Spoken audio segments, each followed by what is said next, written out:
Hello everybody, welcome back to Wappleville. More Shatterpoint here. We're gonna try either one or maybe two of the clone troopers. Now we did a couple of things with these. We put them on obviously not the regular bases. These are some 3D printed hoodoo rocks. Those are from Make It Epic Basing. And I think it really does give these guys, well, kind of a nifty look to them, for sure. We'll just go kind of with your traditional color scheme, I think. Pre-glaze is going to be really simple. Van Dyke Brown, right Landress, something really simple for these guys. So Landress, all the dwarf guys there, they look pretty nifty, I have to say. That the Cav, I mean, definitely, dwarves on bears. That's going to definitely be something that's really cool and neat, right?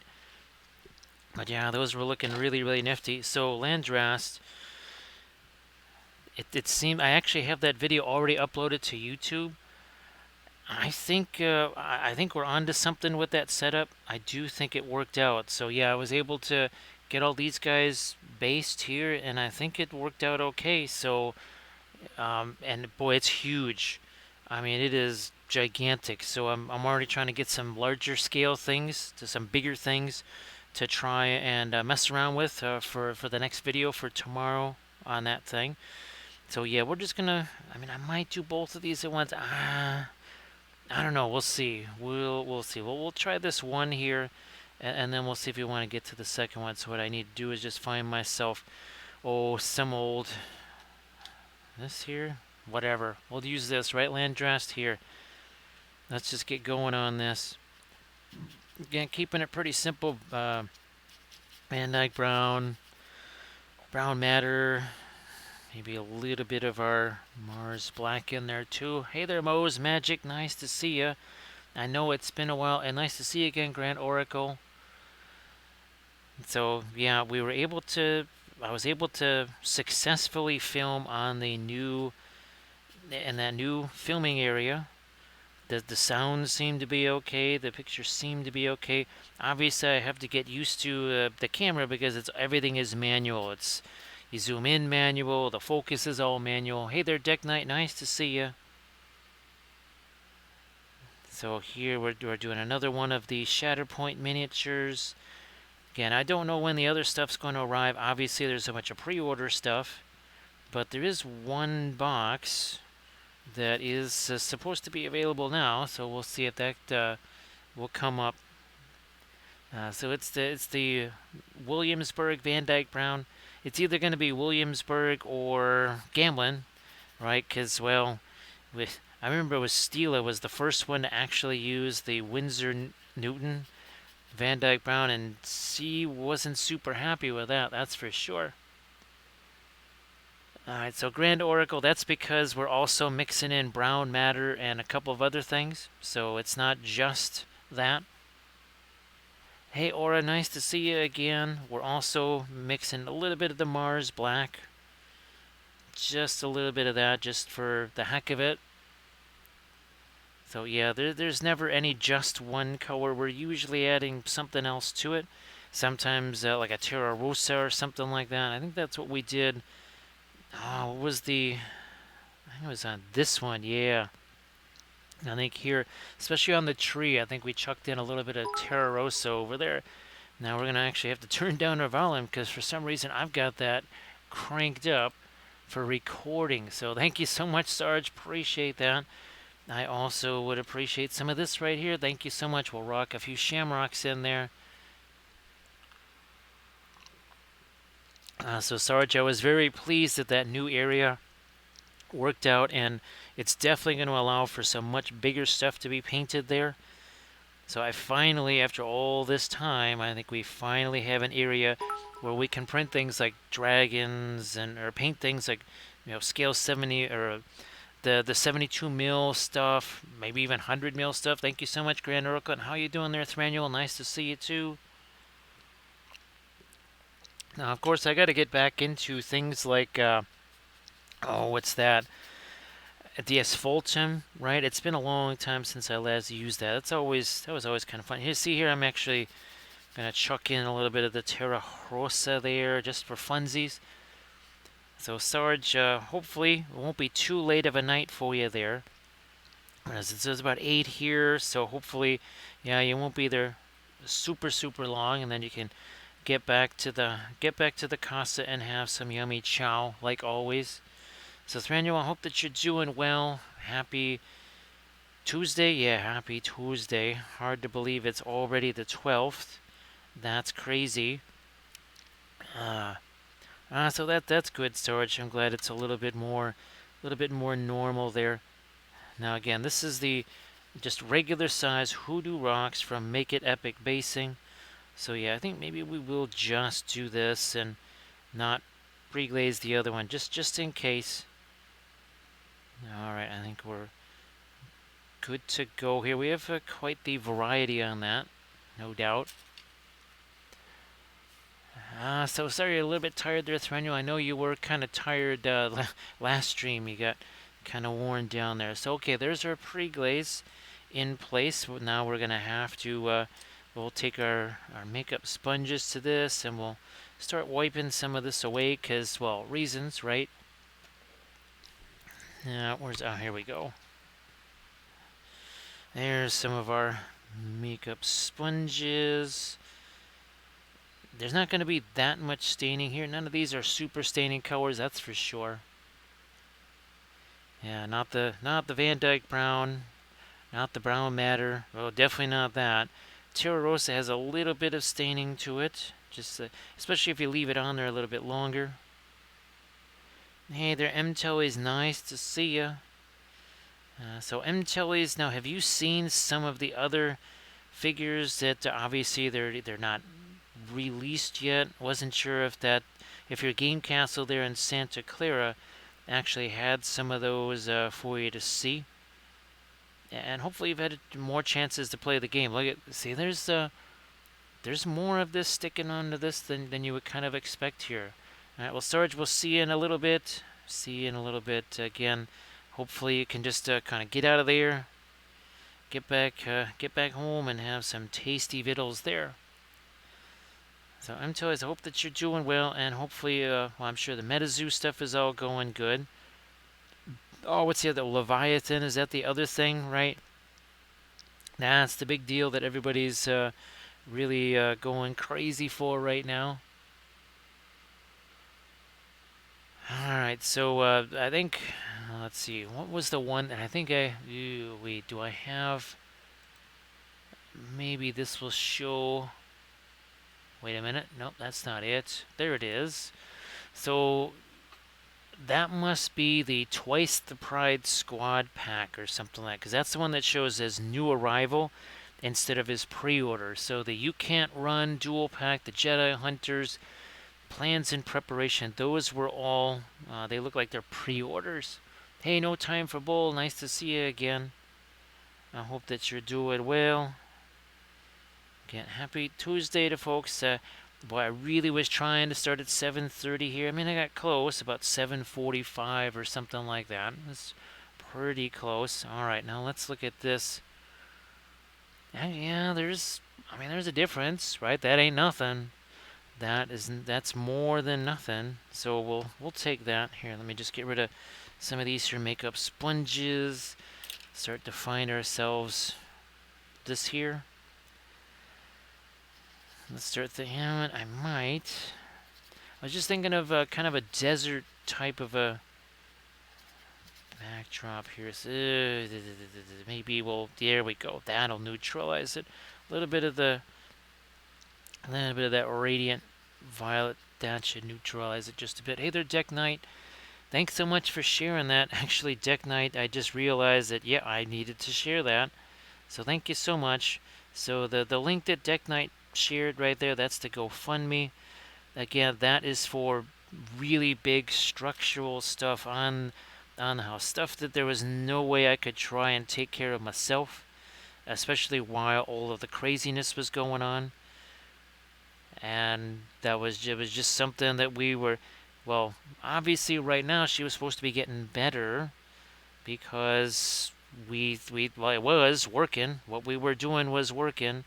So we thought, okay, once that's done, then we can focus on this other stuff and Well, that didn't quite play out, unfortunately, the way we hoped it would. Hello there. So that's the one, the other one, the hello there, that's the one with, what's his name? Obi-Wan, right? The other one that you just mentioned there? Because I think, well, I don't know. It's been long enough. It's been a few days since I got those. I have no idea what was in anything. Actually, no, that must be the Dooku one. The Twice the Pride must be the Dooku one. Let's see. So Aura, that's why I recommend doing these things right here, these color charts, because every paint is going to be very different. We talk about the Indian yellow all the time, how that's a paint that's really, really, really thick, but it's also really, really translucent. The other thing too is that working too fast, putting too much paint on there all at once. When we say less is more and more is way too much, this look at that. You see how there's practically no paint on the brush? When you have this little paint on the brush, you're way less likely to get those kind of brush strokes. It's just one of those things when it's kind of a holdover from acrylics. Because you've heard me say very often, right, that acrylics is kind of like peanut butter mixed with gravel and super glue, whereas the oil paints are that really smooth kind of restaurant style butter that's really easy to spread out. So that is something that happened. Aura 2, remember the last miniature? Here he is. About 4 hours in or so, we started doing that stuff called brushstroke maintenance. So a lot of the stuff that was down here on the ground level, that was super, just lots of brushstrokes there. What you got to do is you got to let that stuff set, right? That's when you take a relatively soft brush, could be a craft brush, whatever, that has no paint on it, and that's when you do all the little tap, tap, tap, and that kind of works those brush strokes out of that. So yeah, that's just some of those things just kind of get worked out as you get more and more used to the oil paints. That's how it was for me, and that's how it's been for a lot of folks. Wouldn't you say, Green Fairy Studios? So yeah, Green Fairy. I mean, you could say that too, right? Green Fairy. That at first you're still kind of in that acrylic mindset where you're really just piling on the paint with a steam shovel, and then you realize no, it's got to be less. Less is more. More is way too much. So Thranduil, there was no real mix. The pre-glaze was sort of a Van Dyke brown, a little bit of a brown matter. Then there was just a little bit of the Terra Rosa and the Radiant Yellow. This is mostly just took a little bit of the Brilliant Yellow Pale, kind of stuck it into that mix. And then we're just dry brushing. Obviously, there's a lot of stuff mixing together here. And again, you can see how little paint there is on that brush. Yeah, so see, and that's the other thing too, right? We talk about the no death grip on the brush, none of this here, right? So this is what Green Fairy Studios is talking about, relaxed grip on the brush. Very, very relaxed grip on that brush. No death grip on that brush. Now, keep in mind that we did a basing video with all of these figures here. Now, was it all 8 of them? Something like, I can't believe we're down to actually the last 2 that I prepped and based. Yeah, this is the last of the ones. So you can see that again, as Green Fairy Studios is saying. Actually, Green Fairy, if you want to post some of your Blood Bowl stuff, the Shadows over Brimstone stuff, that'd be nifty. So again, we're just kind of letting that dry brush work for us. But look at this. See that? See all that darker color on there? What that means? What that means is that we're picking up some of those original layers of pre-glaze. Kind of what's supposed to happen. So yeah, Aura, that'll be just something that will kind of just happen organically as you keep going along, because it's happened for me. I use less and less and less paint. It's kind of wild just how much less paint I use now than what I used to use. Now here we got a little bit of the radiant blue working, and just to cool this down a smidge. And once again, look at my hand is on this brush. Definitely closer to the back than to the front, of course. Now we'll put our blue over the top of this, and obviously the weapon's going to get darker too, but for now, I'm just going to let all this stuff kind of do its mixing here. So it's one of those things where you have to be sort of, give yourself a little bit of a patience there, right? The learning curve, especially if you haven't used the oils before. There will be a little bit of a learning curve. But here, I mean, what is this, 15 minutes in? This is 15 minutes in. What is it that people say, oh my gosh, white armor it's impossible. It takes forever to paint. It doesn't come out right. It's this and that. Well, white. There you go. And again, you can see that pre-glaze is getting on there too. So there's some SOB figs right there. Hey there, Judge Dredd. Nice to see you. Hopefully you're doing good there, Judge Dredd. Hopefully your Monday was a good one, or at least just not too much of a hassle. Sometimes that's the best we can expect, right? Just just like the yellow, right? Green for the Imperial Fist. Yeah, the Imperial Fist with the oils. Poof, just knock right through those. Yeah, no problem whatsoever. So again, all I'm doing here is just letting the brush do its thing. Now, I don't mind that some of this darker color is getting on the brush there, because that's something that I can mix with, right? Thank you so much, Denethor. Appreciate that. There's our Denethor. He says, he's like, yeah, well, you know what? You look a fair sight more competent than the shopping mall guards that are defending my city. It's like, yeah, those orcs, they're kind of working the place over, aren't they? It's like, you're telling me. So Denethor, I hope that you're doing well. I'm glad it wasn't too bad there, Judge Dredd. Now, what we're going to do here again is see, we're going to, look at this, a thorough cleaning of the brush. Look at that, that's what you call a deep clean right there. Taking a paper towel and squeegeeing some of the paint out of there.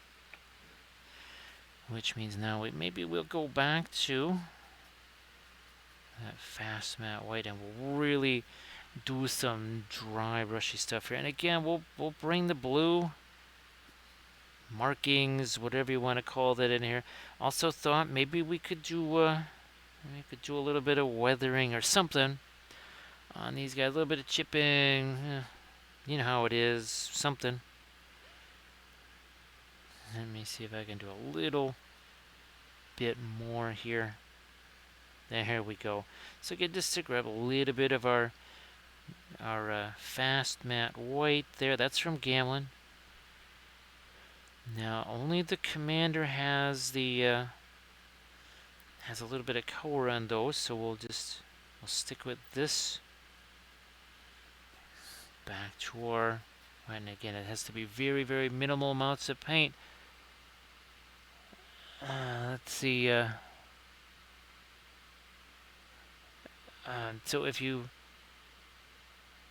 Thranio, boy, that's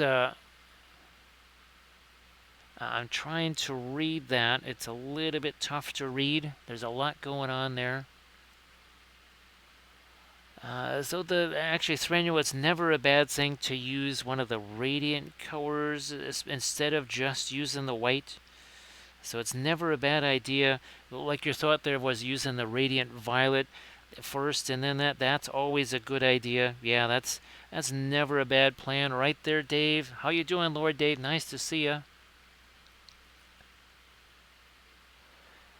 Well, Grandpa, actually, hey, Grandpa Stump, if you have any pictures of some of the stuff that you were working on with the oils, you want to share that, that's always good. Hey, Alucard, how you doing? Nice to see you again. So, Alu, it's going to depend on what colors that you're using. Now, if you're going to, well, first of all, if you're going to pile a bunch of paint on there, it's going to take longer, but certain colors just take longer to dry than others. The biggest offender, I guess, in that category would be the cadmium colors. But something like these guys here, by tomorrow they'll be dry. Yeah, by tomorrow these guys will all be dry. Now I'm certain here, and we'll just, yep. So this was the one that we did on stream, what, Saturday night? He's totally dry. He's all good to go. But again, some colors will take longer to dry. And also, it's going to depend just how much paint you threw on there. That's why we're doing all this dry brushy stuff here. That's what the point of this is to make sure we don't have too much paint piled on top of there. So everybody, please check out the Instagram link there. Same thing, Dave, if you wanted to share some of your song stuff in the chat. You have a little bit of it, don't you? You have some stuff you could share song-wise in the chat.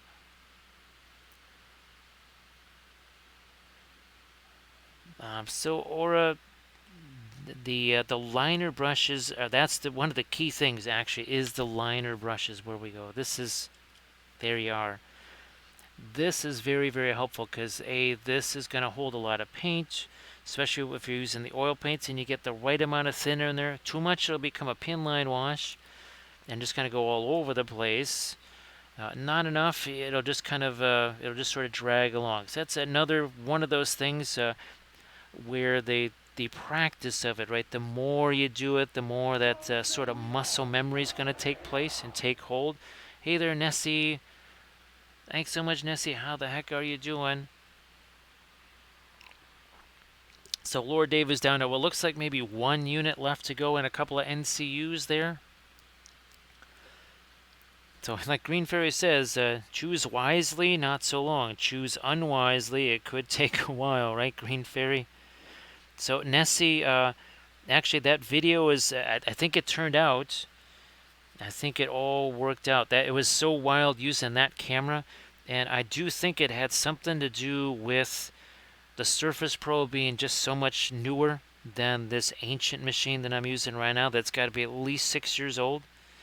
So I think somehow that had something to do with it, because the new camera worked there, that the microphone stuff worked on there that just doesn't seem to work here.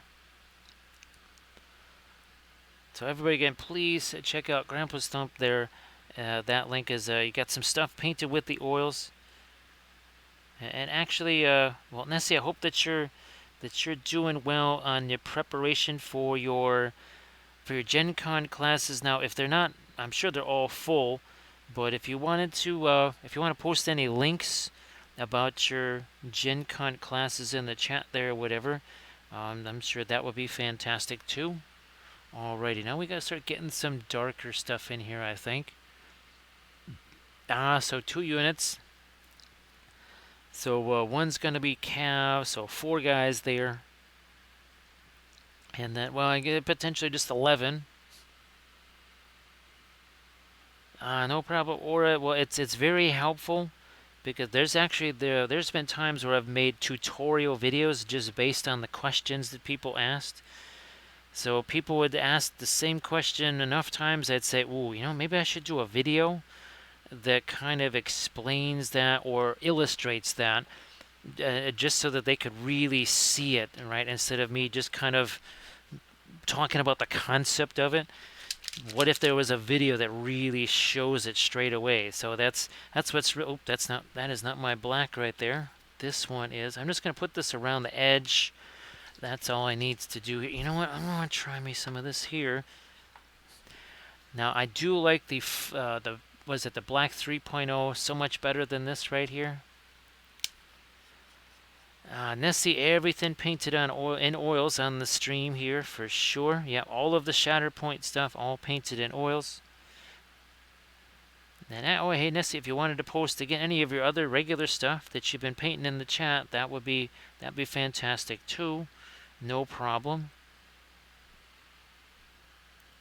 So yeah, I was really, really pleasantly surprised, and I do believe that I'll be able to film some much larger stuff there. So I tried to send you as many pictures as I could, Nessie, so that you could see that Surface Pro in action. And I'll tell you that boom that I have there, that articulating thing. Wow, that's going to be fantastic, not just for those videos, but also for doing things like the battle report stuff. Hey, Meat Spawn, how you doing? Now, so what do we got? 25 minutes from this to this in 25 minutes. It's kind of crazy, right? Meat Spawn, where you could say, you know what, just slap a couple of things of blue on there and phew, you're done, right? That's it. Don't need any more. And that's what I always try to do with these guys, is to make sure that, I don't know, in a rapid enough fashion, we get to a place where we could just kind of say, you know what? That right there is enough. That's all good to go. So Nessie, yeah, I'm really excited about the possibility of being able to use that with either just the filming of the battle reports or the live streaming. There's a bunch more things to do, a lot more to go yet on that, but we'll see how that's all going to play out. Thank you so much, Chill Decoy. I appreciate that. And along comes again, and he says, "You shall not pass." It's like, so, dude, what's with the robe? Are you like a Jedi or something? It's like, if you mean Maiar, maybe. Crossing the universe is right there. So thank you so much. Appreciate that, Chill Decoy. Yeah, Aura, that actually is, all kidding aside, Aura, that's why I got some of those extra boxes.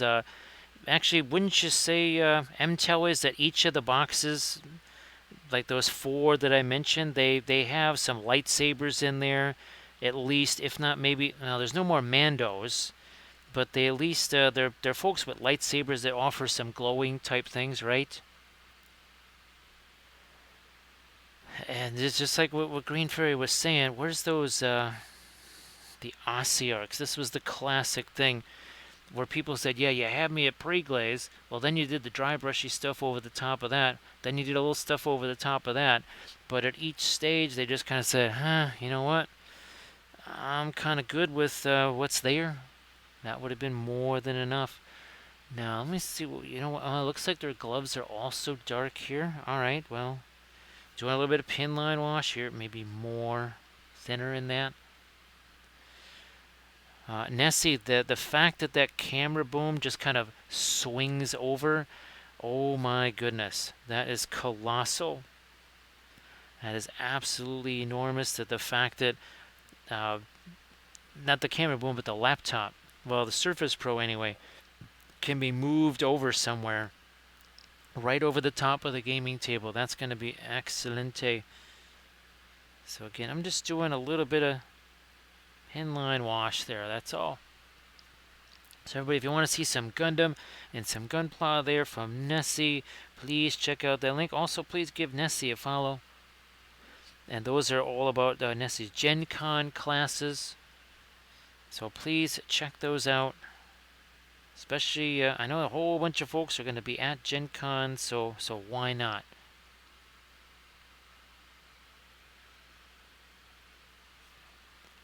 So Denethor, sometimes I'll take this is a little dropper bottle of the thinner there. If I just want to not take too much time to get some out of my little tiny, just my little tiny water bottle cap of thinner right there.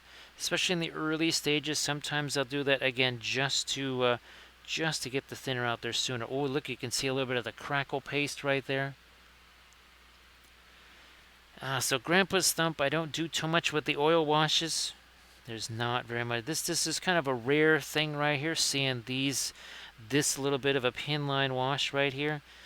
And it's always going to depend on the paint. Some colors are going to require almost pretty 99% thinner, something like a Terra Rosa. Other colors are going to break down sooner. Most of the time, it's about that dry brush, Grandpa's Thump, as opposed to the whole washy type thing.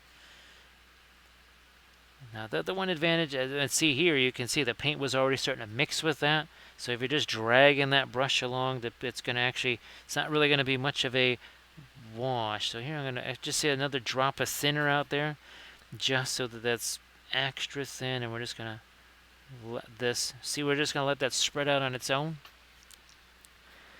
Sometimes you just gotta let the paint do its own thing. See, like right there, see, we just touched it there, and that was it. Same thing here, just touching the brush to the surface, and that's it. So that there will be some paints that you could just go, I don't know, 80% with the thinner, and that's going to be a pin line wash. There's other stuff, Indian yellow, Terra Rosa in particular. Boy, geez, you might need to go 96, 97% thinner, but for those really become a pin line wash. Right here, it's mostly Van Dyke Brown and the brown matter, so it takes less. Takes a lot less there. But like Green Fairy was saying, look at this, see that? See how that paint just literally went all the way around this? That means it's a successful pin line wash. There's enough thinner there. If it just kind of sits there and doesn't really get down in any crevices, well, then you know you need to get some more thinner on there. However, you also have to think about, you know, how fast is that going to set versus maybe it's going to be awful glossy looking, but it's going to get to that much more flat matte stage much quicker. So you can see here what we're doing. See there, just a couple of touches of the brush there. Let the liquid do the rest, right? That's not what you can do for the oils, but what the oils can do for you. Once again, just touching the brush in a few places, might even throw more. So there, all I did is just added some thinner to the brush. Just letting it do its thing, let it mix, let it do its stuff, right? And again, certain colors, like your radiant colors, you can thin those down a whole bunch. They're still going to be opaque, right? We've done essentially pin line washes of a really light color that covered just fine. Always got to kind of keep that in mind. Now again, here we'll, let's hit that bit. So this is at 32 minutes in. Where's our, there you go. So from that to this in 32 minutes. So yeah, Grandpa's Stump, where's my, here's a blending brush here. And see, we're just going to do this little tap, tap, tap. This is also the thing that prevents too much paint being on there. Also, too, what is this doing? This is kind of getting rid of some brush strokes already. Like here, see, there's brush strokes there. Well, there used to be. There's no more brush strokes there now. No more over here. And what did it require? Just me taking this brush and doing a little bit of tap, tap, tap. Now let me get to my Prussian blue here. And how's about we get some of that onto the shoulders here. Let's do that. Now this is a beat up liner brush right here.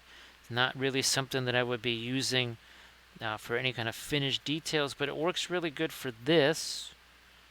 It still has enough of a point left to do this kind of thing.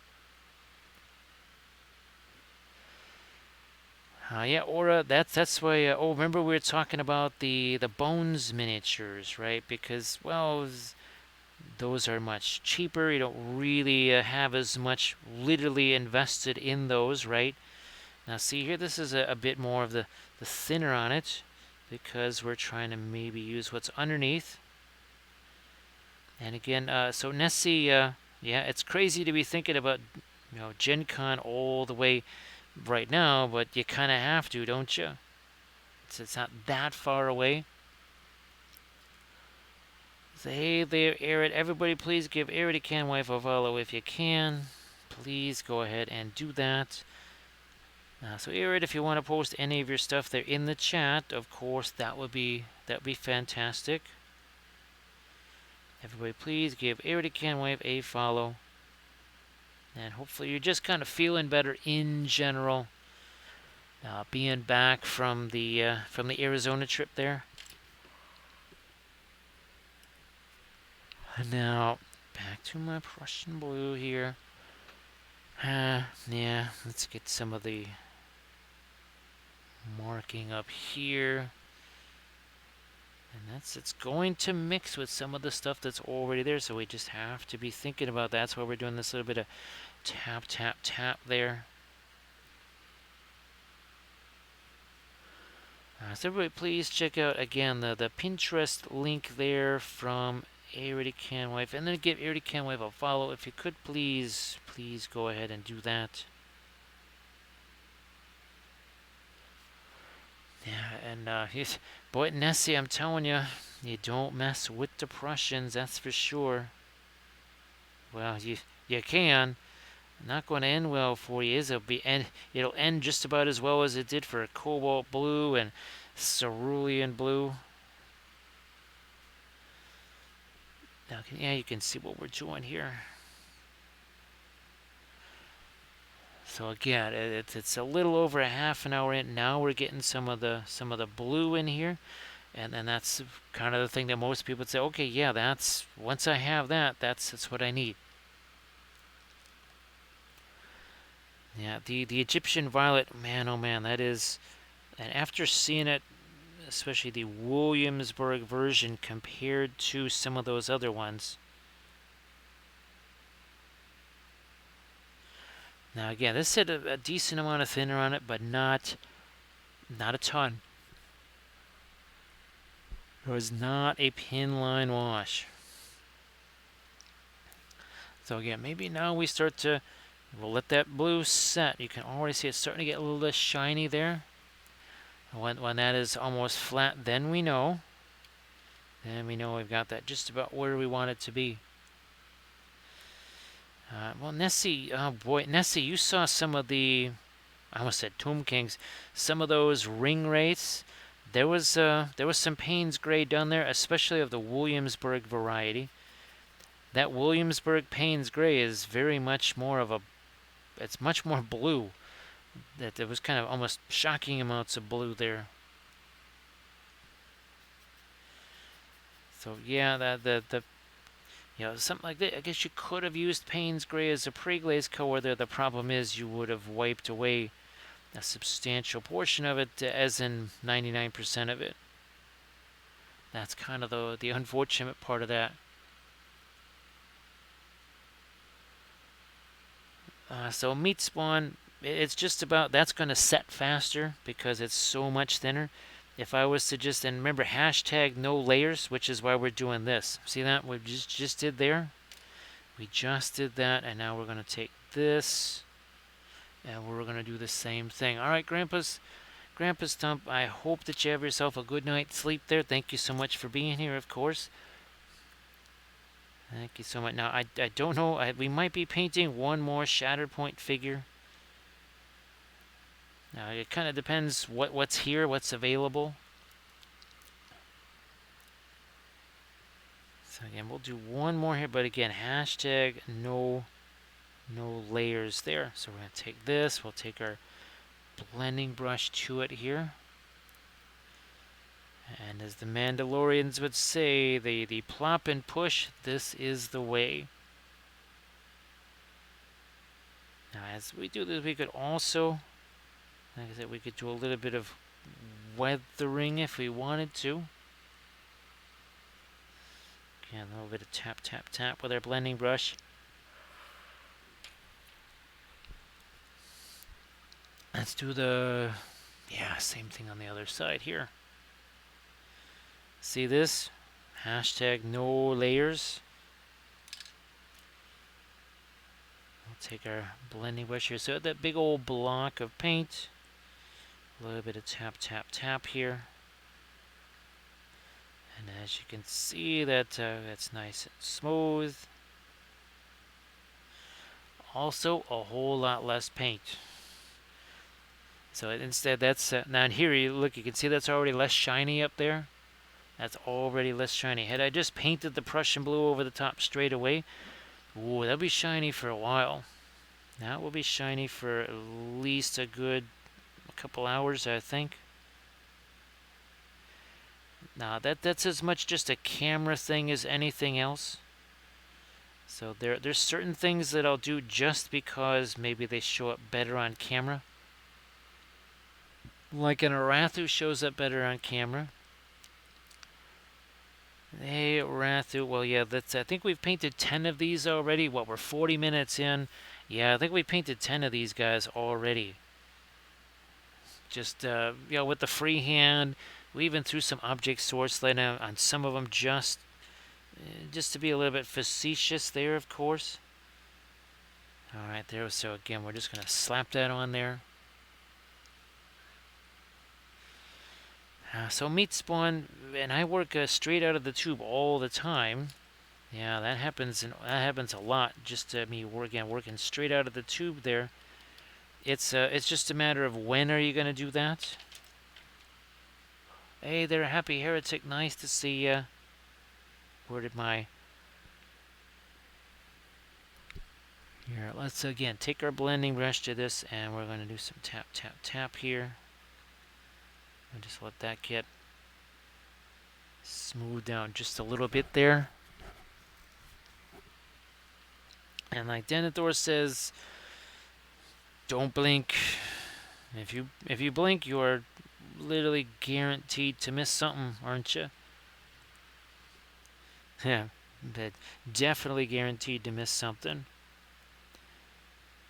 Yeah, you see, that ended up being almost more of a pin line wash just because there was quite a bit of thinner on that. See, as I go along here, there's a little bit less thinner on that brush. I'm able to do a little bit more here. So we're just going to chuck that on there. We'll take this blending brush. Hey there, Isidore. Nice to see ya.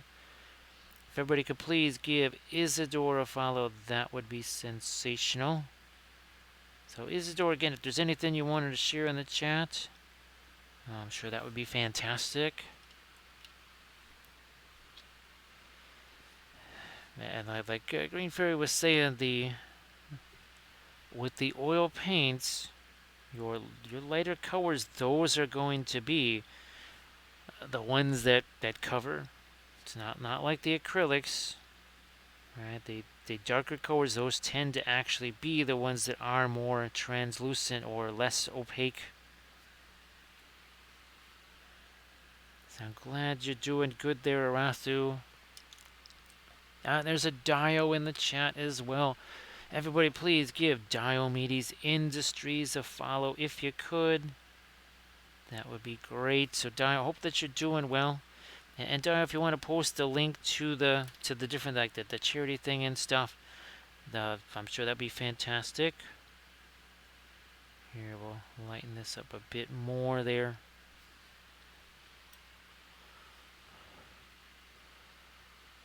So aura, that's not a problem there with the oil paints. It is with the acrylics because obviously that stuff gets into the ferrule and it dries in there. The oils aren't going to do that. That's yet another advantage of the oil paints. And here we'll just chuck this on here.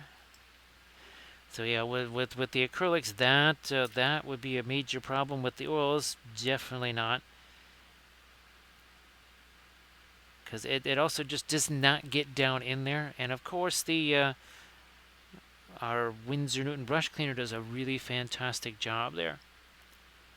And like Green Fairy says, we're not going to be leaving them just sitting there like that with all that paint getting in there, right? We're going to be cleaning them after the session.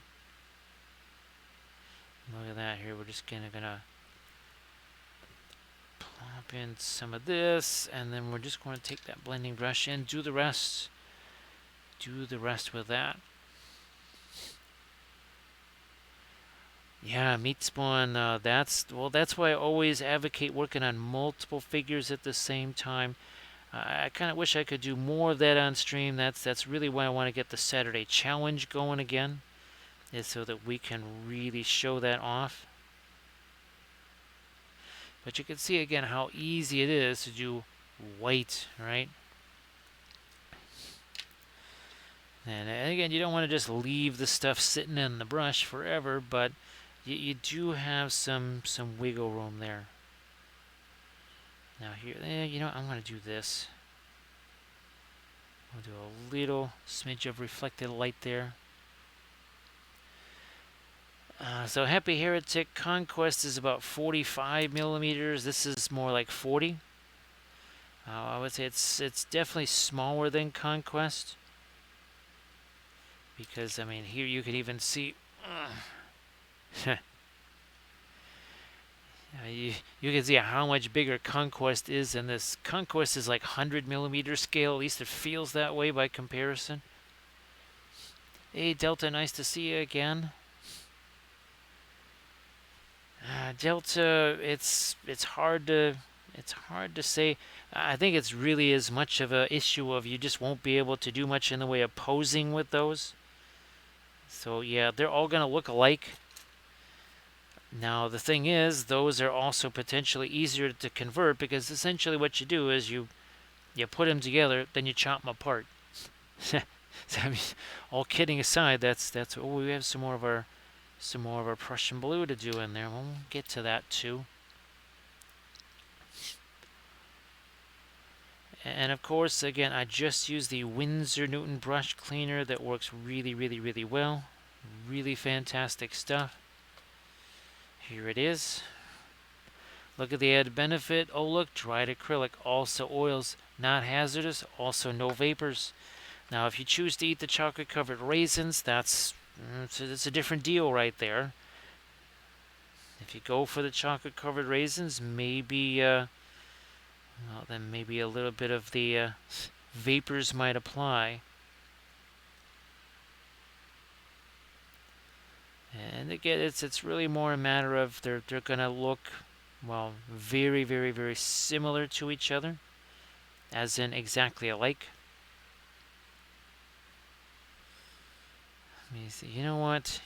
Let's chuck in a little bit of light back here too. I mean, maybe not a ton, just because, well, you could sort of say it's in shadow. I'm going to get me a little bit of reflected light here. Now, so everybody please give Isidore a follow. If you could also please give Nessie a follow. Actually, Nessie, oh gee what was your last live stream? It wasn't all that long ago you did a live stream. Or was that a YouTube video? Was that a tutorial, a Gundam tutorial? Thank you so much, Arathi, for posting the link. Again, that is to the GoFundMe. And that is to take care of the stuff that, well, tearing down full-grown trees and building garages, that starts to go a little bit past even my home repair knowledge right there, or ability. So that's what that's for, and I appreciate everybody that's already contributed to that. And I'm using my micro blending brush here. There we go, a little bit more out here.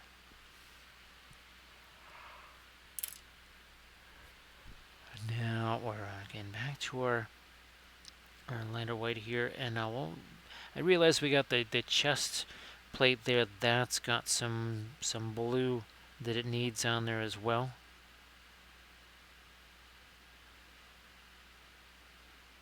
That was something that was awesome. So I'm going to chuck this over here.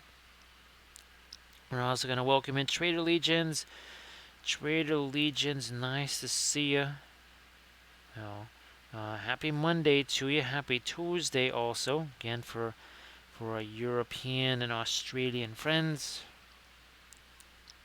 Trader Legion, just today was one of those more difficult kind of days. Just focusing on things that I had really wanted to do for, or things that she's just not going to be able to do, and those just kind of happen.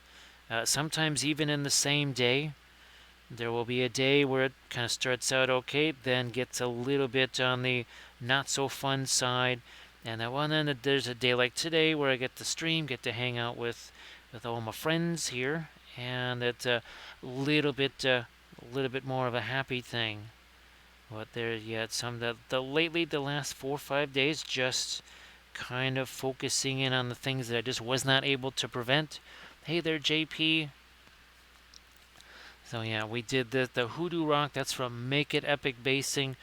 And we always try to have some kind of an interaction with the environment, right? Like he's almost trying to use this tree for cover. Now it's even more into, oh, here we go. So really trying to use the actual scenery as cover right there. Now, of course, these things have none of that. Where's, oh, here we go. So this is basically the kind of, this is what you're going to have for base, just something flat like this with a whole lot of nothing on it here. Let me actually position these over here. And then, so like even here, this is that same base you just saw, but I put some of the Make It Epic basing bits, and now it looks like Bo-Katan is actually trying to jump over that. And then, of course, here, right, these were literally the same bases. So here we give it sort of the jungle theme versus this, which has, well, I mean, it did give me a nice place to do that shadow. Yeah, so Happy Heretic, they don't come that way. This is what you're going to get. Something very flat like that. All of this, that is what I did. And I did a basing video on the Patreon page for that. Where's our... Oh, yeah, here we go. Here's the Ventress. So, yeah, all of that foliage there, the tree bark, that's not how they come. They don't come that way. Same thing here with Garth Brooks, as we like to call him there. Again, we added that just to make it look like he was interacting more with the environment.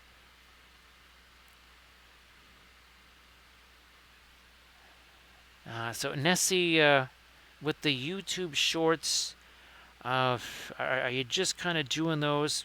Actually, just kind of with your phone there, because they're only supposed to be 5-10 seconds long max.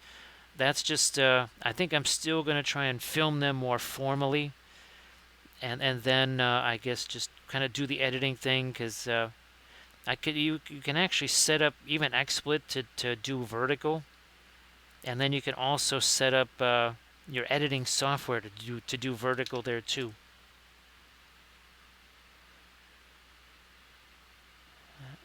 So I think we got to everything there. So I right now, the commission stuff, not quite doing that yet. We just need to get things more stabilized here. There's a whole, like that stuff that I'm doing on the house, right? Once that's kind of out of the way, then I can start doing that again.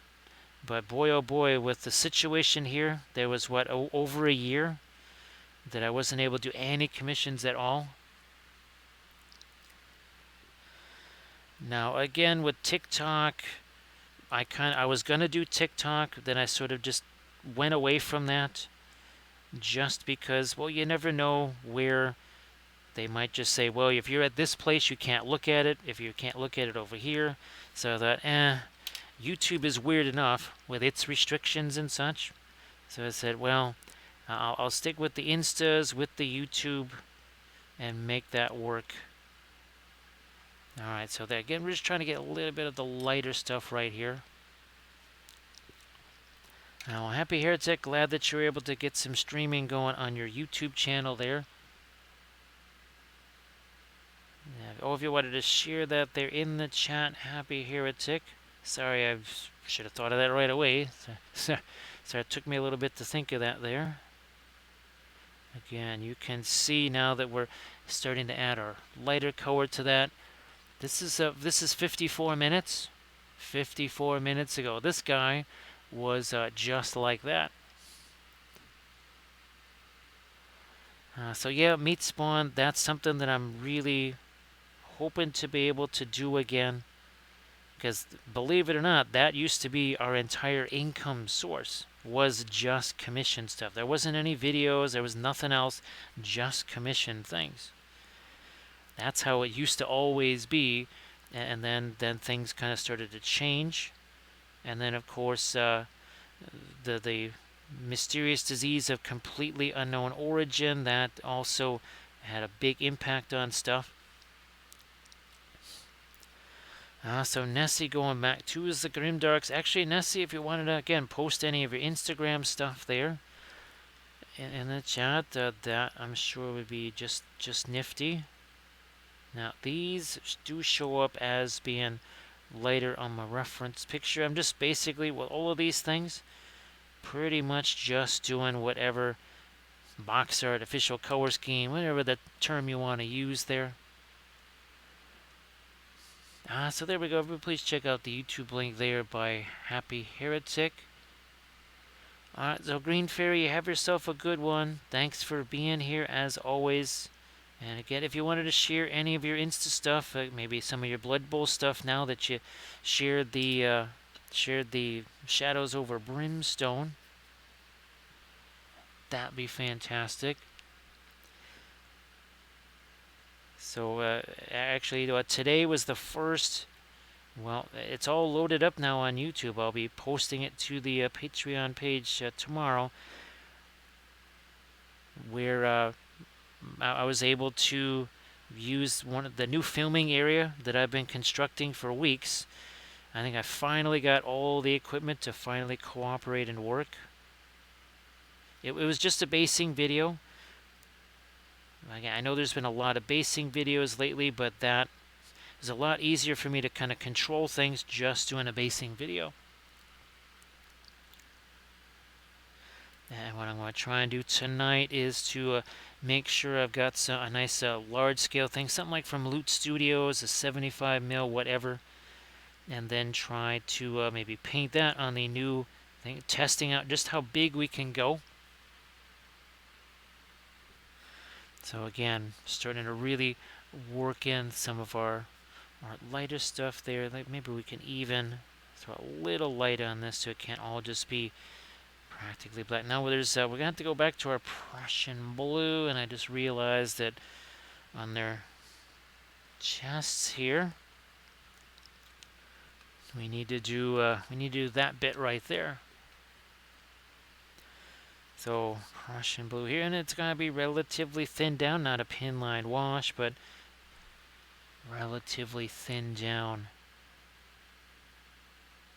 And you can see it's already mixing in with that lighter color that's there.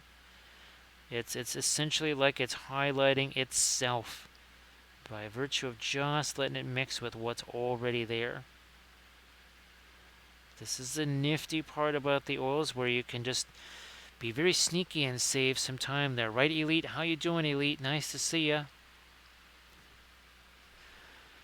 Great to see you again. Again, so all this done in basically 1 hour right here. Now I might do some not dark lining here. So we got some of our indigo, some of the Van Dyke brown. So well, I'll be filming videos on Tuesday and Wednesday.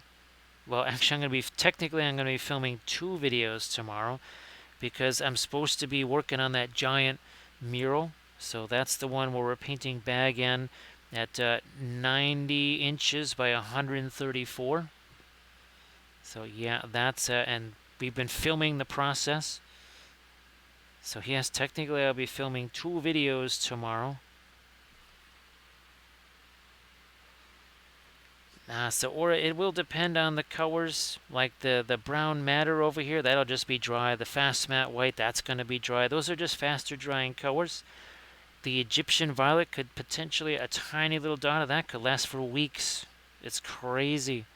And then other colors, they'll be dead, and by the next day they'll be completely dried on the palette.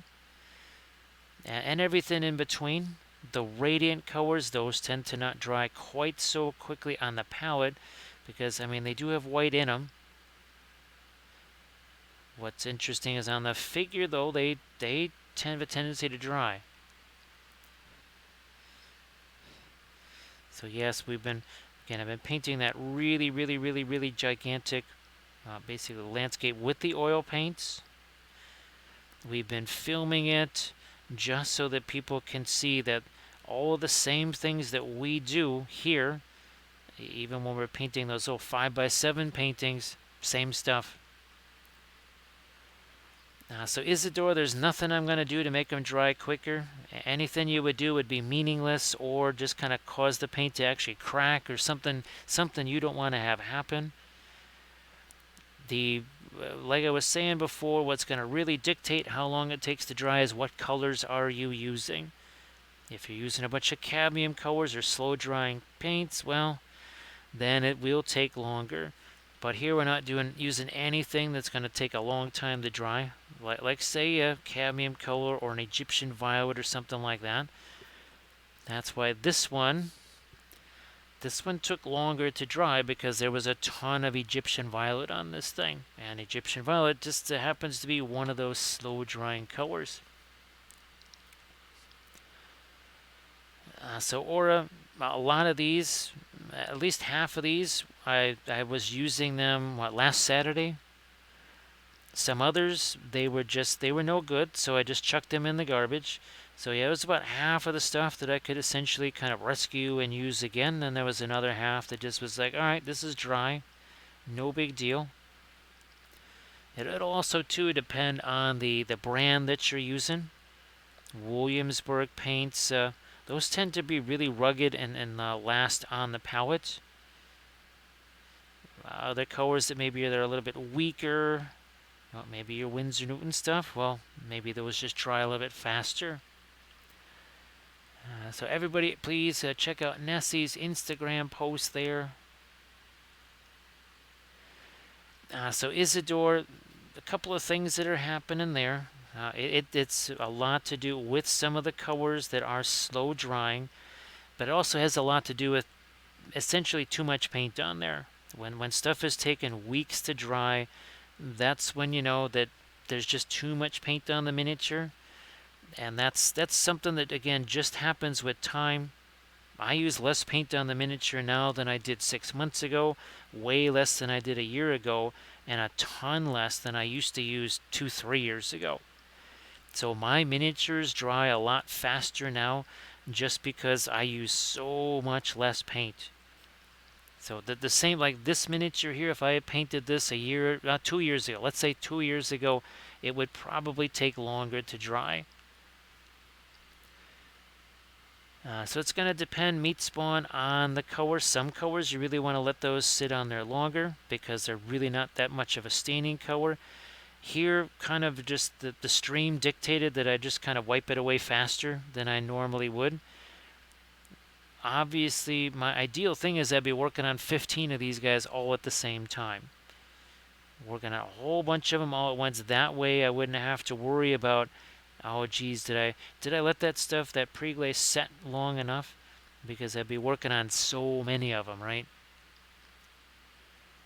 So I think we're almost caught up there. Again, if I missed something in the chat, don't be afraid to ask again or something like that. Now, I need to get some. I never did my light on the other side there of that helmet. So yeah, look. Again, where's our other one here? Now, see, what I would have done is put the pre-glaze on this too. So pre-glaze on this while that's setting, then I do the pre-glaze on this one. Then wipe the stuff away here. While this is being wiped away, this is setting more, then I could do the same thing here and wipe the color off there. But something like, say, an Egyptian violet or a, even an Indian yellow, I mean, that's like end of days level staining right there. So that's not that's something that I can just kind of practically wipe that stuff off right away. If you don't, actually, you might never get it off of there. So yeah, Isidore, that's where these things. Now here, let me see if I can. Good, I got the two that I wanted. Now let's. Oh, here we go. So look at this. This right here. This is our substitute for cerulean blue right here. Couple things you can see. Look at how powerful this color is. See how it's almost annihilating the white over here. But you can see how opaque that is. This is a super opaque color. It's also kind of, see, it's kind of shiny. Look at this ultramarine blue. Not shiny, but you can see how it kind of gets beat up by the white here. Two different consistencies. One's opaque, one's more translucent. Just because this is darker doesn't mean it's opaque. The lighter color, that's the opaque one. And also, too, you can see this is not, there's really not much staining value right there because it's just getting overwhelmed by the white. Hey there, Val Ferret. Nice to see you again. I do, and yes, meat spawn definitely comes with the experience, and basically give yourself the kind of the space to learn. I know we're all our own biggest critics, right? We say, man, I really wish I could have done this or this effect or achieved this. Sometimes you just gotta let it happen. So Valfair, I do hope that this I kind of feel like I got the heart of a murderer asking if if there was too much Monday in your Monday. Hopefully this was like a 10 or 12 Monday, and not the 400 Monday level like your last few.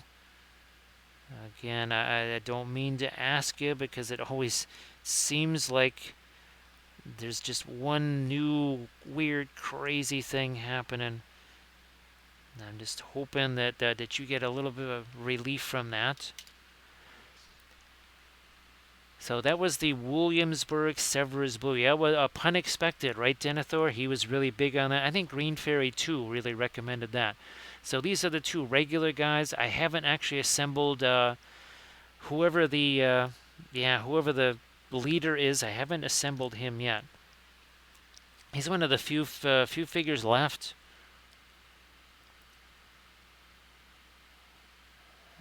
So again, yeah, Aura, the whole dark colors being more opaque and covering that never was the case. For hundreds and hundreds of years, it was always, it's the lighter colors that are opaque. Those are the ones that are going to cover, just like right here, right? You can see the white is covering.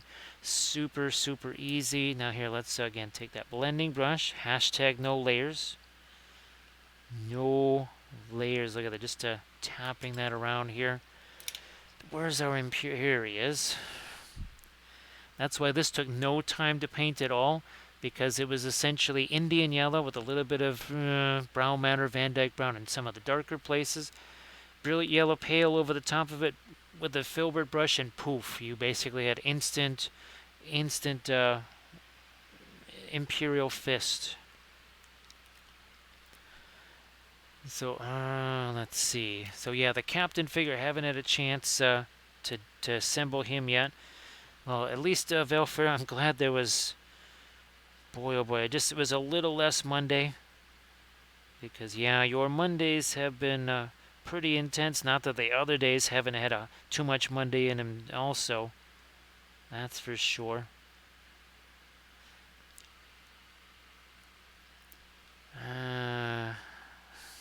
Blending brush here.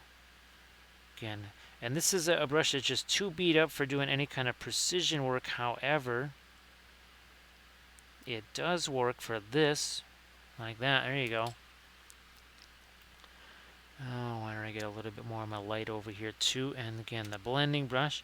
So see, it's a big old pile of white there, and there you have it.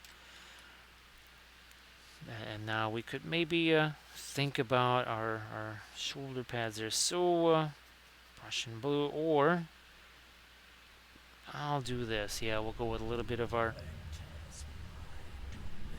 Just gonna throw on some of our radiant turquoise. We're also gonna welcome in Blades. Blades, how are you doing? Everybody, please give Blades a follow. So Blades, I hope that you had a blast on your stream. I'm sure that you did. Hey there, TD Fox. Hello, little hobbit. Spark my gum. But Denethor, I was pleasantly surprised with that Severus blue. And I think, that big giant bust that I want to do, where we did the cerulean blue, and I want to substitute that. Thank you so much, TD Fox. I appreciate that. Hello, little hobbit. Are we back in Moria here? It's like, what's Moria? Well, that's like a mine. It says, oh, well, that will be kind of something the Empire is in control of. It's like, you mean Mordor? Thank you so much for that follow, TD Fox. I appreciate that. So again, everybody, please give Blades a follow, and of course, Blades, if you want to post any of your stuff there in the chat, that's fantastic too. Now, see what we did here? See, we just chunked a bunch of these little brush strokes on there. Now what we're going to do is take that blending brush once again here. Hey, Nixel. Nixel, I hope that you're doing well. Yeah, geez, Nixel, sorry I didn't get a chance to write you back. Actually, I was going to do that after the stream. Yeah, I was going to do that after the stream. Just to say hey and such. So, hey, Painterly Git, how you doing? Everybody, please also give Painterly Git a follow if you could. We're just going to welcome in our new listeners here, and then we're going to get to, well, speaking of Moria, we'll get to Moria. So yeah, Nixel just I was just about to say to Blades, yeah, Blades, that camera that I just couldn't get to work on this machine, it worked totally fine on that other machine. It worked absolutely fine. So it wouldn't work on here at all. It would crash the software. On the other machine, same software, worked absolutely fine. So again, here we what is it? 1 hour and 10 minutes ago, this clone trooper was just primer. So, like as we say here, don't blink. We're using our traditional oil paints right here. Traditional oil paints, basically right out of the tube. No weird additives or alkyds or anything like that. Nothing like that whatsoever. So Painterly Git, nice to see again. Again, everybody also, in addition to Blades, give Painterly Git a follow if you could. So as you can see here, I just threw a few somewhat light colors down here. Then I took this brush that has no paint on it, and then I just kind of blended those. And we'll keep doing that. We'll keep doing that. Now, of course, he says, this Moria thing, I hear there's something in it that's really, really scary. If you listen to the old guy, he says it's a Balrog. Now, most people, again, they think this is the scariest thing. You know, Balrog and a bunch of his friends. Well, really, this is what Ganov was actually afraid of right here. Yeah, that would be these folks right here. And again, they are French and they are mimes. Jetez-moi, that says toss me. The other sign says we love the mimes. That's a Lutan Nation right there. Yeah. Now they wear lots of different hats. Top hats, of course berets, even chef's hats. Now Baguette Goblin, for some reason, he doesn't have the baguette in his oven hand. Nobody ever said that mimes were intelligent, especially goblin mimes. Now, someone who is more intelligent, that would be Charles de Gaulle over there. He's looking really dapper now. His hat only has 2 stars on it, but look at his mustache. Very dapper mustache. Francois and Pierre, these two guys, now they thought they were the stars of the team. As you can see, blocking and tackling, that sort of rough stuff, that really wasn't their deal. That wasn't their vibe. However, a nice Pinot Noir or a Merlot or something like that, as you can see, that's something that they were really into. Now, this team was done in 2006, so that meant that there was not a bunch of plastic goblins around. There was certainly no 3D printing around. So we kind of had to do that the old-fashioned way, which is to basically take metal miniatures, chop them apart, and then basically effectively resculpt them. So yeah, that was something like 21 or 22 miniatures when it was all said and done. My goodness, that was there was a lot of stuff going on there. Now, of course, we're talking about the one true brush. As effectively, what we're talking about is a craft brush that we use for a lot of the dirty work, and quite literally sometimes the dirty work, where we're slopping on our pre-glaze, right? You can see, and this is a typical craft brush right here. It has lots of features. Notice the fine tip bristles. Believe it or not, when this thing starts out, it's pristine. It comes to basically a nice sharp watercolor point. Obviously here it's a little bit less pristine. Notice the glue and stuff. Look at this other additional feature right here. We've got, that's our homemade texture paste, so that's tile grout and glue over there. Here's another additional feature to this. Again, most brushes, you can't find something like this. You'd expect to spend, I don't know, about 50 bucks for a brush like this. You can actually get these in batches for about 20 cents a piece. Now, when a brush gets really, really, really chewed up, What you can also do is something like this. So see what we got here? See, I actually just chopped that off. We got a spatter brush. We also have a chipping brush. Yeah, you get weathering on here, right? You want to do some chipping or something? Maybe use this brush right here. Now, of course, again, here's an example of where you could use that. So this is where we did some stippling over here, and then here you can see we did some spattering. So again, that's if you're doing weathering or something like that, you need a stipple brush, spatter brush. Why not just use that brush? Now, of course, again, here's what they actually look like when they're out of the package. They seriously do have a very nice point to them, like this right here. There you go. Now, they used to be green handle, then they went to blue, they went to red. I think now they're on gray or something like that. It's like, whatever. But they're all just the one true brush, and we use those. That's what we always start every miniature with. So here we go again. You can see we're starting to add some more light colors in here. Yeah. So Nick, hopefully you've had a chance to do. I know you were doing your. You had some athletic competition. Actually, how did those go? How did those work out? That's what I wanted to ask you. How did those work out? Let me see. Let me do this right there.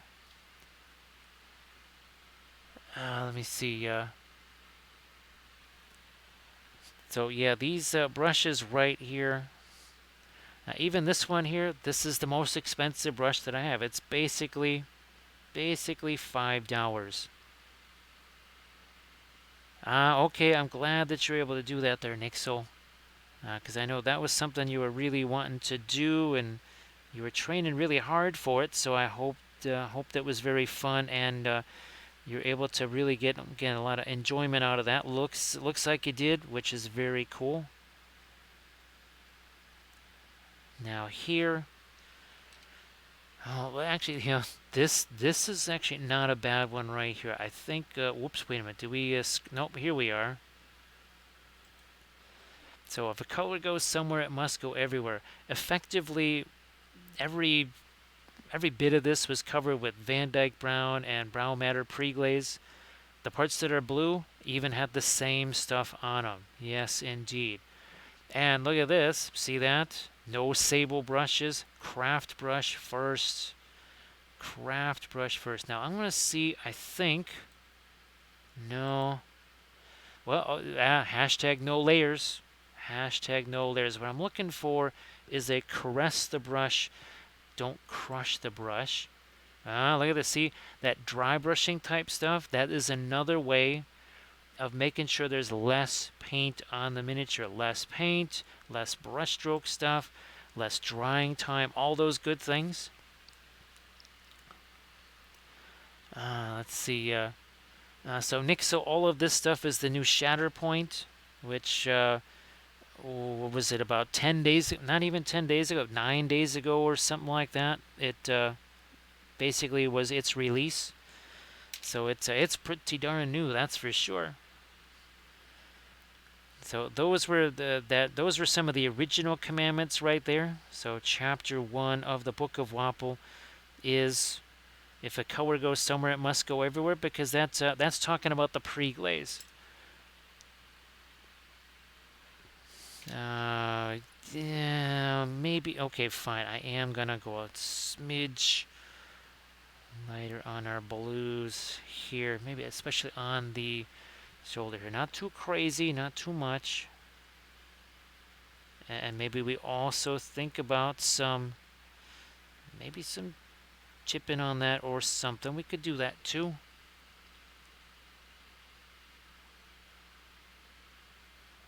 So Tarzan, well, I'm glad that you're able to make yourself a nice dry brush palette there. Now, of course, here with the oil paint, you could have a paper towel. And I just basically wipe it there on my palette, which is, all it is right here. So it's a piece of parchment paper that I just clip it on to a piece of cardboard like this. So when I'm done with this, I can just chuck that in the garbage, and that's all it is. Just a simple piece of parchment paper. I get the flat kind, not the rolled up kind. Yeah, it's all definitely very flat. So again, everybody, please give Blades a follow if you could. Now, Nixel, have you been playing any? Well, Valheim, that's what folks were playing. I know. I guess now it's all about the Diablo stuff. I guess that's what all the cool kids are doing is Diablo stuff. At least that's what was happening on Twitch. Like everybody, there's all these people doing with Diablo 4 or something like that. Now again, we're just going to keep going here with this. We never really did get any of our reflected light down in here. And maybe go even further with some of my white here. So Denethor, there's not too many staining colors. Egyptian violet is one of those. You could throw in maybe a little bit of Naphthol red if you want it to be a warmer violet or something like that. But most likely you're just going to be starting out with the Egyptian violet because it's just such a powerful staining color. Might as well start off with that because then you can always start to use the radiant magenta. Heck, you could even throw some fluorescent magenta in there too. Right, we use the fluorescent magenta on this one here. So yeah, when in doubt, right, Denethor. Never doubt the Egyptian violet. It's just such a powerful color. And here too, some of this. Maybe I come back later to do some of that, some of the brushstroke management on this. Not right now, but maybe later. So yeah, Tarzan, that's really fantastic that you were able to create that. Almost like a little bit of brushed sandpaper there. Now, reflected light here again. See how we just chucked that? You know what? Let's do that. Let's do that over here too. Literally just a big old line right there. And Blades, if you wanted to show any pictures of stuff that you done, same thing there. Painterly get. If you wanted to show off, any of your Cathys that you painted or whatever. And of course, Dio, if you wanted to share any of your links there in the chat, everybody, Dio does the leather work too. And Dio also has a charity going on. And of course, again, please give Diomedes Industries a follow because actually, Dio, when's your next reading stream going to be? I know sometimes they kind of happen when they happen. That's sometimes how it is here. Streams happen when they happen. Hey there, Roger. Nice to see you. I hope that you're doing well. And you have yourself a good night. So Valfira, unfortunately not everything can have the object source lighting. I would prefer that. Believe it, I would just rather do object source lighting on everything because it takes less time. Seriously, and by a decent margin, it's going to take less time if it has the object source lighting on there. Drax, I have no idea. No idea there. My if you had to ask me, well, what's your gut feeling right now? I would say no, because there's just so much work being done on the house. We could be building a new garage while Gen Con is going on. So that's there's so much going on with the house here. I mean, obviously, if it happens, that would be cool, especially so we could hang out with Badger and Ken and stuff like that again. And well, I don't know if George is still doing Gen Con also. Now, Drax, you were going to be there, right? Is there anything? Because I know you got your LVO stuff. I wasn't sure if you know the LVO thing was really you were just going massively in on LVO and just get maybe Gen Con. I wait on that one. I just wasn't sure if there was yes. Now Gen Con, thing about that is it's really not a miniatures convention. There's miniatures there, but it's kind of just, well, an afterthought. It's not like Adepticon. or even something like an LVO where it's all about the minis, right? So yeah, Gen Con. I mean, it's there's a lot of interesting things there, that's for sure. But man, it's so gargantuan. The fact that you got to do the hotel lottery and all this other stuff is just. Now, again, for me, it's a whole different deal because I'm not going there as a regular person. I would be doing stuff in the vendor hall, and that has its that makes it's very different doing that. That's for sure. No time for bull. I really doubt the ReaperCon thing, mostly because it's just unfortunately it's just too far away. It's 900 and some odd miles away, and the issue is not just getting me there, but all the stuff that I need to be there. And we tried flying and shipping everything. That didn't work so well.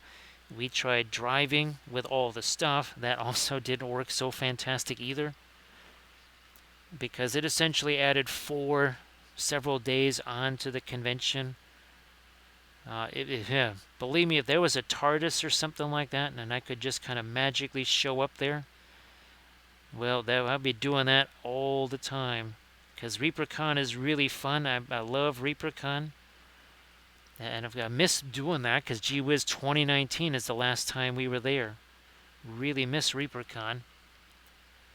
But like I was saying there, we have, again, that could be a situation where maybe the garage is constructed, but now I'm trying to build, because the whole point of the garage is to actually have it be a viable filming area. So that's again, ReaperCon would be really nifty. Now, maybe the year after this one, maybe that's a little bit different when I don't have to worry about lots of construction and stuff. And that way would be, again, it'd be really nice to be back there because there's a lot of really nifty things at ReaperCon. Really a fun painting contest, right? No time for bull. No, Nixa, we're tearing down the garage and we're building a new one. And yeah, you can't build that kind of stuff here. But what you can do is just instead of putting the car in the garage, I make sure that there's plenty of windows there, that it's insulated, and then that's going to allow me, as I get a little bit of reflected light here, that's going to allow me to do things like basically using the hot wire foam cutters, that sort of thing. Nixo, there'll be no retiring here. Yeah, I'll be doing this for the rest of my life. For the same reason why my last day off was in 1989. Yes, retirement from this is unfortunately permanent. Just it's a it's a permanent exit. That's when you retire. So yeah, let's do this. But when you're self-employed, yeah, retiring from self-employment that doesn't work out too well.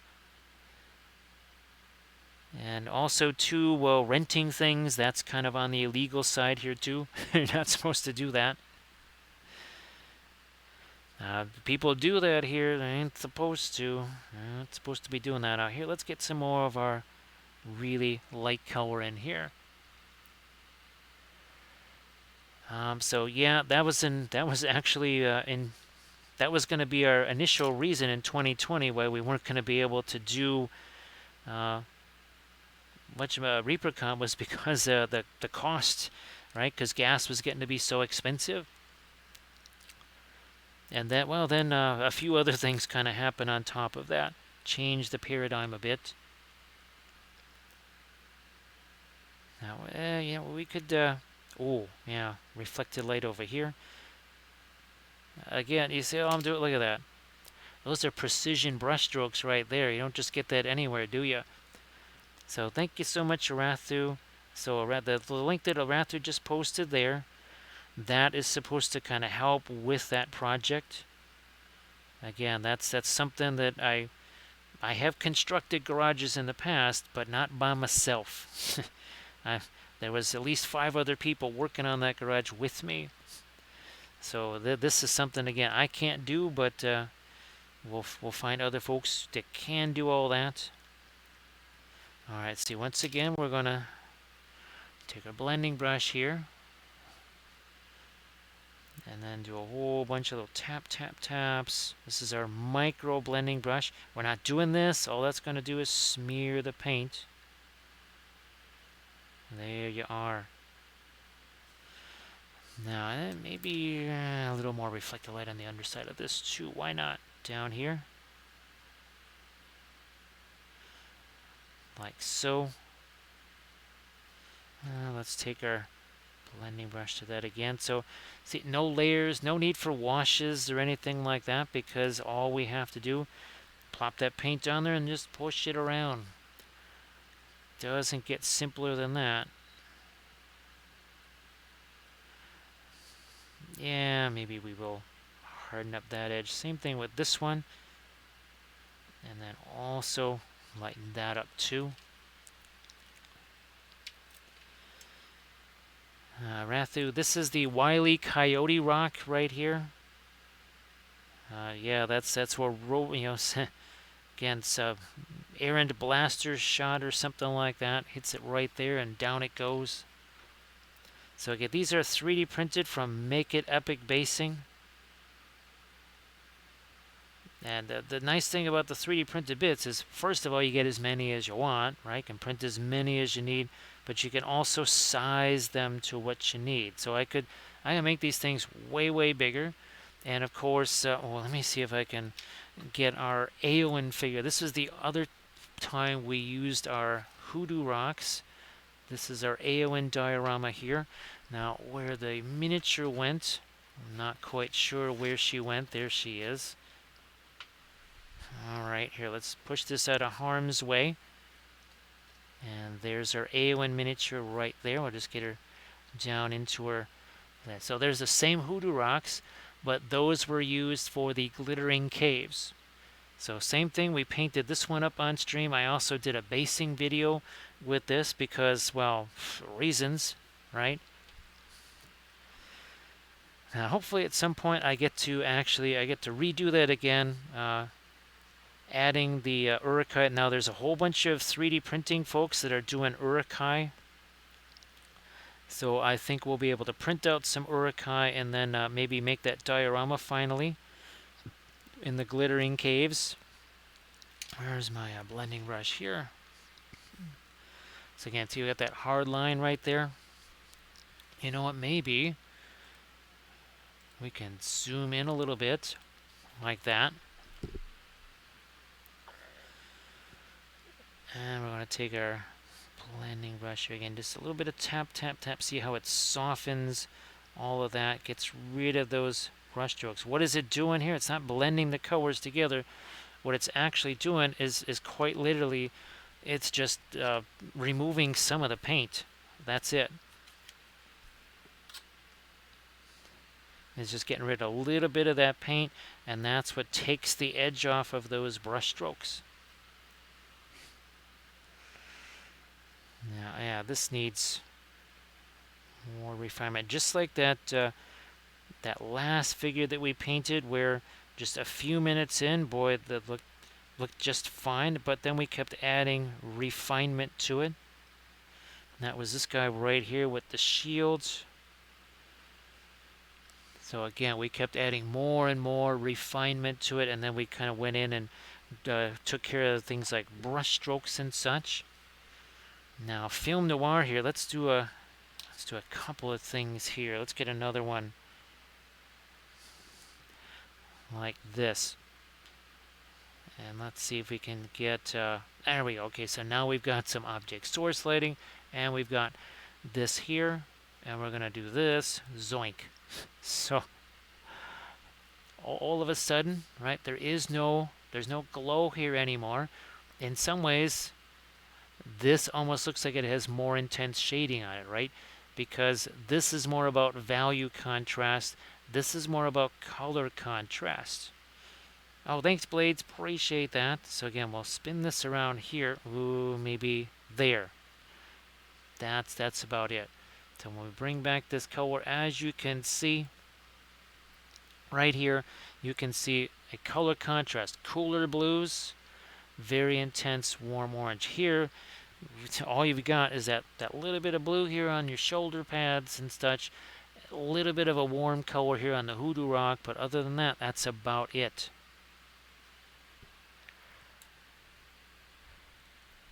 So thank you so much, Blades. Yeah, Blades, I was so happy to see that when I took that stuff into the editing software and it seemed like it worked just fine. Now again, we're gonna be pushing that further as we start painting larger things on it. Because again, all I did so far was just a basing video with the brand new setup. And Blades, I think I showed you that mount there that actually holds the Surface Pro.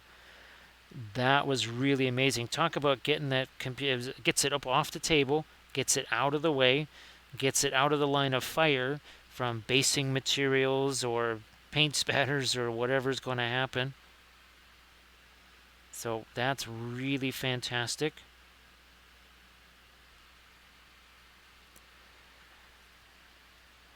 Blades, well, it's okay because yeah, but that is the alternate streaming machine. So if I stream from there, then it would actually work. So we could still potentially again use that as the streaming computer. Now, of course, that creates a little bit of an issue as to how do I get to all my usual props, right? So we'd have to figure out something that way. But I knew the camera would. It was because I had tested it, right? Remember I had tested it on another machine and it worked there.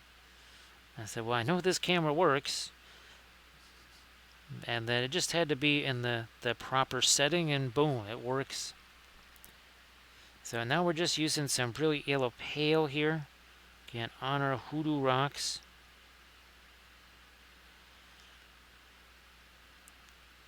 But yeah, Nixel, I'm really glad that you were able to do your canoeing and such your what was it, the Canadian version of biathlon, canoeing and such. Again, love me some canoeing. Obviously, sailing is my favorite thing ever.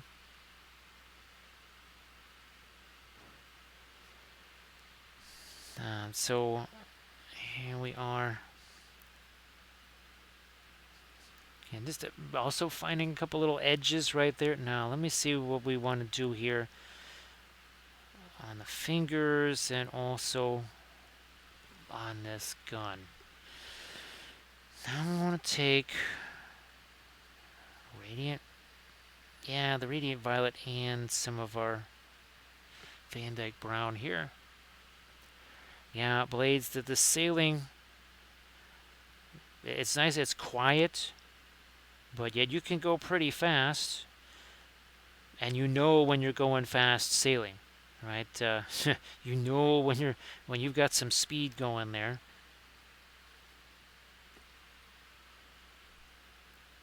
I'm gonna chuck in a couple of more of my highlights here, like so.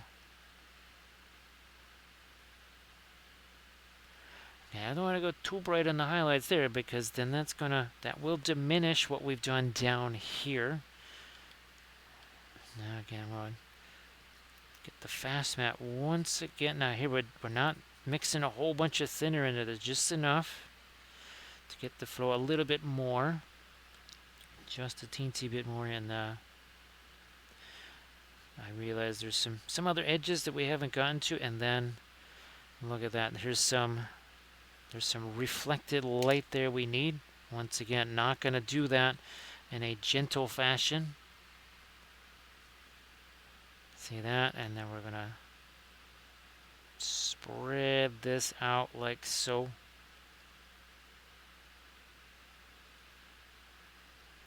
Spread that out. Don't have to worry about brush strokes doing it this way because there's no layers to worry about, right? Hashtag no layers. I'll do the same here. Again, I'm just going to throw that color there. Maybe grab a blending brush here. You see that big old line right there, big old nasty line.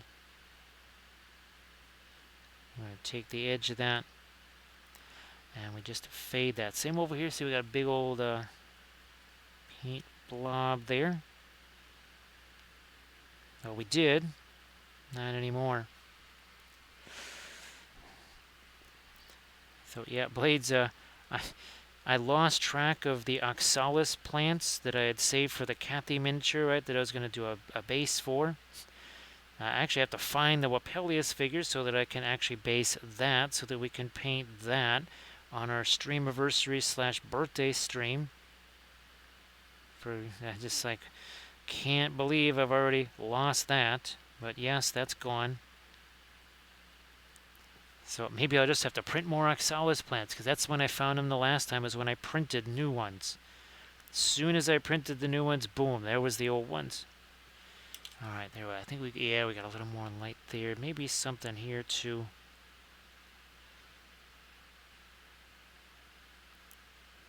Might just throw a smidge more, like right there. And again, 1 hour 41 minutes ago, this is what he looked like. He was just primer, hanging out here with the hoodoo rocks. That's it. Yeah, blades. That was just earlier today. My sister was coming in. She was bringing in some of this, basically kind of like sawdust, quick dry type stuff. And I just happened to look over, and there was some flowers there. So I snap pictures of those when they're doing stuff like that, and then I can send them to folks, and hopefully they get some enjoyment out of that. But yeah, I've got a whole bunch of roses, and that's going to go on another Cathy base, because she did like the rose bushes there. Now here, let's get some more of our. I did the one, didn't do that, so we're also going to sharpen up again a few more lines over here, create a few more shapes. Now I think I'm just going to do is, this is the thing I have to get used to, blades, is I can't just click a mouse to do things like well, black and white stuff, film noir, moving in and out. I have to physically do that by hand. That's going to take a while to get used to. Got very, very, very spoiled with the Logitech controls, that's for sure. And now we're gonna, yeah, I didn't want them to be quite that light of a highlight there, but fine, whatever. Maybe we'll also lighten this up here. Same there. And these are not even the brush strokes themselves. This is more of a, it's almost like we're doing a little bit of Morse code here. We're actually doing tap, tap, tap. I'll do some more over here.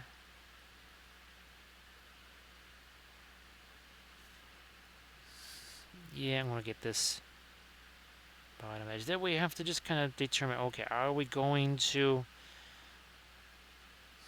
do some weathering on this, some chipping or whatever? Maybe we do that. Still, there's some more edges I want to define here first. Define some edges first, then maybe, see, look at that, how much more of an edge we can get there. Spot something. Yeah, there you are.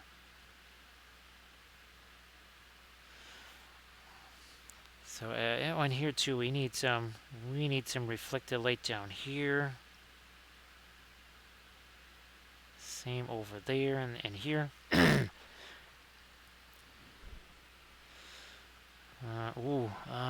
Looking at that, it's darker than I thought it was. There is a little bit of a sort of a color here. Just there. We'll come back with our dark colors. We'll sharpen up some of these edges too. Some of the edges on the end here. And thanks to everybody doing the follows, because I think, are we under 30 now? Yeah, oh, look at that, 27. 27 to get to that nice solid number there.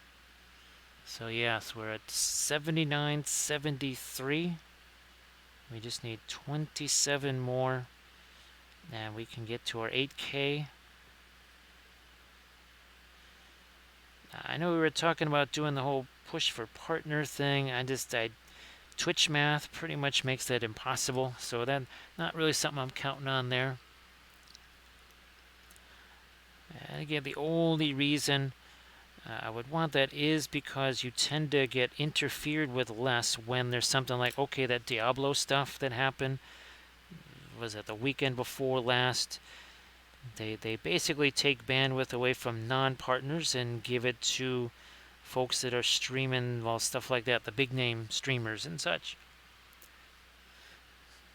So that it would just kind of help with the not really on my end, but people that are watching would get a little bit less jinky for them. So that would be nice. And thank you so much, Blades. Appreciate the GoFundMe link there. Again, it was my brother-in-law actually that really put the idea in my head that we insulate the garage and make it an area where there could be things filmed or some work done in there or whatever. So he's actually the one that put the idea in my head. Now that does of course raise the complexity level a little bit.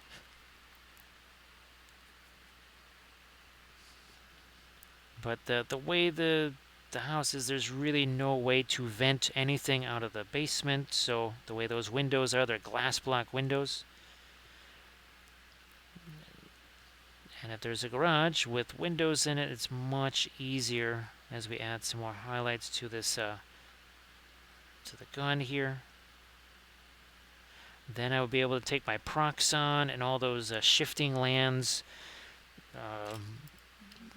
guides and everything and build some nifty terrain out of that. Yeah, arid. Now,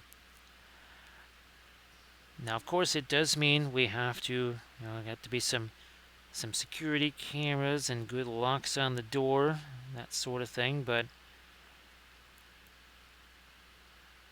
it also could mean an area for doing, well, putting out a bigger table and actually playing some larger games of whatever there too. So it does open up a whole realm of possibilities. Also, remember we were talking about painting those backdrops. A little bit easier to do that out there, that's for sure. Now I'm gonna go back to my dark here. We've been doing a lot with the lighter stuff. How's about we head back over this way to the darker side? There we are. We're just gonna try and again just tighten up a few edges, and then maybe even start to think, okay, do we put some weathering on some of these surfaces, some chipping or whatever?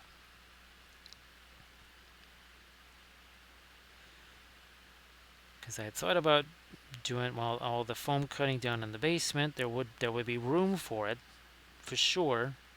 Problem is, again, that black smoke that you really don't want floating around inside your house. It'd be much easier to do that out there. Now we're gonna. This edge got a little wonky there. That's a little bit straight. Now here too, we've got some other edges that we need to manage. We'll do this with our dark, and then maybe come back with some of our light too. All right, here this definitely should be darker. Do some stuff there now. Arid, I'm not sure if you already shared your Pinterest or not with all of your fabulous jewelry and such, but if you haven't already, if you want to do that again, that would be fantastic. And everybody, again, give Blades a follow, give Painterly Git a follow, and also give Arid a follow. And there we go. There's the Pinstagram, as we call it. There's the Pinstagram, so go check that out. The fabulous jewelry there.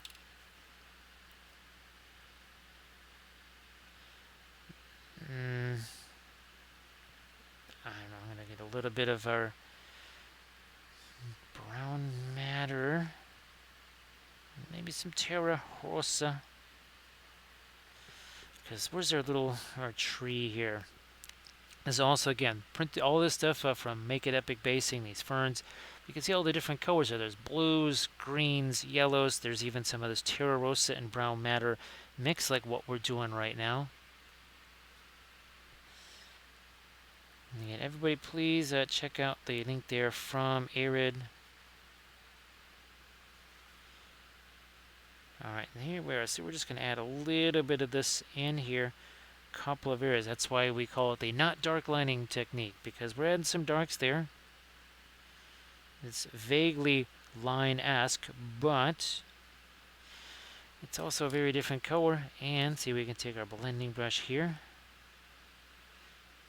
Oh, look at that. A little bit of tap, tap, tap. So see how it kind of mingles in with everything that's there. Can do that over here too. There's still the original pre-glaze in there. And we'll throw some more light over here.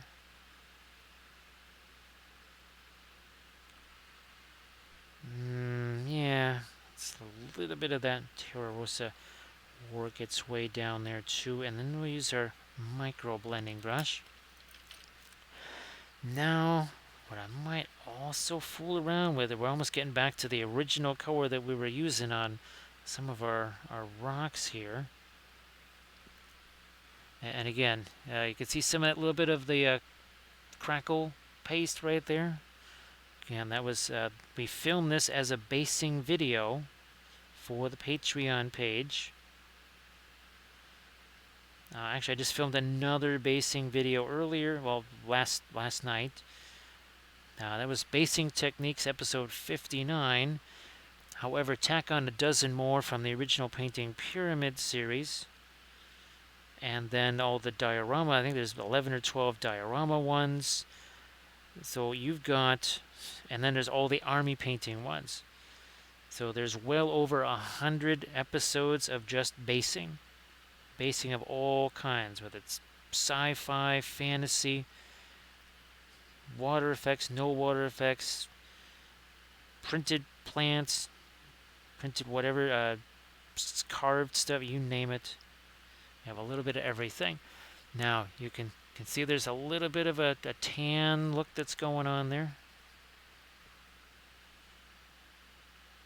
That hopefully that, again, is starting to make it look like it's blending into the environment. There's a little bit of dust, maybe, whatever, getting onto his legs. And maybe a bit more of that over here.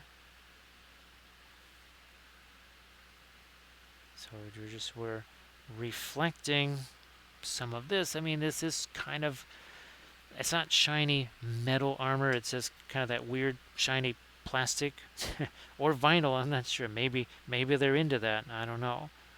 Maybe that's their thing, is all about the vinyl. So I get a little bit of our yellow in there too, and you know what? I might. So it's facing towards the ground. How's about we reflect the ground? Blending brush. Again, not that one. Maybe this one here. All right, well, Trader Legions, you have yourself a good one. Thanks so much for being here. Appreciate that. And now the next stream is supposed to be on Thursday. I don't know what time that might be. Normally that's our late night one. This Saturday stream, that's going to have to start a little bit later again because there's a thing I have to go to. So I would not, I think probably the earliest I would be back here is 5:30 or 6, maybe even a little bit later. So it's not like it's going to be a midnight stream or something. It won't be the 4:30 starts like we've had lately. So just kind of some programming alerts there for what's coming up later this week. It's going to be kind of a busy week, several things to do. I mean, in effect, kind of more along the semi-memorial type things that are happening this weekend. Now, see, look at that. See that? You can see that tiny bit of the kind of a tan look right there. It's very, very subtle, but it's there. It's maybe not as much as what we would probably do with, say, something that was, a non-metallic metal. Like, where's our? There we go. So not quite as insanely reflective as that, but still on the reflective side. And very simple color. Essentially the same stuff that I've been using over there on the Hoodoo Rocks. Now, Novel Ferro, hopefully, well, let's see, it's going to be 9:44 here. Hopefully that medication is starting to kind of kick in there. Starting to cause the sleepies there. Now, and hopefully you can just stay asleep, right, and just enjoy some solid slumber there. I know you would love that. Now, again, it's a hard to reach area. And then how you can see it. See how there's a weird. Look at that. Now it's completely blended together. No problem there. All right. Well, Thranul, thanks for being here. Appreciate that. And so Thranul, yeah, I'll be posting the new Patreon link there, and that's with the new setup. So yes, actually got that thing working, and really kind of enthused about what can be done with some of the larger stuff now. Because this area right here, filming or streaming something that's only twice as big as this is incredibly challenging. As in, oh my gosh, it's practically impossible. And we're trying to make it not be quite so impossible. Now let me get some of this darker stuff here. I'm going to chuck in some of that yellow, a little bit of this pre-glaze here just to gray it down a little bit. So yeah, Thranul, again, glad to see you here. Who knows, maybe Thursday we do some 2D art or something like that. It's been quite a while. I'm doing an awful lot of 2D art right now, that giant mural, with the exact same oil paints that I'm using right now. Only, what, at 134 by 90 inches. Now let me see if I can get some more. I'll try and get some more dark down there, maybe. Let's see if we can do that. We've got some of our Van Dyke brown over here. Maybe even a little indigo. Oh, that's going to be dark. Very much this dry brush type of thing here. I also was going to gray this down. We have a lot of warmer colors. How about we get something that's almost, again, maybe take some of this and bring some of that over here. Here again, we're going to darken down some of this. Then I'm going to maybe throw a few highlights out on the end of that rock. I think we should do that probably. Let's see if we can make that happen here. Yeah, well, we're going to stick with, yes, maybe brilliant yellow pale and that. Hopefully not too late.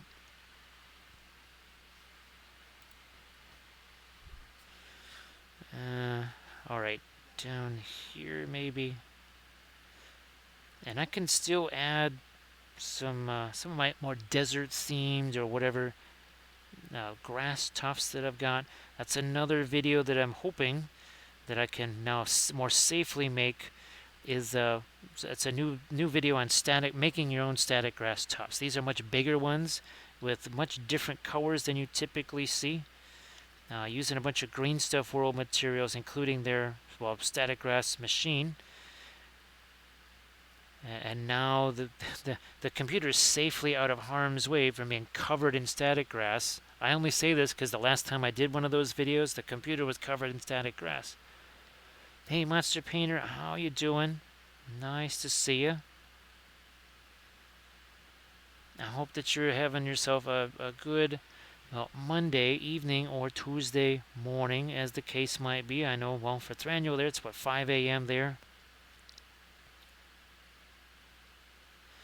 And yeah, we're continuing along with the Shatterpoint stuff, and we've added to the bases just like this is Showa one right here, doing this kind of jungle type of a theme. And then where's our Bo-Katan?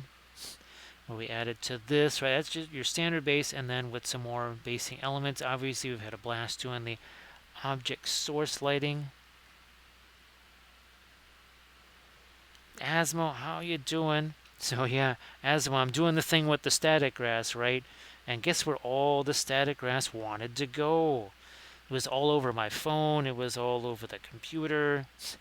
So now I'll show you. I'll send you some pictures tomorrow of this rig. And I haven't actually moved it up as high as it can be, but it can be like 3 feet off the table. So if static grass is getting that high, then I must be doing something out of control then. Either that or there's some really intense static going on. Thank you so much, Monster Painter. And what was our last stream was this guy right here. So we had some fun doing the technically 3 light sources because also his mask. There's yellow streaming out of that too. Now, of course, it's going to get all over me. That I know is going to happen, such as it is. But yeah, really looking forward to, because some of these, I had never seen static grass available for purchase anyway that was like 9 millimeters high, 12 millimeters high, and some really dark browns and nice rich tans and such. So I thought, well, we can really make some perfect bases for this. Also for these guys, or Tufts, because this was the video that I filmed. We used, for Make It Epic Basing, we use these for our Greyjoys, right, to do a kind of a swamp. Here, this is more of a savanna type of a thing. We've got another one over here. So these are 3D printed from Kurzlook, the Mahood Riders. But there you go, you can kind of see some more elements over here. So in addition to the painted basing bits, there's also going to be some really nifty themed static grass tufts. Well, hoping there will be anyways. So Asmo, I'm hoping maybe, I don't know, maybe this Tuesday and or Wednesday, maybe I could try and do a hangout there in the Pyro Club. That's kind of that's what I'm shooting for, what I'm hoping for anyways. So I might, I think it was, I know you and Dio have sent me links to the Discord there. Oh yes, and Arathu, there's a wild Arathu in the chat. Now again, see where we got all the crackly stuff there? I'll work my way around it. This little tiny bit right here, that's actually the original base. That's all that's left of it. Everything else has been covered.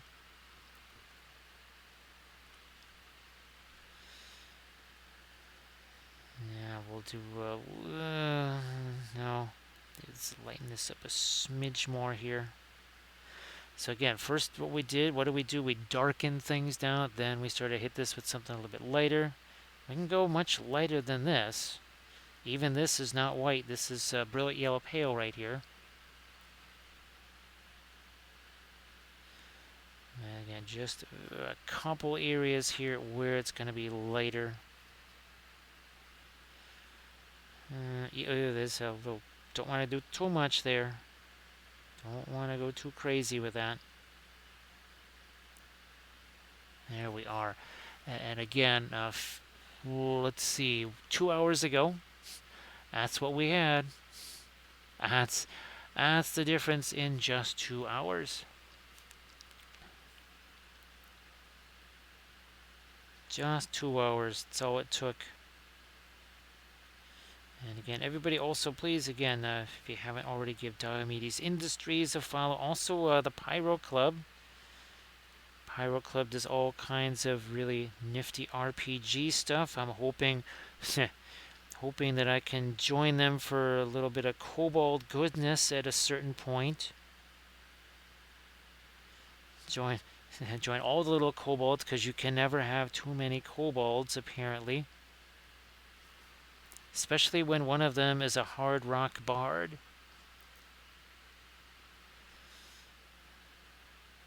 Now, Asmo, I hope that you have safe travels with all that and not too much in the way of hassle. I know that, well, that much driving kind of, it's built in that it is a hassle, but hopefully not too much of that.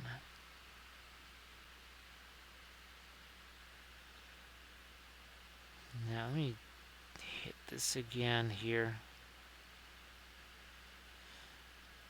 So again, not every single aspect of it. Now, down here I use tree bark. Now, I still have to do that basing video with those cork pieces, not the bulletin board cork, but actually just chunks of cork. Now, that's not a next gen thing, chunks of cork. That would be cork after maybe he's been fighting with the Klingons or something like that. And there would just be chunks of cork laying around. No, this is a cork here. I'm looking at this. Boy, oh boy. Alright, I'm going to do this. Let's grab some of this here. Basically like a middle tone. Ah, good, you can see it. Maybe it needs to go, well, hopefully not that much later, but let's see what happens here. So Asmo, here's hoping that, again, you have safe travels there and not too much in the way of hassles. Let me see if, here's my blending brush. So this is a way to do something like this with less hassles. That would be really difficult to get a whole bunch of layers of paint in there, wouldn't it, to smooth that out? Or we just shove one brush stroke down in there and then use this to feather it out, right? And then maybe we go one last little bit lighter, and then that's good enough for down there. Boom, that's it, right? See? Again, there's this weird cottage industry on making things difficult. I don't understand why. If there's a 3-step process for something, people will definitely turn it into a 10 or 12-step process. Again, I'm not really seeing the advantage in that so much. Again, math, not my strong suit, but I do believe that spending, doing 3 steps, especially if that's really all you need, is probably a little bit better than doing the 13 or 14. Mostly because the law averages, they're going to catch up with you. More chance there's something to go explode in your face. Whereas you keep things as simple as possible, just that much less can go wrong.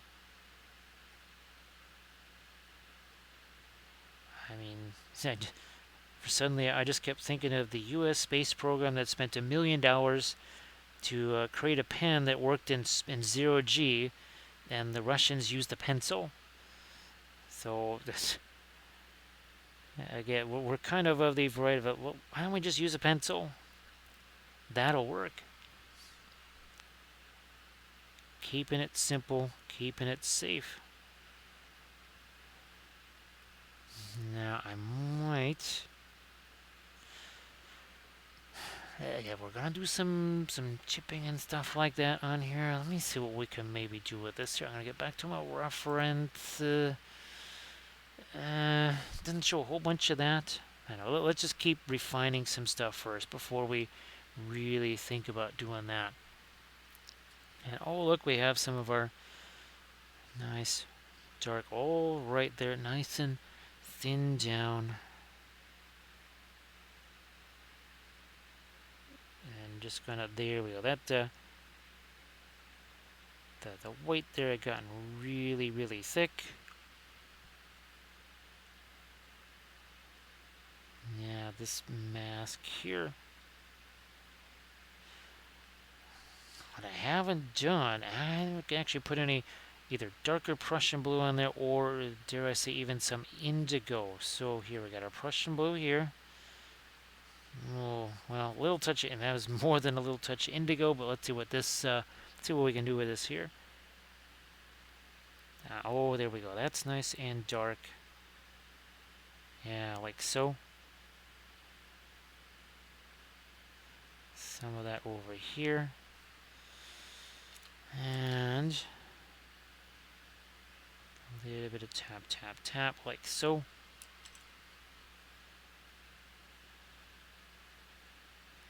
I think we're pretty good there with some of our darker blue. Actually, maybe we did add some there.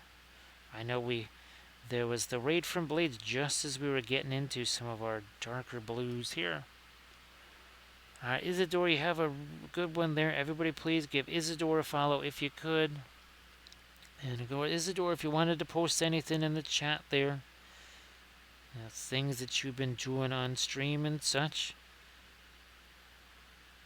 So you have yourself a great night.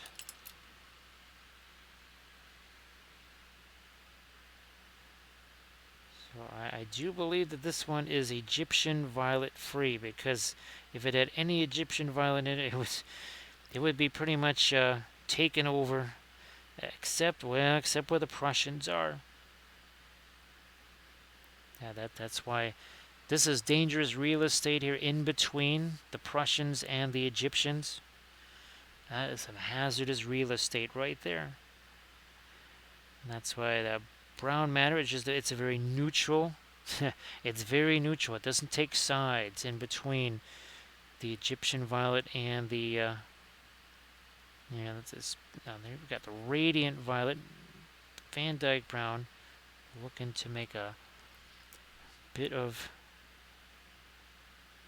well, that's neutral, still not quite on the dark enough side. So let's get a little more. There we go. It's a little more Van Dyke brown here. Oh, there we go. Now we got ourselves an edge there. We just didn't have one. Same over here. Yeah, just because something happens to be white doesn't mean it's also devoid of any kind of shadows. You can take, wear a white shirt or something like that, go into even a somewhat darkened room with a flashlight, and you'll see plenty of lights and darks that much more hefty than you would expect for something that's white.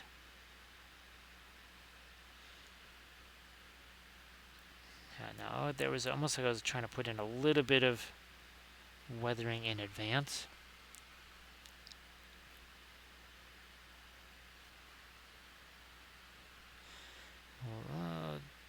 So a little smidge of dark right here. I mean, this is closer to the ground also. Now let's not go too dark right there. So we're going to take our blending brush to that here.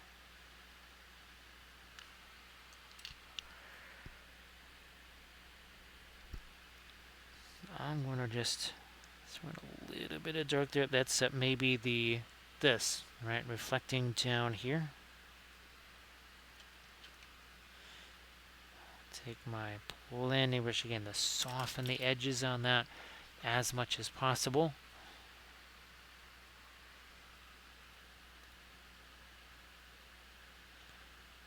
So I'll throw a few more darks on this Hoodoo Rock, especially since it is in the foreground, although, yeah, you got the foreground here now.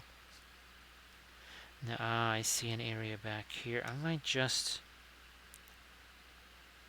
gray all that down back there. Why? Because it should be in shadow of this thing. Well, can't really have this much light back here. Alright, that's more like it.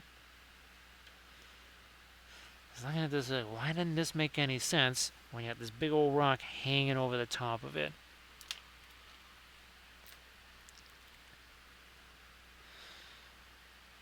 Maybe some more in my dark here.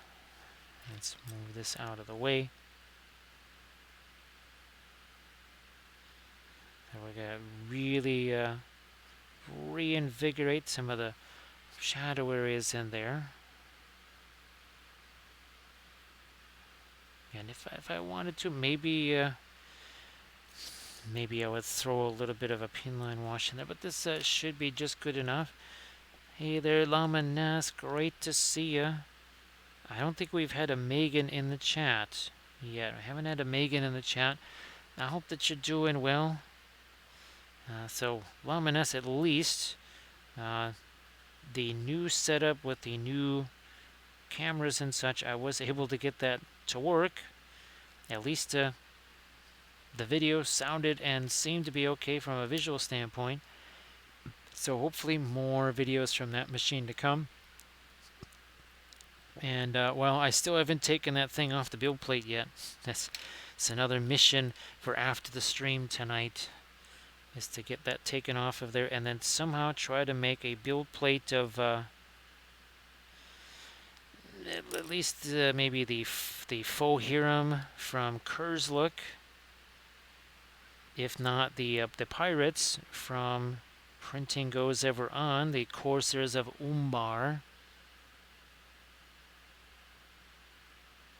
Now we're going to do lights in a few areas here. This kind of got a wee bit choppy over here. So great to see you again there, Luminous. And yeah, needless to say, haven't had a chance to try and do the firmware on that, the other printer there. And I'm still even now contemplating, do I just maybe get another Sonic there? Well, Asmo, you have a safe night there, so sorry about that. Hope you'll be okay there. And of course, also to take care with the travels. So Landris is doing the dwarf pirates from Highland Miniatures. Yeah, you would almost think he does dwarves once in a while, right? Right, Landrast. Every so often he does a dwarf or two.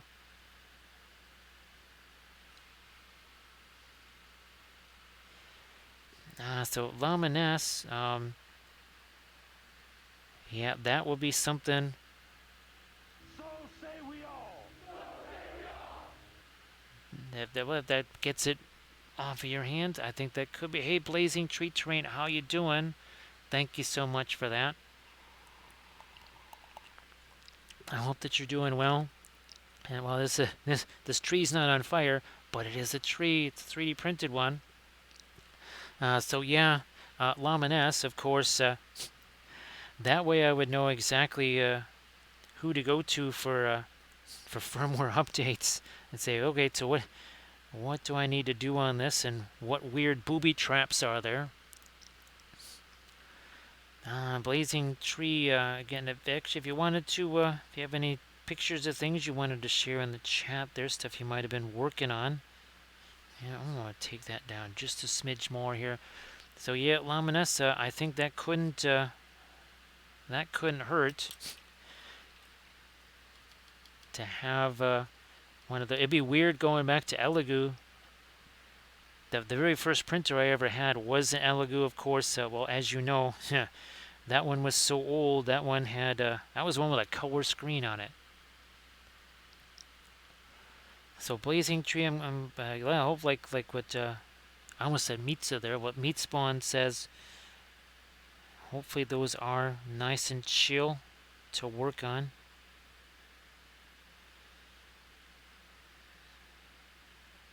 Now let me. Okay.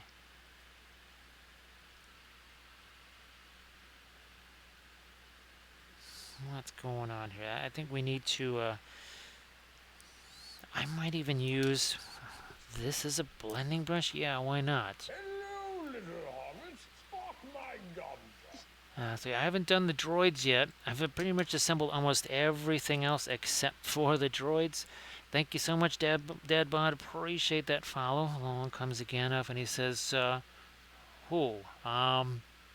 you know what, Iluvatar, so instead of a white robe after you let me die, maybe some white armor instead of. I'm just saying this is kind of soft and smushy. He's like, yeah, not exactly Beskar, is it? I could use some Beskar too. So So say meat we spawn. all. I'm really glad that the oils are making the infinity stuff go well for you. I don't have any infinity stuff here. Thank you so much. I appreciate that, Dad Bod.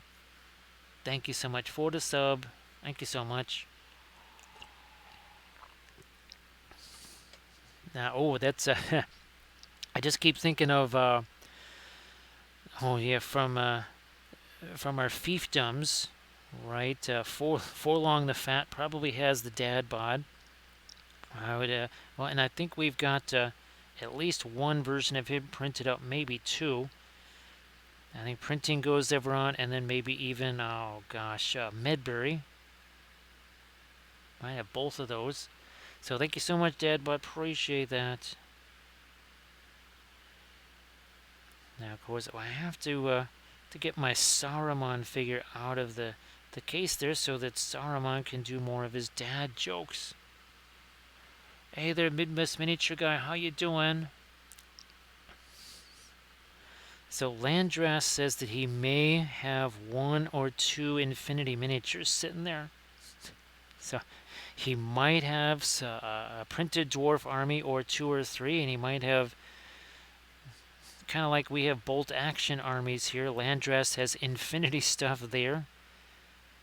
Now, Landras, is it all the different factions, or is it kind of a mix? Pan-Oceanian.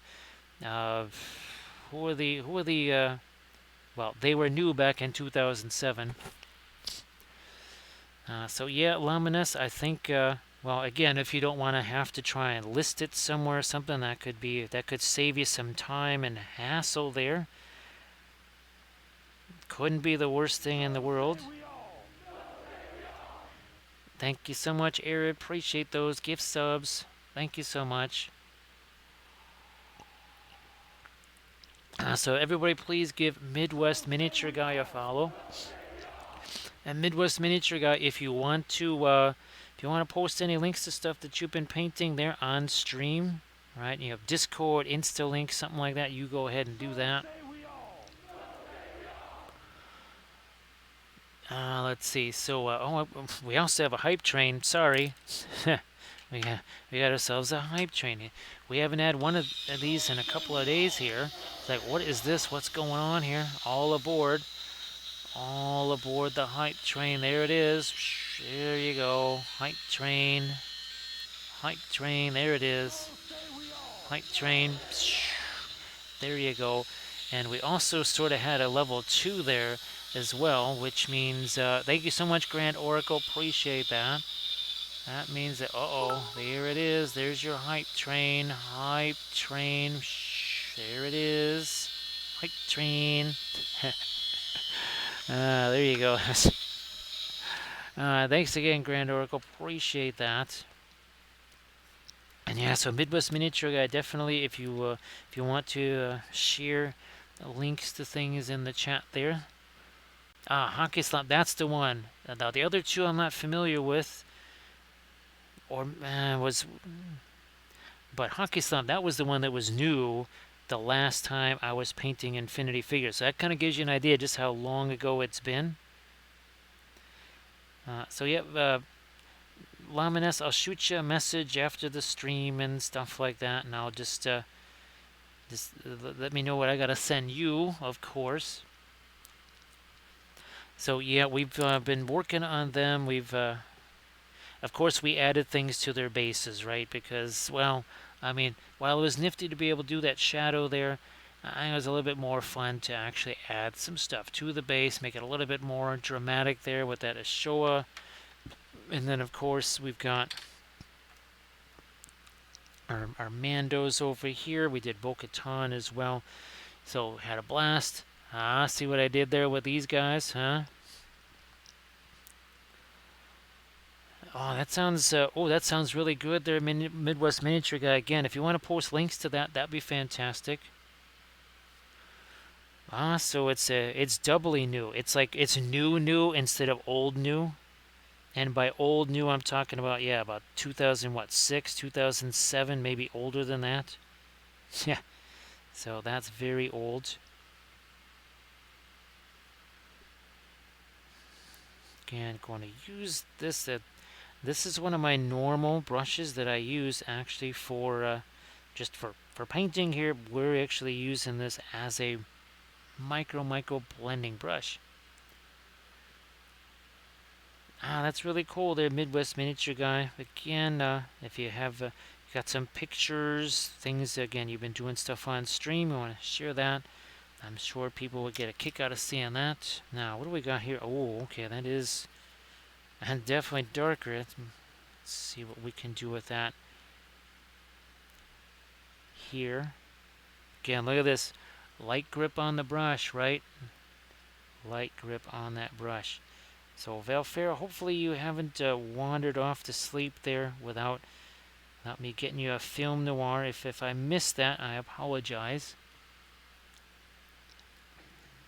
I'm just gonna can't take that. We're gonna fade that. There was a bunch of rough edges there. Now here we got some lighter stuff we've got to do. And let's get some of our white here. That's our fast matte white. Oh yeah, we could definitely use that on a few edges in here.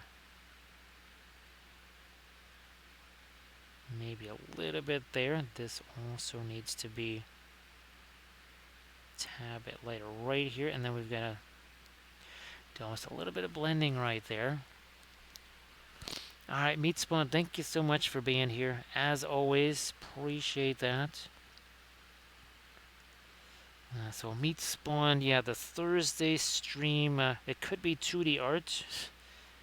Uh, I'm not going to paint another bag in because like I said, I'm painting one that's gargantuan. So I think we're not going to paint another bag in. Maybe a space cape or something. Who knows? Or maybe just a miniature. It really depends on what I've got ready to go. Hey there, Artemichael. How you doing? So Artemichael, it was I was happy with this Monday because the video that I filmed with the new filming area, that seems to all work. Everything seems to work out okay. So that made it a much better Monday than the kind of Mondays we've been having lately. That's for sure. So everybody, please check out. I almost said Artemichael's face, but that would be Midwest Miniature Guy's Facebook page. So Artemichael, hopefully everything's going okay there, and you're kind of done with all the yellow and orange stuff. You're done with that, and now it's just time for more printing, hopefully. Hey, Chris, how you doing? Boy, Chris, it's scary to think that there's only 2 of the original 8 that aren't painted yet. There's this one, and then there's this lady right. I almost forgot about this. Now I still have to get Darth Maul on a base there. But 2 hours 28 minutes ago, this was this exact same primer. 2.5 hours ago, that's what he looked like. So Chris, I hope that hopefully you are having a decent Monday. That's for sure. Alright, well, we got ourselves some light here. No, it's not as light as I thought it was. Alright.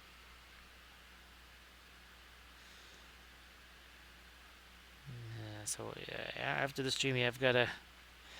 actually, ironically enough, I was printing some hoodoo rocks. I might just print up another batch of these, I don't know. But these are kind of fun, I have to say. So learning some new software, also trying to do the narrative game thing, and also healing up. So Artemichael, hopefully the healing up process happens really quick. And hopefully no No crazy things along the way.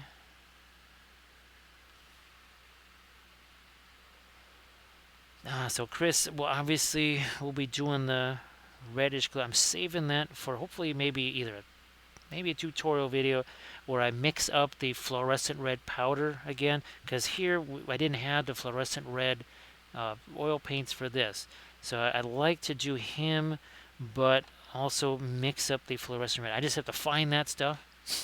Got to figure out where in the world that stuff is, because I've been moving so many things around here. And it's kind of hard to believe it's been almost a month. Just in the last month, so many things have been moved around. And things got moved around even during the time she was in the hospital, because they were going to be sending her back here with oxygen and stuff. So yeah, there's a lot of confusion. Now, so Midwest Miniature Guys, since I have the whole starter box with all the terrain, and oh, that's right, I wanted to paint up the terrain on some videos too, and I've got more of the boxes coming, so we could do more object source lighting.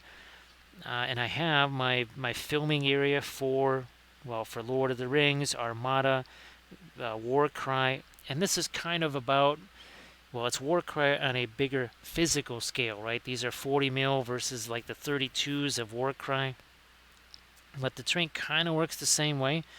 So I was thinking, well, if I have all the stuff, maybe we should try some gameplay videos of that as well somehow. Which it just at first I wasn't gonna do that, and then I thought, well, wait a minute, I just have all the miniatures painted, so why not? If I'm gonna do all that, especially on stream, and now it's not a game that I would be live streaming because I would want to know much more about the game. That's why I'm comfortable live streaming my MESBG stuff. It's a game that I've played for darn near 20 years. Thanks so much, Chris. Yeah, it's there's a lot of stuff going on like that with the house and everything too. And then there's the giant, the giant mural that's happening, which hopefully that also gets turned into a painting video. We'll be filming it again tomorrow. So that's something I might just put up on the YouTube channel, since I would have to kind of narrate it and such.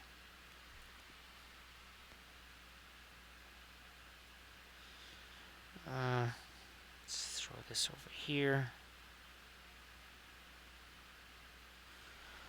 I think we're getting again to some nice light. This might also need to be a little bit lighter. We'll see that. So it's an actual wall mural painted on 134 inches by 90 inches. It's the wall of a nursery, and it's a bag end. And of course the wall, it's nice because the wall has that little bit of texture to it. And believe it or not, in 2.5 hours I had the entire wall at least covered with a few, two, maybe even three layers of paint, if you want to call it that. But it was already drying by the next day, and it was very watercolory, and we were just really slapping that paint on there. And I thought that could make a really nice tutorial. So yeah, Chris, can't wait for people to see that. It really does showcase what's possible with the oils, that's for sure.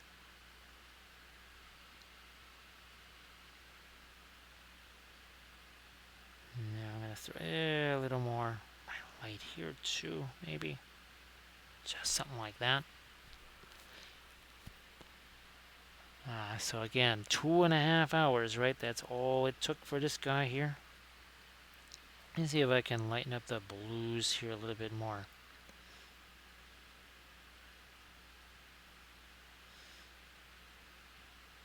Just a smidge right there. I don't know, maybe Can you see what we're doing here? I'm going to push it back this way a little bit. Tiny bit of light there, and one little bit right here. Now that sort of aligns with where the white is there. Hey, bench guy. Nice to see you, bench guy. Landry, I keep thinking of all the desert bases that you did. With the, was it the AK Interactive material on them and such? That's what this just keeps making me think of those bases that you did. You did a bunch of those. So who knows? Maybe I'll just print up even just another thing of hoodoo rocks or something like that, instead of trying to do a whole build plate thing. And try and get that print also going again tonight. So bench guy, I hope that you had yourself a decent Monday, not too much Monday in it.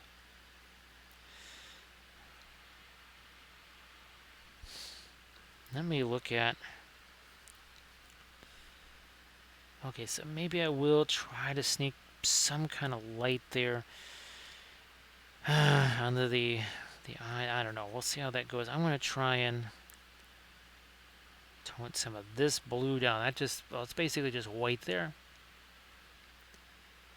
Yeah, Landrist, I think between the stuff that you got there, the 8K interactive stuff, and these basing bits here from Make It Epic, well, I think you could make it epic. I guess not for your dwarves on bears, though. I'm thinking that's not probably. But again, well, these were very fun. These Savannah bases right here, a different use for the Daz air dry clay, different way of working with it. That seemed to be great. Ah, boy, Chris, that's gonna be a really fantastic trip there. I know that Zorp, he wanted to basically paint Lord of the Rings miniatures at each of the locations.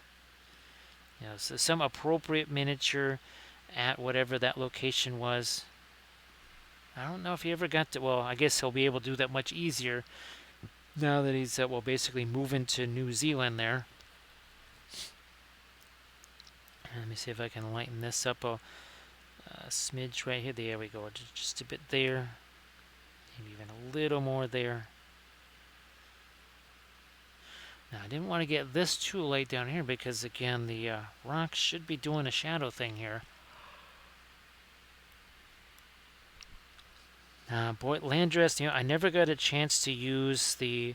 Remember the palm trees? I shrank those down to use them on... I was going to make the Armada terrain. Although now that I have that... oh gosh, what is that stuff? The cork from Sarge.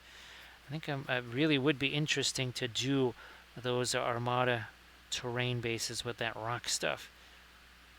But then get those tiny little palm trees on there. Man, it was weird printing them out that small.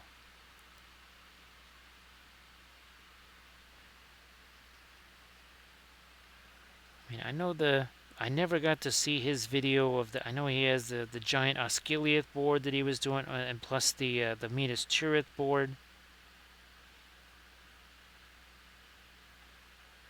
Now, having seen or having painted this thing now I just said, well, I think I want to paint Medjugorje. There's a wall of the house that I think I'm going to be painting Medjugorje on. So that's another one. Well, it'll be a lot easier for me to film that. It would certainly be a lot quieter because the room is carpeted and there's no dogs that are going to be running around. Thank you so much, Bench Guy. Appreciate that. Thanks so much for the sub.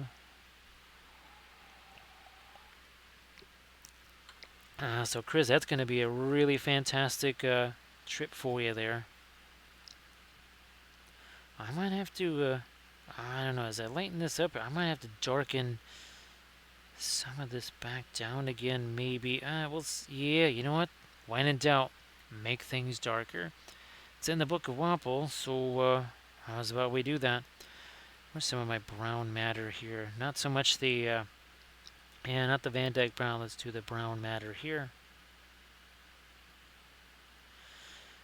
And maybe I will try to catch a couple of edges on this because this is our center of interest here. I also have to get something a little bit lighter, I think, on the eye inserts. Not Space Marine glowy, but something lighter there.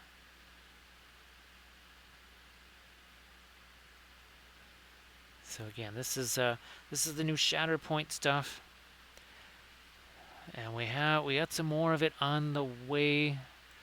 Like I said, I'm not sure when that one box might show up. The pre-order stuff, I have no idea. That could be, I don't know, is that weeks away? I got it from Miniature Market or whatever. So hopefully that won't take too long to get here.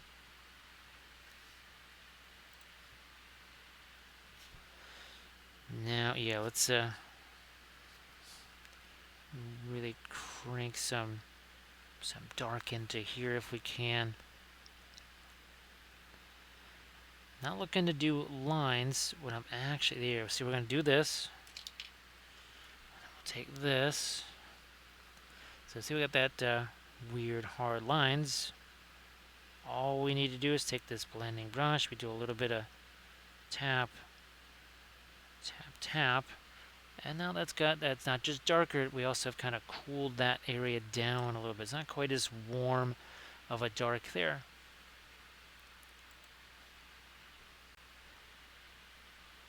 Now we're going to take some of that dark here. Bring that right around there. So again, trying to maybe find a few light edges. We'll do the same thing here. Why? Because that's coming forward just like he is. Now down here again, maybe we won't do the all the chipping and all that kind of stuff. I was thinking about it. I mean, it'd be, even after all this is dry, it'd be easy enough to add all that afterwards anyway. No big deal. So again, Bench Guy, thank you so much. Appreciate that. As always.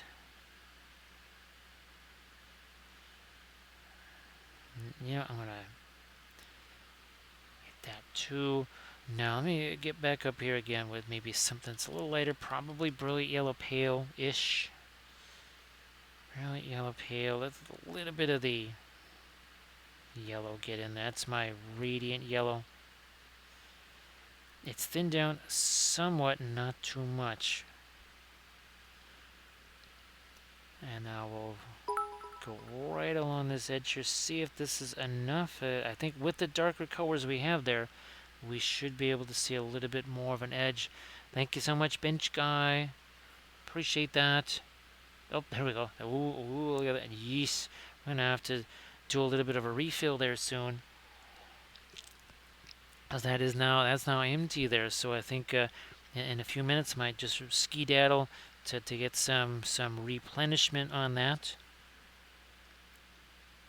Right now, again, looking to add this light here on this front edge of stuff. Yeah, so Midwest Miniature Guy, I'm glad you're making progress on all of those different projects there.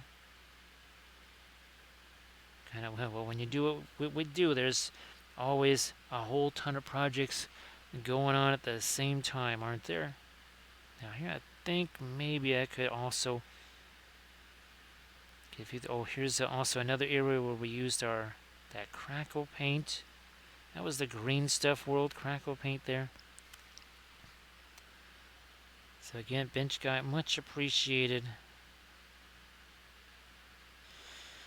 Also, too, I have to think that that's in shadow, not to the same degree, say, that our Anakin has that shadow, because that's cast from his lightsaber there.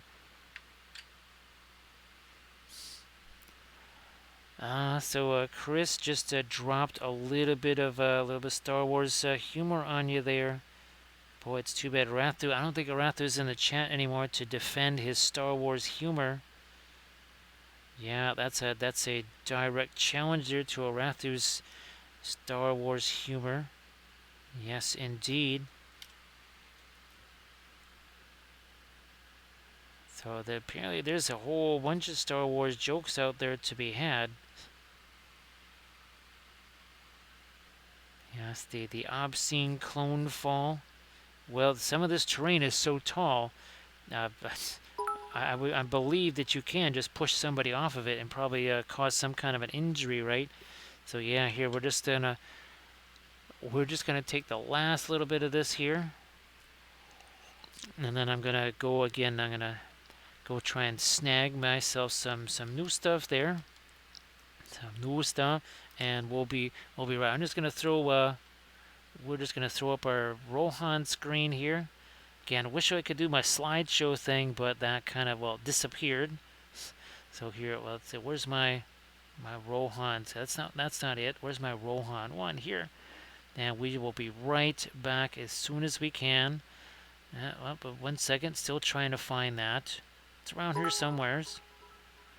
Of course, we also don't want to miss out on Grand Oracle saying, well, look at that. See, there's a tiny, tiny, tiny little drop there, and that is it. Just that tiny little drop left. We need more than a tiny little drop of medicine, of course, right?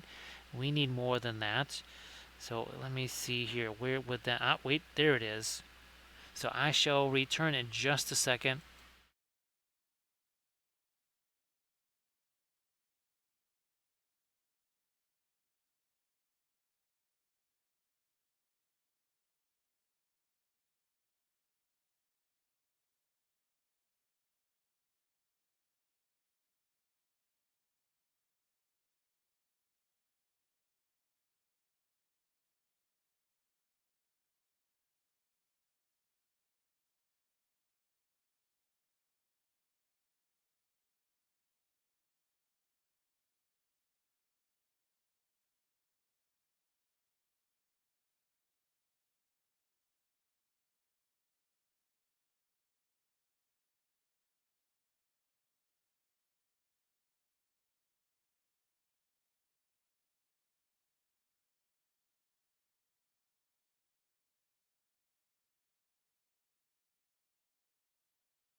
I have returned, and now it's time to continue with...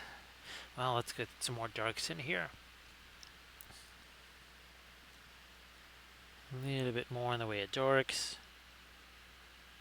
Down here.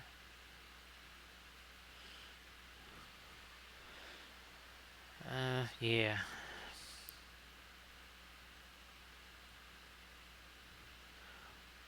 Alright. Like this.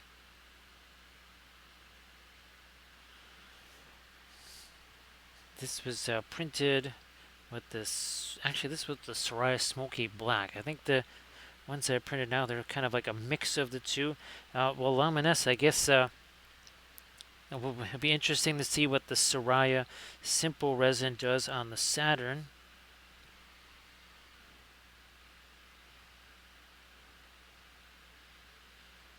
Here we are. Let's take this.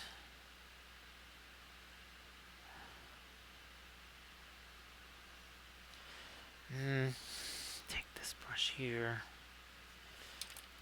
Maybe we do need some darks up there, but I'm also gonna... There we go. Grab some of my Terra Rosa. Yeah. Warm that up just a smidge. And just take the blending brush here, do a little bit of tap, tap, tap. And see, that kind of changes the color a little bit there. Just a bit.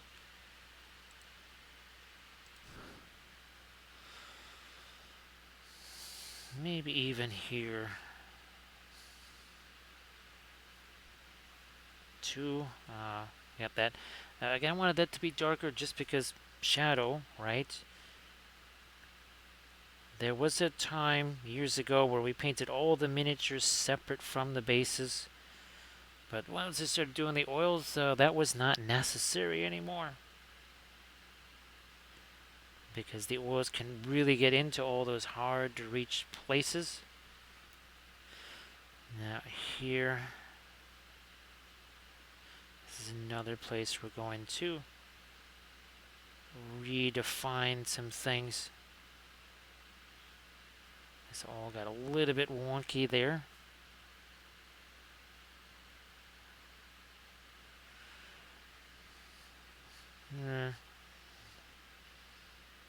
I knew there was something over here. We need some. Need to actually have some more dark back in here. We have been adding a lot of the reflected light. All right, now we got some dark there. We'll take maybe even this and do a little bit of tap, tap, tap here.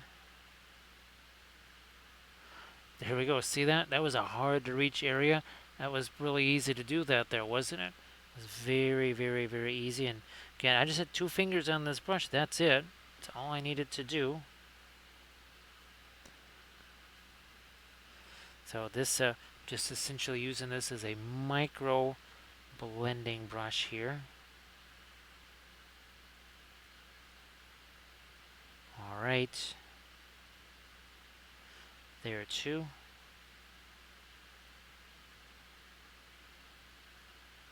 Yeah, something like that. Thanks, Chris. So what's basically what I've got is both of my arms resting on. I think you've heard me talk about this before, right? One of those foam things where people rest their wrists so they don't get the carpal tunnel syndrome. And actually, my hand right here, it's resting on the table, and then this goes here. So it's almost like I just created a tripod, right? So I can move this around. Nothing's going to be shaking or anything like that. Now, if someone were to shake the whole table, that all bets are off there. But that shouldn't really be happening too much anyway. Now that's got some more, it's almost got some more grayishness to it, but all right, I just saw this here. Before I forget this, we're gonna just, there we go, a little bit of blending brush magic right there.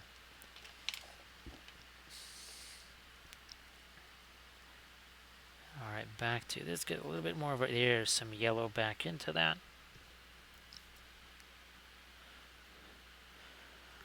And what I'm wanting to do is not just reflect the light here, but something that's got a little bit of that tan to it. I can sort of see it there. I'm going to go even stronger with the yellow. Well, that's a little light, but let's see if that extra bit of yellow makes a difference there. Yeah, now it's starting again to have that sort of like what we've got down here. So see, that's that. It gets closer to the ground. It's got more of the ground color in it. So this was the Hoodoo Rock, some bark, and then my own homemade texture paste. Very simple.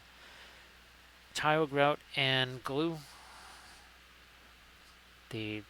Now it's the pre-mixed tile grout. For whatever reason, I couldn't actually find just the tile grout in powder form. My intention was to use actually the moisture of the glue. That was going to be what I mixed it, instead of mixing water with the tile grout powder. But since it was all pre-mixed, I just added some of the glue with it, and that made it this really strong stuff. And talk about being impervious to any kind of liquids afterwards. I mean, it's tile grout. That's kind of what it's designed to do. That is really strong texture paste and very cheap too. Now, it's not that I don't really like the Vallejo stuff, especially, or even say the AK or the MiG ammo stuff. Those are really nice, but they tend to be very expensive, and they also don't really last forever. You either kind of have to use them up all at once, or just kind of hope that they stay viable over the course of time. For me, I basically just kind of almost mix up what I need when I need it. That way, it's very much fresh and not getting sort of semi-dried out and crusty. Yeah, so just again trying to get some lighter stuff here up on top. Again, this is more of the yellow here. Brilliant yellow pale, a little bit of the radiant yellow too. That's from Gamlin. There was that experiment I did for a while where I was trying to use the oh gosh, it was the Radiant Lemon as a substitute for the Brilliant Yellow Pale. I mean, it wasn't, it was okay. Boy, Chris, Kathy, we used to joke about, well, I think we were going to call it Iron Painter, which of course now there are Iron Painter contests, I guess. But we wanted to have it where everybody's got the same figure and the same paints. But then, of course, someone is kind of going around sort of ridiculing them a little bit and also like tossing them jars of paint or some kind of special effects material and said, now incorporate this. Just something that kind of combined endurance, torment, uh, obviously working fast, but also literally on your feet, just kind of thinking on your feet. We thought that could be hilarious.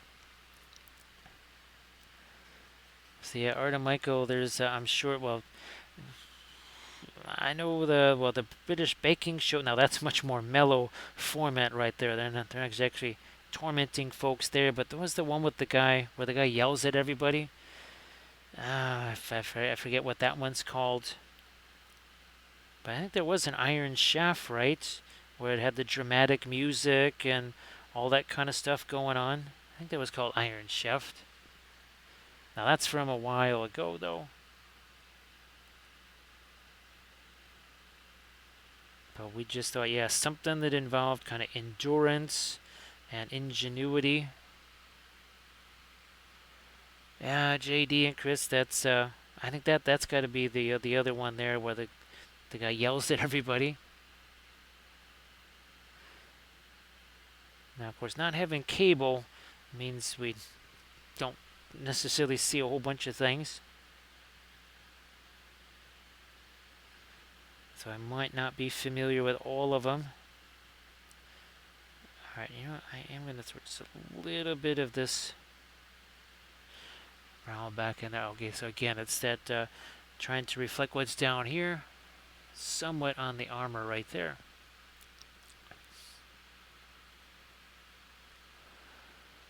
So Grand Oracle, there was it that Masters of Something thing? Remember, I painted, what was that? The Thanos. That's right. I painted that Thanos figure. I think they gave us 59 minutes or something like less than an hour, 57, whatever it was less than an hour. And we did Thanos with the object source lighting and the non-metallic metals. And there were some people that had about 3 brushstrokes on there.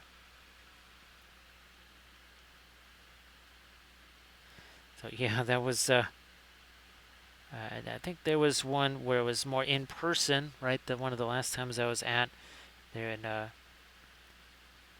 know they were trying to distract us and stuff like that. And I said, "But good luck."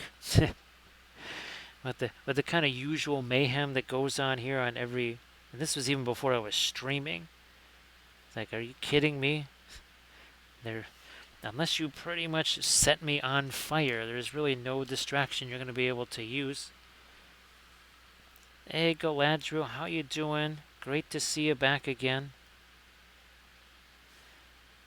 And that was with the throne, too. That wasn't just Thanos. That was Thanos with the throne, all the stuff, the rocks and everything. All full-on object source lighting. Now, we lost our line right there. Okay, we restored that a little bit.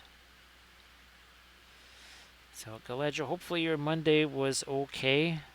Not too much Monday, of course.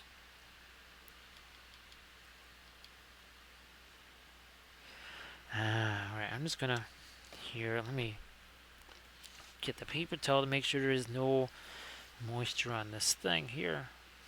Because I wanted to use this as a blending brush. Well, thank you so much, Bench Guy. Thanks so much, and we'll hopefully see you on the next stream there. Thanks so much. And Doji, nice to see you. Happy Tuesday morning. Boy, Doji, it is just so easy with the oil paints. It's insane.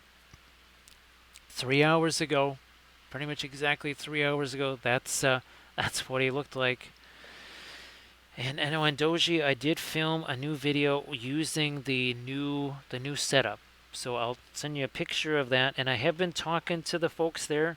Eldfall, right? That's what that is.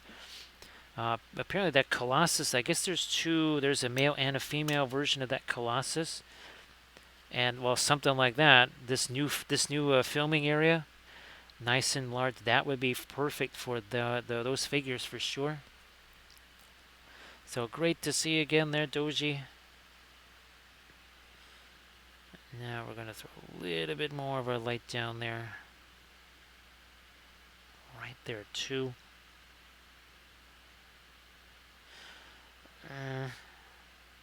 Not sure what's going on right there, but we'll just do it like that. Also a Ganassi Sorcerer. Well, Galadriel, yeah, you'll have to, well, once you get painting on that, you'll certainly have to post your work in progress pics on the in the chat there, of course.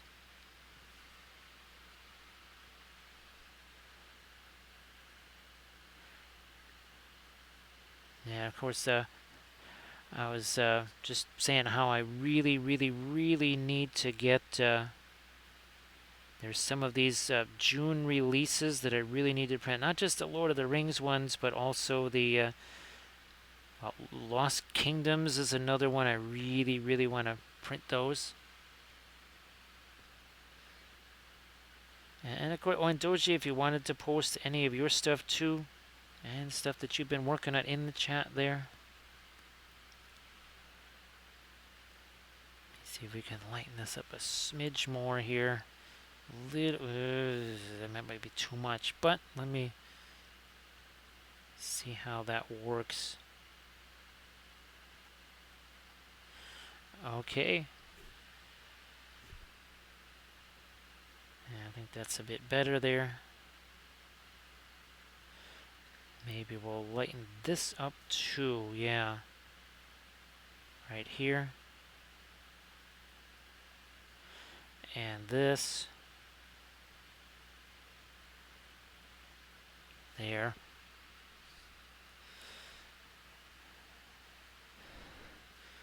Alright, more here.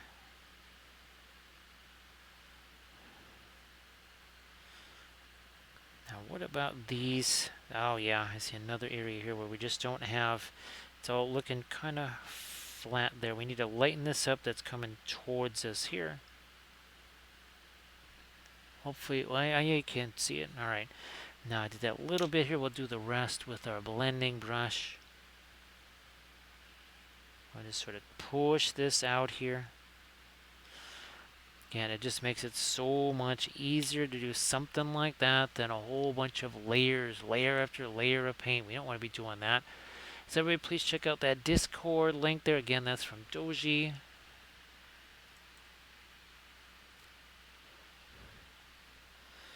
I'm going to come back in here with our fast matte white, I think. Well, I'm glad, actually, oh, and Doji, if you wanted to if you want to send me that link there. Again, I'm sorry that geez, I guess maybe I'll start trying to look at the Discord thing in case that you might have posted it there too. Wow, look at that, how light that can be.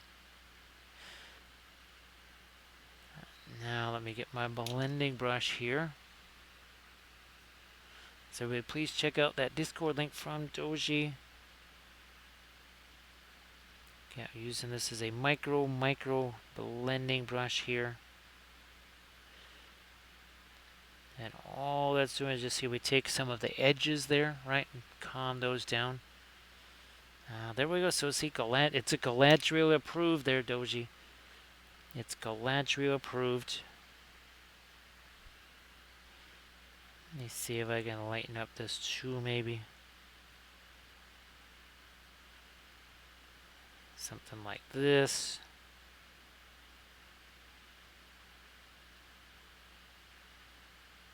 Over here. Maybe a bit down there. Alright, what's going on with this? Yeah, I think we can get a little more. Ooh, that's too much. Too much light. Let's tone this. Down, there we go. It's kind of a ragged looking edge. If I was going to do more of the like the chips and all that kind of stuff, then it would make sense. But here, not too much of that.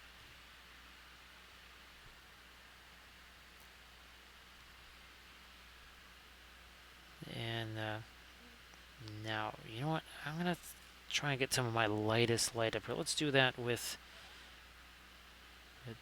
this. Okay, it looks like it, yeah, that's about okay.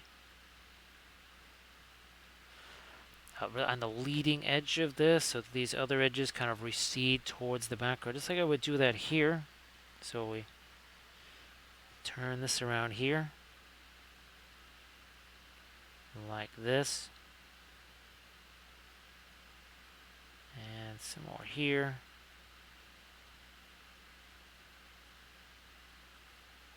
There.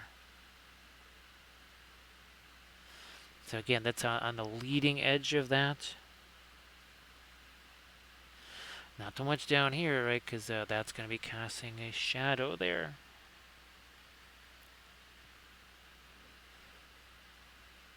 Ooh, too much thinner there. That's all right. Too much thinner. We'll take some of that away.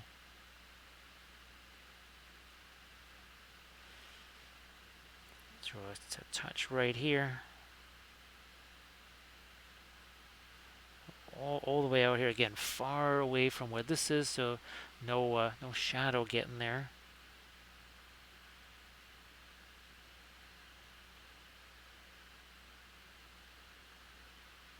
There, and maybe a little bit on this rock too. All right. Now, still thinking about shadows here coming down on that. What do we got going on here with this helmet? I know I wanted to. Maybe we'll use just some of this blue here. It's kind of a mid-tone. And I'm going to try and get that and here. In the eyes. Don't know if that's going to work. For whatever reason, just being super dark like that doesn't seem like it's going to do it. So yeah, I think that's a little better. And this probably should be, yeah, that should be lightened up too. So back to our lighter blue here, but not that light maybe. Okay, that starts to make a little more sense. I mean, maybe we will go another level lighter on that. Can't have too much thinner on this brush though. Yeah, okay, there we go. Something was funky about the helmet there. That now makes a bit more sense. I'm gonna look at my reference over here. One sec. Yeah, we need to. Alright, I'm gonna maybe take this light blue here. see if we can. There. Okay. Yeah. That was another thing that wasn't looking quite right. This also lighter blue, not white. That was too much of the white there, so we'll back off. There we are. That's better. Oh, even some quinacridone magenta made it in there. But yeah, Doji, the Egyptian violet, right? It is the king of violets. Everything else is just purple. That's in the Book of Wapple. Egyptian violet just trumps pretty much everything. The intensity of that is amazing. Now, Doji, would you say that it is almost, as far as its drying time goes, that was almost cadmium-esque in how long that can take to dry? It kind of depends how much of it you have on the figure, but that can take a little time to dry. And sometimes I just kind of forget about it. I always think about the more the reds doing that kind of thing. Now again, this has a little more of my white in it here. Let me see what we've got going on with this. That's actually, I think this is more of a flat panel here. So I'm just gonna do a little bit of cleanup on this. Yeah. So a little bit of cleanup there. Touch of reflected light over here. And you can see we're kind of doing that little bit of a stippling type of a brush stroke there. Sometimes that is it's the best way to get the paint to stick there, as opposed to, again, just the regular type of traditional brush stroke.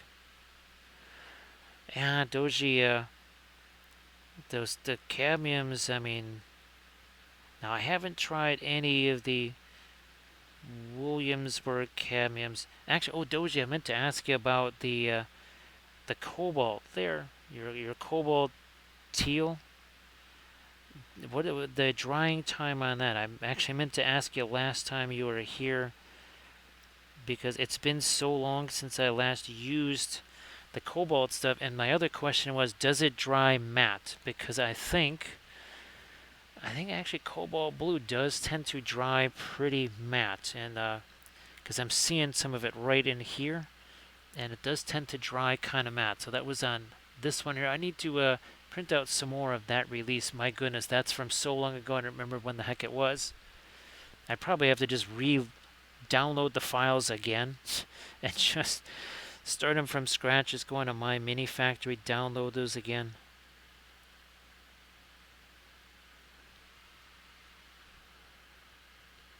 That's the other thing. Speaking of download, I have to download a bunch of the June releases. Some of them I have downloaded, but they're not. They haven't been transferred to the machine yet. So let me get more of my light out there, and then I would prefer to have a little bit. There we go. Just use the brilliant yellow pale here instead of the white. Let's see what this can do. So Doji says Egyptian violet is so powerful it just dries on its own time. There's the Egyptian violet time. Yeah, it doesn't all the rest of the time not applicable to Egyptian violet. Just as I have my own time. That's how powerful it is. It has its own time. And again, that's a normally dioxazine violet. That'd be pigment violet 23. However, Williamsburg is tricksy, and they will name colors like Fanchon red, which is actually naphthol red. So they're sneaky that way. So again, everybody, please check out Doji's latest there and give all the kind words. So yeah, is it the Painting Guild, right? The thing that Grimm set up in Discord. Just someone will have to shoot me a message to remind me just to try and look at that. Because again, I feel bad about that. Just with everything as it was, that was not something I could keep up on. It is a very tricksy little hobbit, Chris. Very tricksy hobbit indeed. Now, okay, that's got more turn to it right in there. That was just looking kind of chunky there.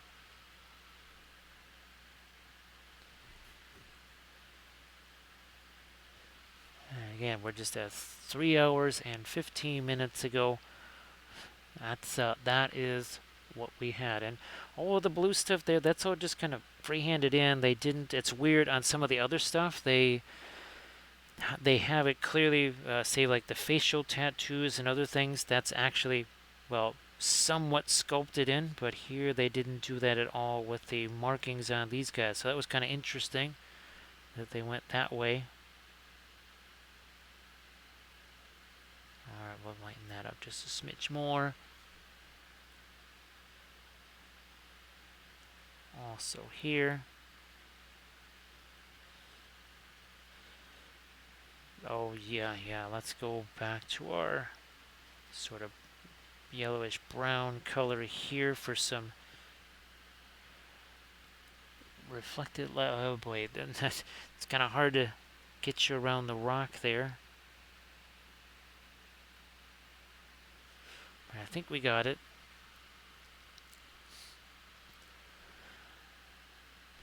Well, yeah, Doji. Again, I'm hoping that you're kind of feeling like because you're getting some of those results that you had. You weren't super pleased with.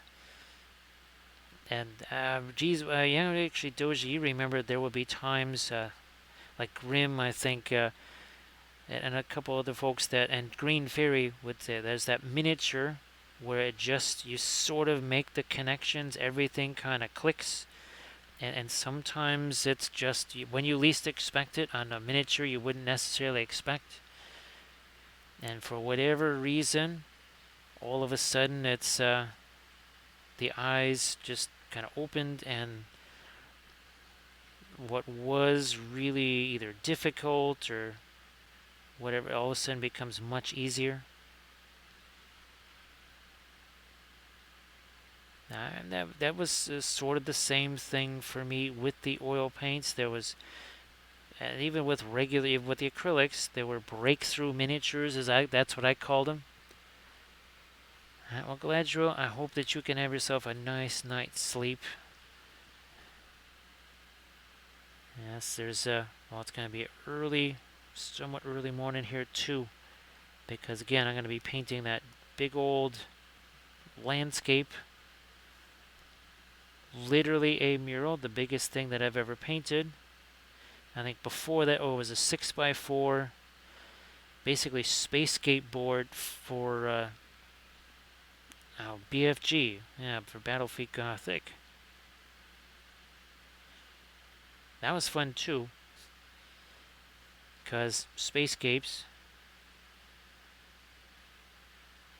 So yeah, let me grab my. Okay, good. That doesn't have really paint on it there. Well, Doja, I'm glad that you're enjoying that. And hopefully the holiday stuff was fantastic over the weekend there.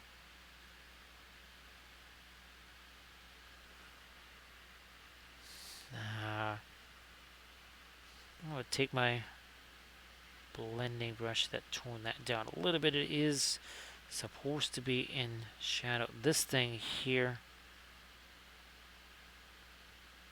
a little bit ragged there. Also maybe a little too light. Let me try this one more time here with my light. Well, that's fantastic, Doji. I'm glad that all worked out really, really well. And sometimes there's so much planning that goes into one of those. You really would like not to get sabotaged by things like that.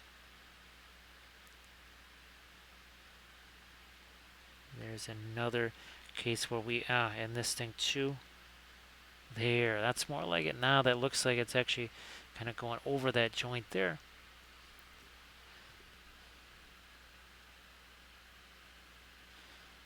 So as I said, we have the Captain Rex, wherever it is that goes with this crew.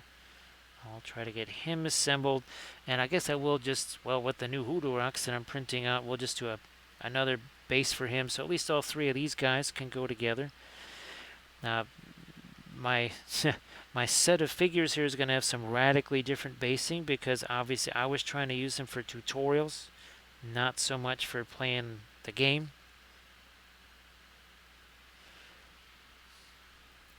So they will look a little bit unusual, some of them on the table together.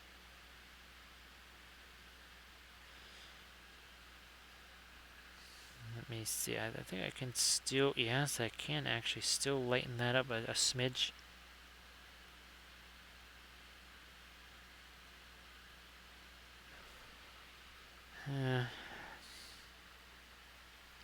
Take some more of my light here.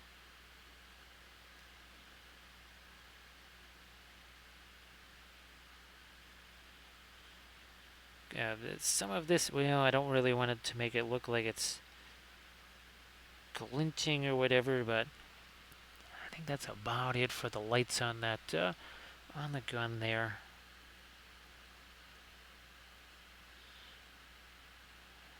Maybe out here on my, again, this is the tree bark here. There's our tree bark again, looking for a few little lighter areas here and there, like so.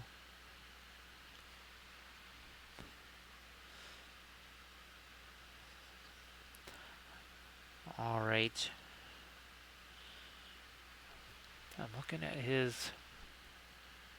Well, maybe these things, they're looking a little bit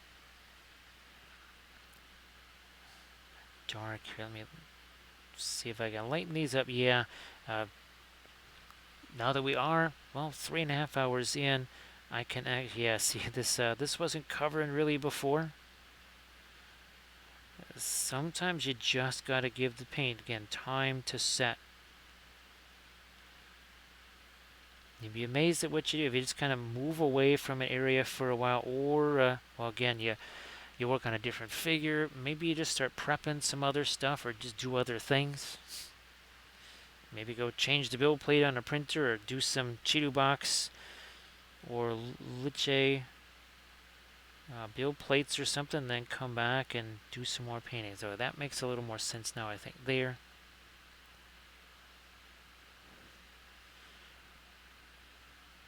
This is another, there, okay, wow, I didn't think I could make that lighter, but I guess I could. I must have faded some of that when I was doing my blending brush there.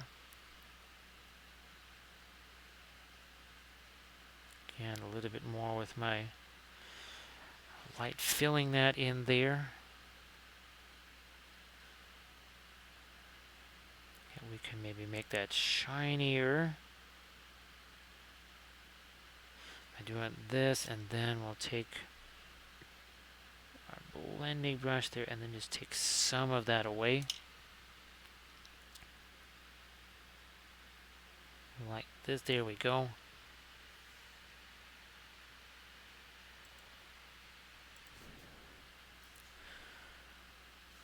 Now this edge right here, do I go lighter on that or do I go darker on this? I'm going to stir it up with a little bit lighter here. Okay, look what my hand is on this brush. None of this. None of that nice relaxed grip on that brush. Caress the brush. Don't crush the brush. I still, it marvels me that's how some people, they're just literally holding the brush practically like that, and I just keep thinking, well, they're going to snap that thing in half.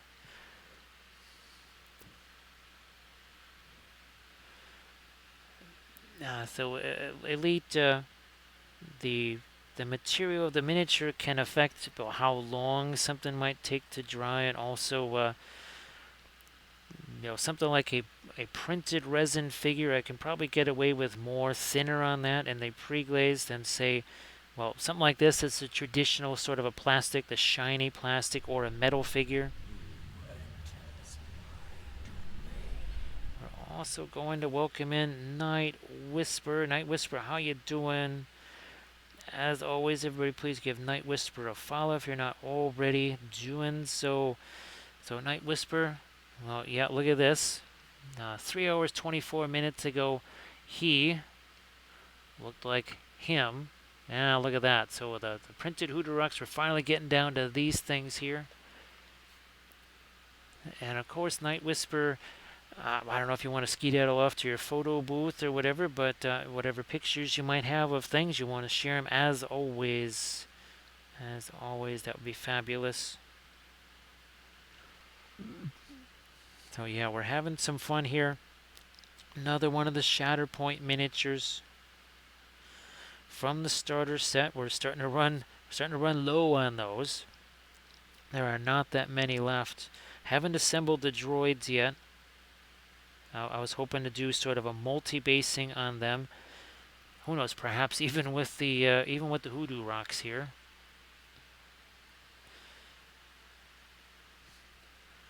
And maybe even do a little bit object source lighting on that way, something that's on fire or something.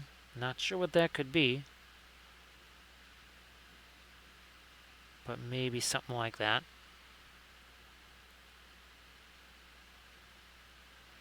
All right, here again, a little bit of our light there because it's as you can see, that's not getting a shadow from above or anything. Well, at least not too much.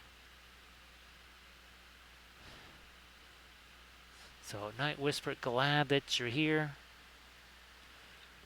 And again, hopefully you had a blast on stream. And where's our last one? Oh, here he is. So he's all nice and dry now. There you go. And this most definitely will be dry by tomorrow. It could even be dry tomorrow morning.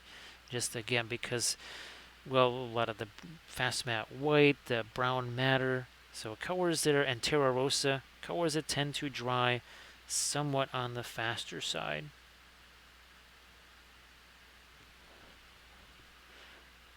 You're going to throw it. Now this has a little bit more of a red in it here. That's got Terra Rosa, some of the brown matter.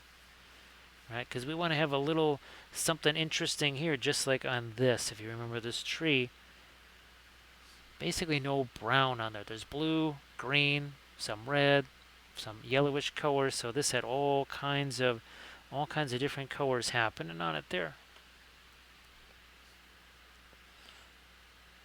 And then that's what we're doing here again, trying to make this as interesting as possible instead of just, well, a bunch of tan.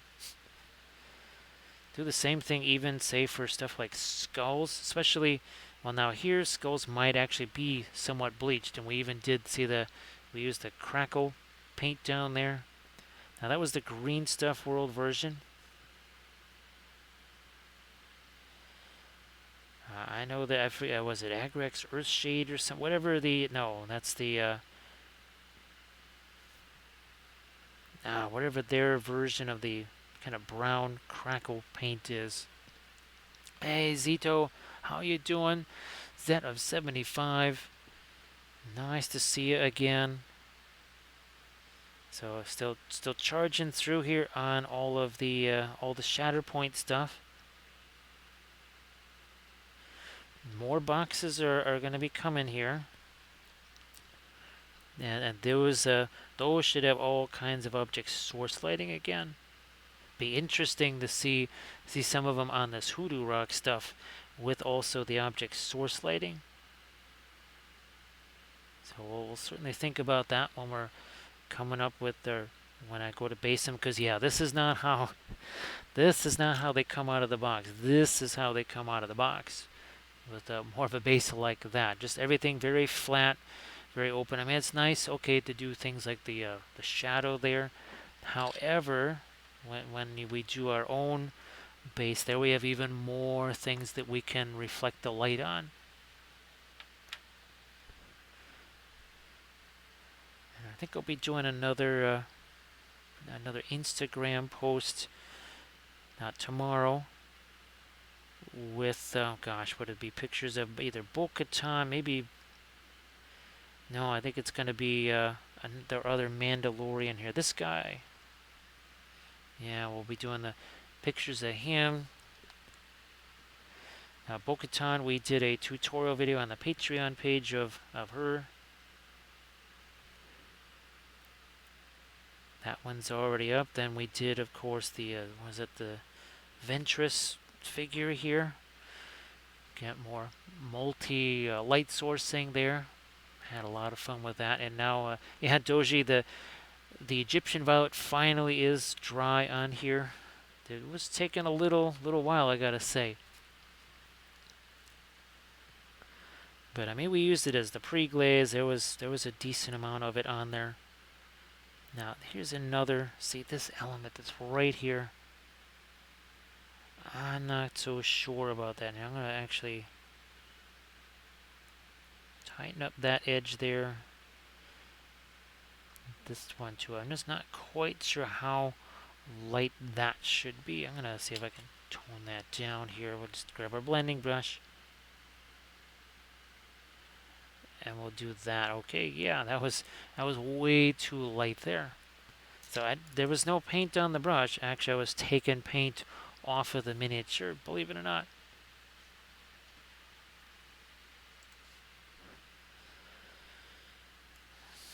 I might even throw a little more dark there. So here.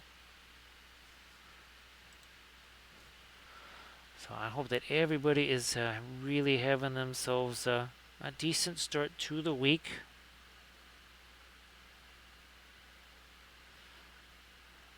Now, as I get further on down into the week here again, the Saturday stream, won't be able to start it at, well, I mean, maybe I will, but I doubt it. It's going to have to probably be more like a 7:30 start this time. So Chris, Chris, where's Arathu, right? That's a challenge flag thrown down to Arathu there with that little Star Wars joke. Yeah, I'm liking this. So this is some of our warmer browns, but then also a little bit of the Van Dyke brown in there. And I'm trying to focus the lightest lights and darkest darks on this rock here, not so much down here. Now, obviously, we don't want to rival too much what's going on here. So see the even Grand Oracle engages there. So it's ponerific here all the time. Well, what was I forget some of the ones that we did with our. I know we had our Banjalorians, right? It was a bluegrass band of Beskar armored bluegrass musicians, but I can't remember. Well, they had the Blandalorians. Then we also had the. Well, there was I think the Pandalorians. They ate bamboo, and they had obviously black and white Beskar. So yeah, Night Whisperer, I saw that there, and I was thinking, I thought you were rating some of the puns there. I thought that was some kind of a rating system for some of the puns that we've been getting. And I wasn't quite sure if, well, okay, if that is a rating system for the puns, was that a high rating? Was that a low? Now, this went a little sideways there. Okay, that's starting to get better. Night Whisper, I was just telling, I don't know who it was, maybe it was my brother or something like that, whatever, that during a stream, someone, I think at least twice, someone had a cat walk across their keyboard, and I'd be looking up at the chat going, what in the world am I seeing here? Because it made no sense whatsoever.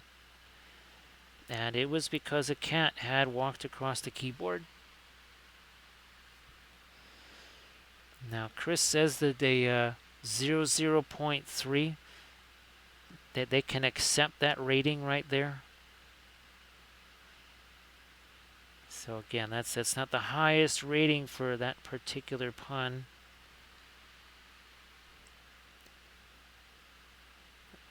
I'm gonna throw a little more reflected light there, and then this thing too. There's a couple of yeah. This thing needs to be more like. I need to darken this down. Let me grab this thing here. Okay, there we are.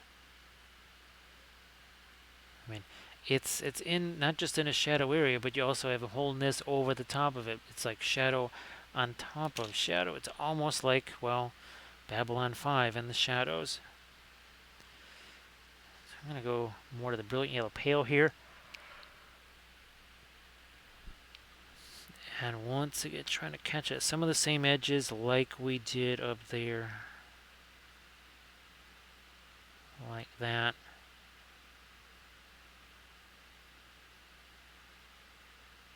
Yeah, okay.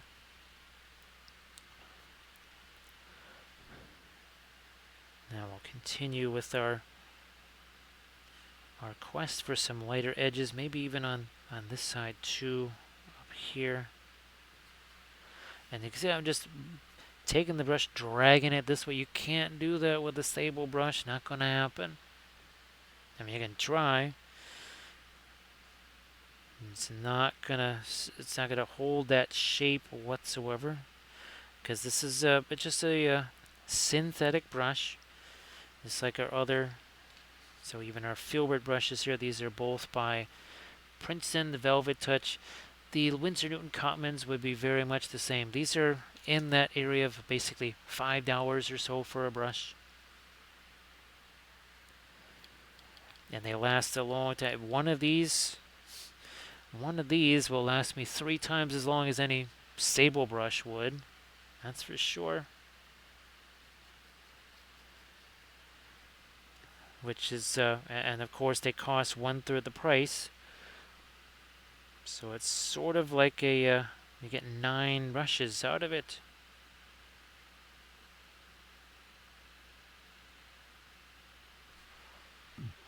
Alright, what do we got here? Loosen a little bit of our darker. There we go. Actually throw a little bit of indigo in there.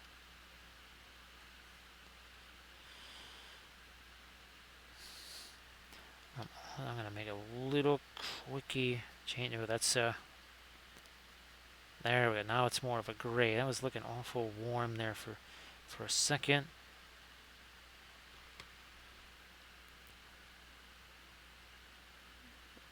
Okay, that's, we're going to, same thing here. A couple of these lines, and we're just going to refine these, and that's the thing.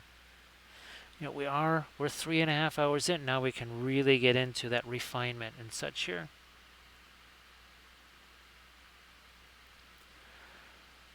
So I haven't heard any of that Z75. That's not something I've heard of myself.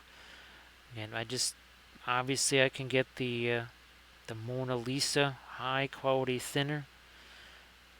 So say we all. Yeah, the AK stuff and even the MiG ammo stuff was pretty good too. Tony, how you doing? Thank you so much. Everybody, please give You Got Me monologue and a follow. So actually now, I saw you were playing Mech Warrior, I think.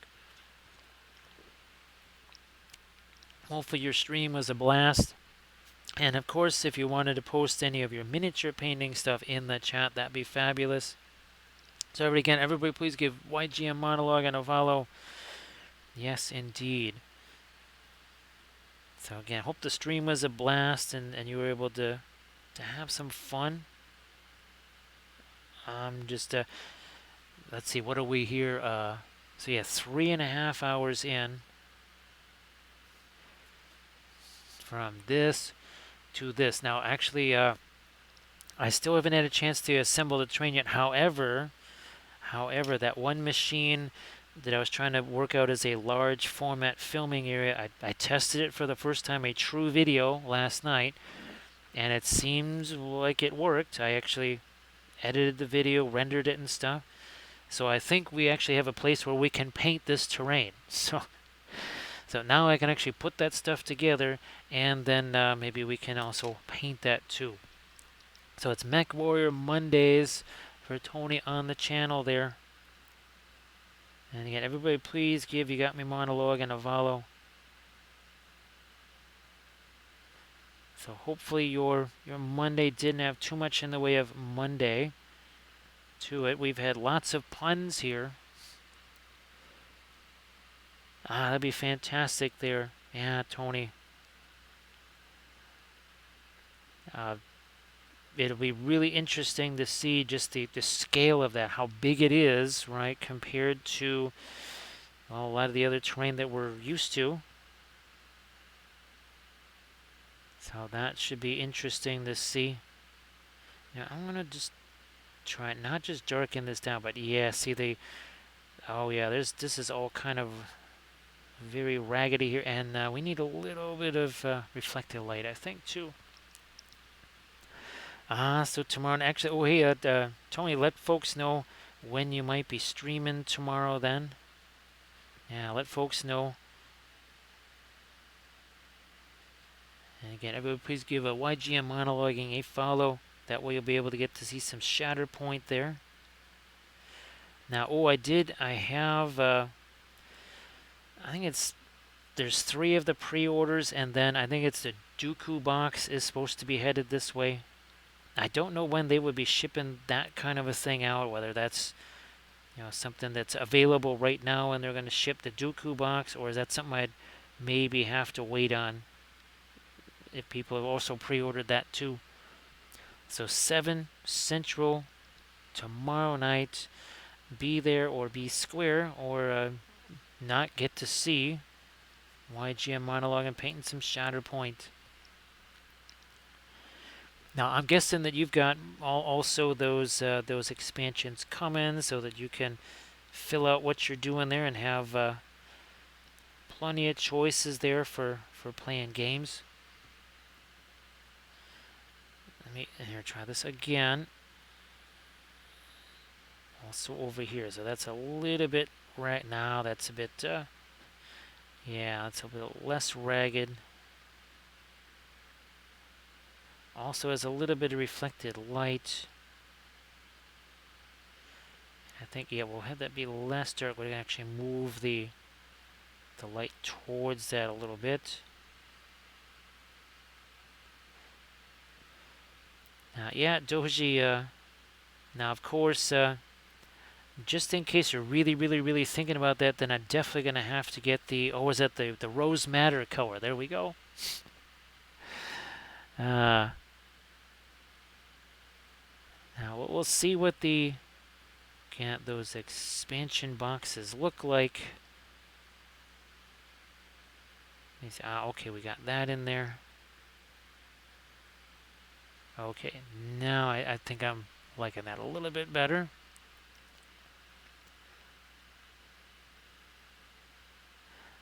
That's more like it.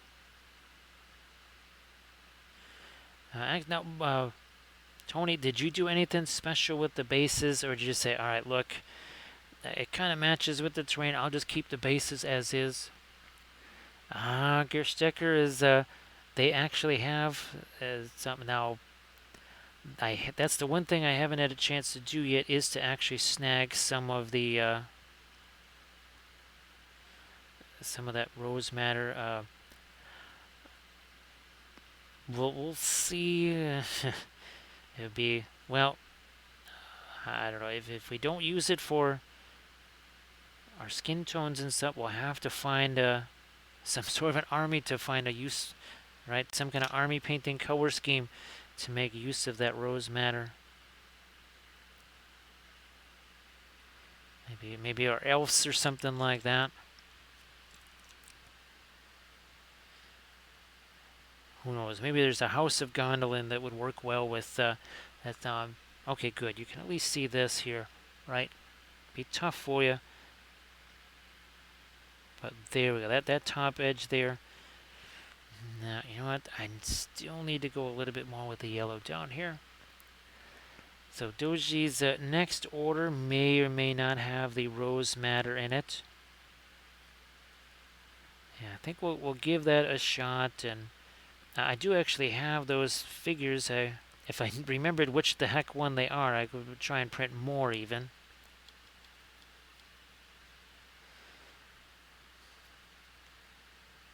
There's actually a bunch of figures that a few weeks ago I just kind of basically had to throw into a shelving unit. I'm gonna have to dig those out because I think some of those are stuff I want to use in the new filming area. All right, again, here's another line that we're gonna try and straighten out a bit more there.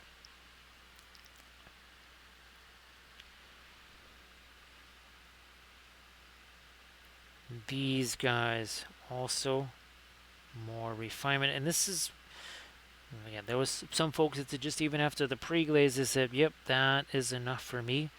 Some folks after the initial dry brushing also said, "Yep, that would be good enough for me." And the nice thing about this is that you can just you could stop after pre-glaze if that's all you really wanted. But here we're going to do we're continuing with our refinement here. Now also, it would make a difference if we were painting a whole army of these, right? This is the one I'm trying to, it's like a color test figure. I'm getting familiar with this one. So, this one, the Captain Rex or whatever, those will take much less time since we've actually done one of these before. So what I'll try and do is have the Captain Rex all prepped and ready to go before the next stream. That's probably what we would paint on Thursday, I'm guessing.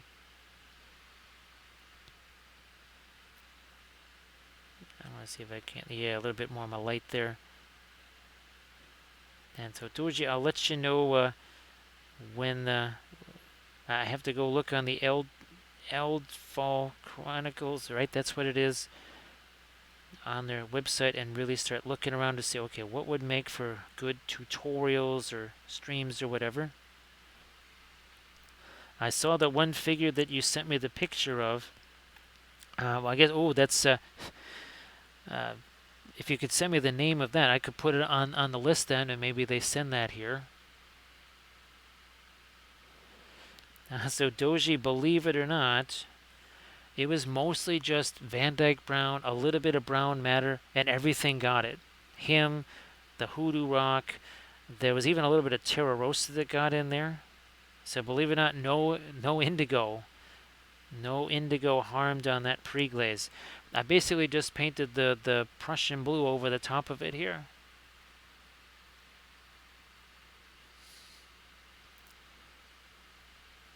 Thanks, Chris. It's I think well here obviously if I knew I was gonna have 6-7 hours, I could be working on both of these guys, right? And you could see more of the manufacturing process.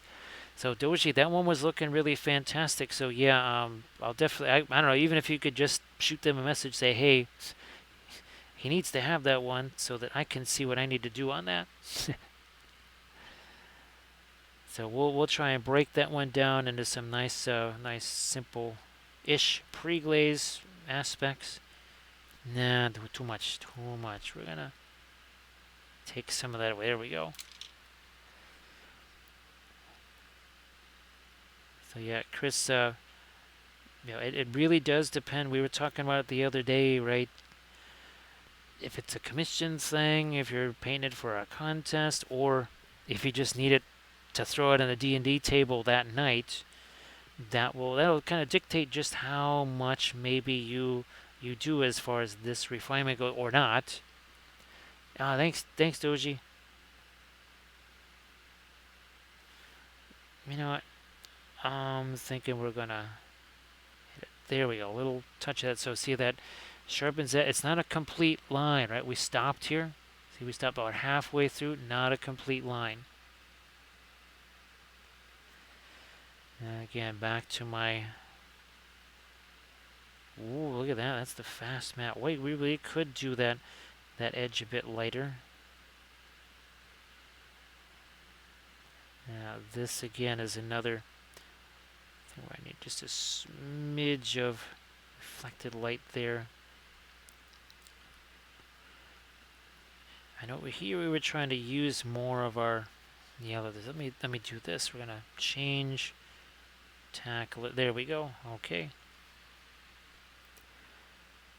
And then this. Where's my blending brush? Well, this is a very high precision blending brush here. This is a not beat up. This is one of our liner brushes right here. But we're really trying to get some smoothness here. Remember, usually after hour 3, that's when we start thinking about brushstroke management. And that's what we're starting to do here.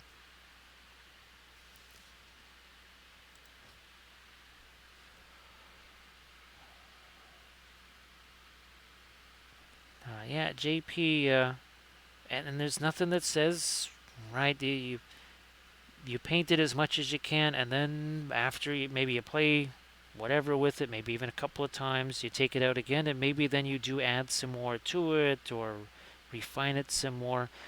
Just, you don't have to think, okay, just because I've put it in my miniatures case, I can never take it back out again and do some more painting on it. So there's no reason why you can't do that. My original Easterling army, that was how most of that got painted. Yeah, that was because I was trying to play a whole bunch of basically training games for that tournament, figuring out, okay, what do I want to do with this? And there were definitely changes made to the army composition, so I waited until I kind of knew, okay, this is the final composition here, and that's when I went back in and really tried to finish off more details so that I could get the best painted army. But I also wanted to be able to win games. There, okay, now I feel like we got a little bit of reflective light there.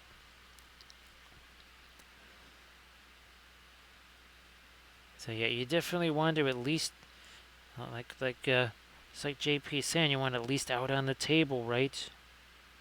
Want to be able to at least get to enjoy it a little bit. So here again, you can see we've really tinted these, especially from the knees down, or even up here. You can see that's some of that same Terra Rosa, kind of a brownish color there on the armor.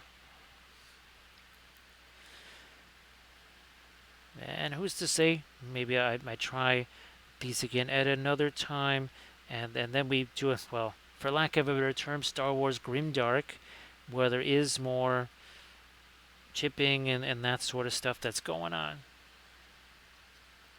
You could always, because I don't know how this game scales up, and if you would ever really have more of these. So thanks Doji for sending the message to him. Now they're not STL files in general, right? It's just because that's one of their new figures, so that's why it's really kind of an STL file right now. I mean, although I guess if they can print stuff out and send it here, it does let me. Okay, thanks. Yeah, I have to look through their site. Gotta look through that. It's I don't know, maybe I guess tonight or something like that, and just try to write down what I see there.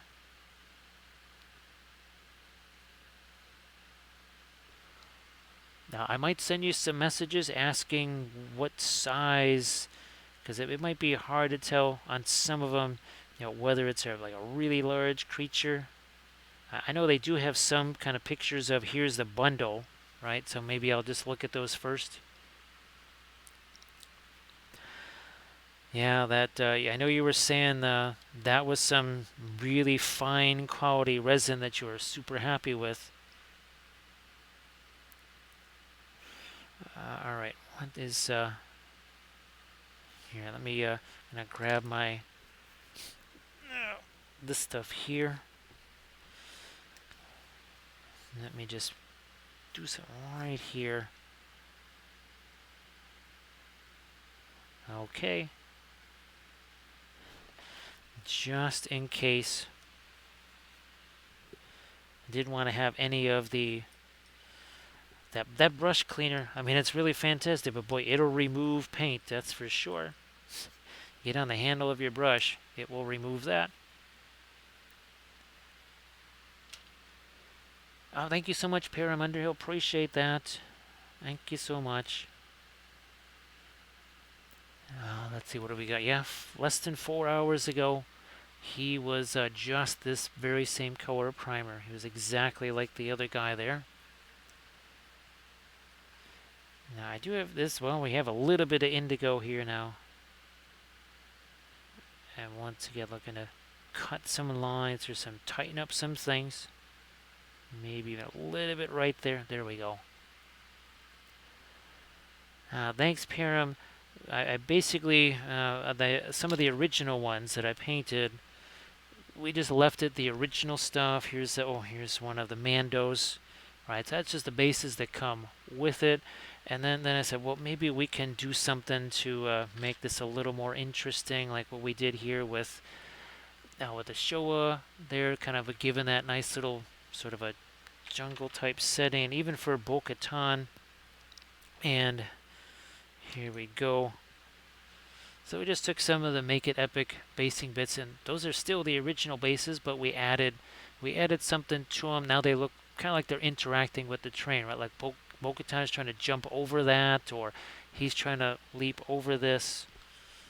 So it's something to have them interact with the terrain, even here where these are more of a natural setting right here.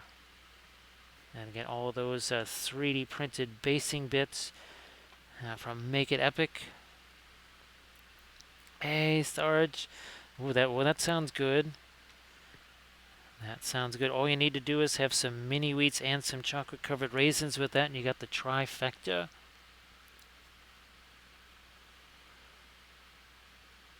Yeah, Doshi, there's times where I have myself now another a tiny little hair dryer that I use for straightening things out, because, well, so many with the 3D printing, right? There's just so many spears that get a little bit wonky. Now here's another thing. See that's a little bit wide right there. We're going to cut down on both sides. So see how that got nice and tight, much skinnier there. So I did a basing tutorial on my Patreon page. We did 8 of these bases, and the idea was to get 4 different themes. One was more forest, one was more industrial. Then obviously these guys with the hoodoo rocks. Now Doji, I don't remember if they have the... Is this a paint? Okay, no, good. But what's his name here? Darth Maul. In that video, I want to start out by mixing the fluorescent red powder with the linseed oil, and see if it looks any different than the magenta. It might look exactly the same, because really, what are we going to highlight that stuff with, except, well, yellow? So I'm not quite sure it's going to look any different than that Zentris there. Or Ventress, sorry. I don't know what I'm thinking there. Well, not really thinking.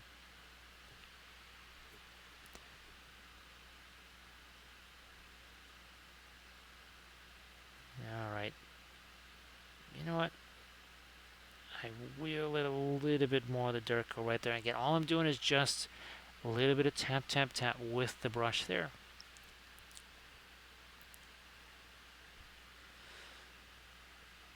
And the pre-glaze on this, again, couldn't have been a more simple affair, with mostly just Van Dyke Brown and a little bit Terra Rosa here and there.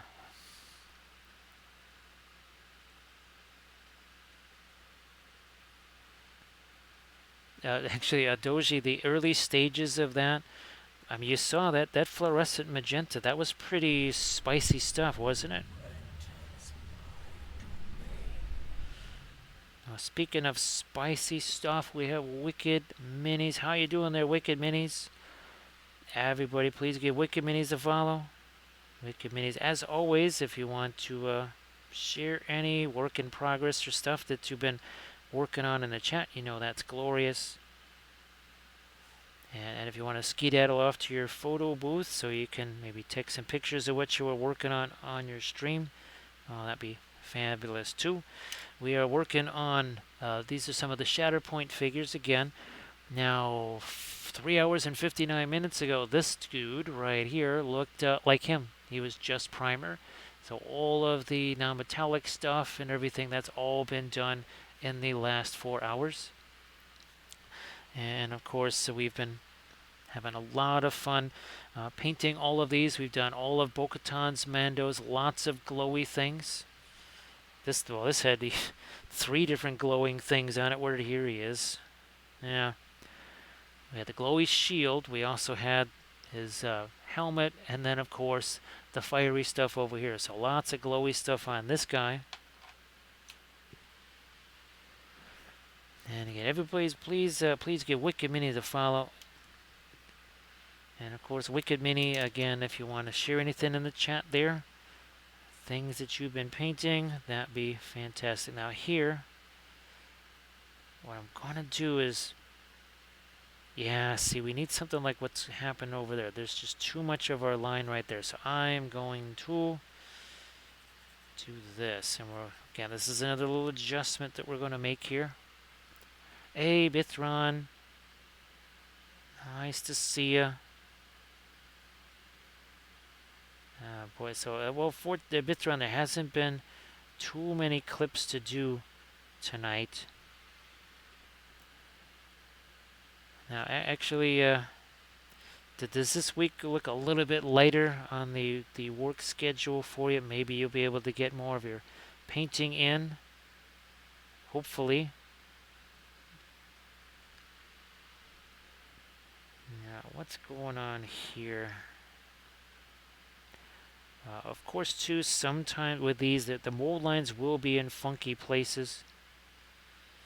Now, you really do get used to, right, Doji, the 3D printing and not having to deal with those. Sorry that this week is going to be busier for you there, Vithran. Alright, I'm going to take, this is the lighter Prussian blue here. I don't want to go too light with it. Maybe a little more reflected light there. So apparently they're the typical, I mean, you could pretty much just say your vintage GW plastic, whatever. I think it is, it's a little different plastic than, say, the Conquest stuff.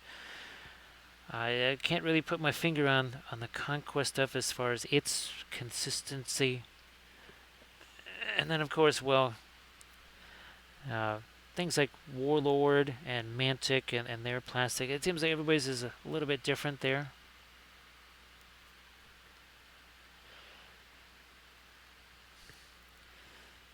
So apparently the Prussian blue, that is, as you know, that's a color you don't trifle with. You don't trifle with. You don't get down into its corner without really keeping your eyes peeled, right? Because Prussian blue is going to do a number on you.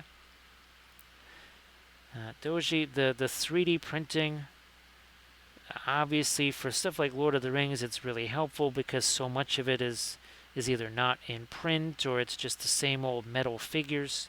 Well, like these, right? Being able to print not just all of the basing bits here, but then the Mahoods and the Riders, because each of these has very specific equipment on them, and I can print out that equipment and vary the poses, different heads, different shields, all that kind of stuff. So it's just from a gameplay standpoint also, the printing can really, really be huge. Now back here, can you, oh, you can see this, all right.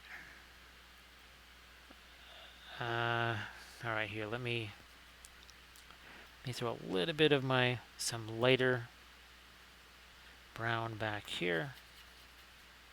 Let's take some of that. All right. Again, I'm just gonna slap this stuff back here.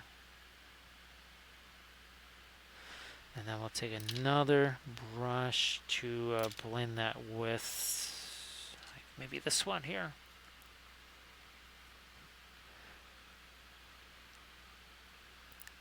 Yeah, up here, well, and that's it too, right? You don't mind actually chopping up a 3D printed miniature, maybe to just use the pieces and parts for conversions, even then. And well, I'm looking forward to printing out. Was it the Lost Kingdoms, the seahorse figures? Not like anything else I've ever seen. So that's the other fun thing too, is you get to see some really different imagery, different sculpting, and since they don't have to worry about putting it on sprues, they can be a little more was adventurous with the sculpting too. That's nice. So again, these are all done with traditional artist oil paints, essentially out of the tube. I use a tiny bit of high quality odorless thinner. That's it. That's a tiny amount. That's a water bottle cap. Look at it. That's it. We're not cleaning the brushes with that stuff. We use something like this, and oh, look at that. It's also for dried acrylic, not hazardous, no vapor. Let's say, okay, I have a little tiny bit of paint on my fingers here. Dish soap. Dish soap. Boom. Not even a couple of minutes, just a minute or two, and it's gone. No more paint on your hands. Very easy to clean up that way. So I know people, they somehow get the idea that cleanup is some kind of really difficult thing. No. My palette over here is just a piece of parchment paper that is clipped to a piece of cardboard. Nothing fancy, just this. When I'm done with the palette, peel it off of there, chuck it in the garbage, and that's it.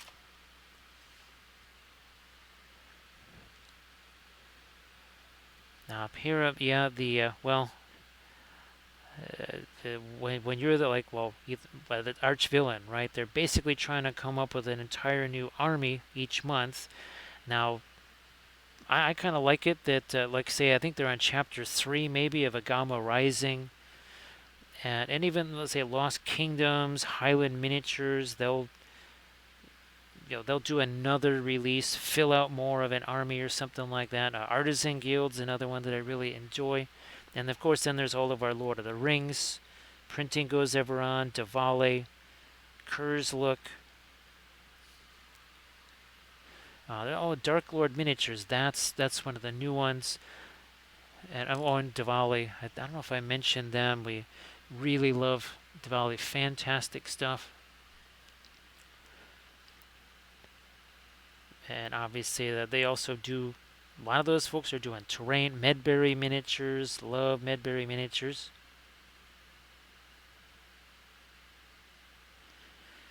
Titan Forge miniatures, they're really, really fantastic. Mini Monster Mayhem also is they have some really unique stuff, that's for sure.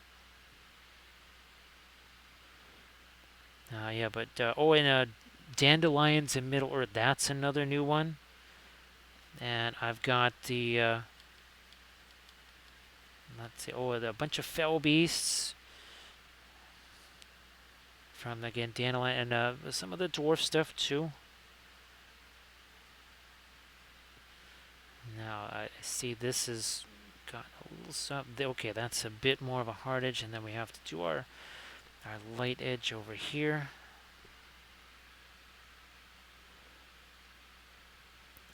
Yep, Pyramunda. That's the Wapelius spell brush figure. Every year, on my stream anniversary, I paint one of those. Now, where did my Wapelius spell brush figure go? Yeah, well, this is the new one. So, yeah, that's the Artisan Guild one. Oh, here he is. And we've painted, I think, 3 of these now. So that's the again. Every year I paint one up on. Oh, and that's his name is Cad, and we paint him at cadmium red because, well, his name is Cad, of course. And now this is the new one we'll be painting. This is from Lazy Squire Games. We're gonna paint this. I got a basically a 54 mil version of this that I printed out. I'm gonna put them on a special base and be kind of my combination birthday slash streamiversary. But yeah, he did that a long time ago. I think that's part of his Trouble in Taverns or something, or his Adventurers set, something like that. So really always enjoyed the Artisan Guild stuff, and we painted a bunch of that on stream, no doubt.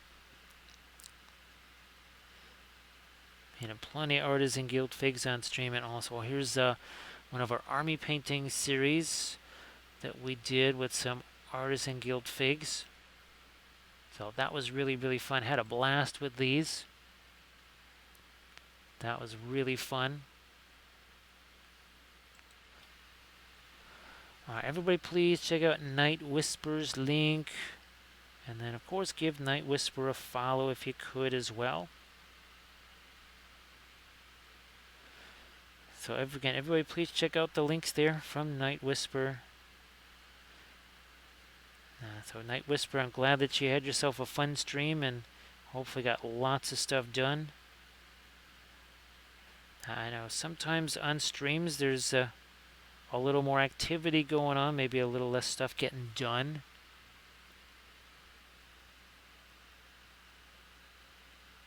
So again, everybody, please check that out, and of course, again, please give Night Whisper a follow. What I'm trying to do here is capture a slightly lighter edge on that, if I can. Here,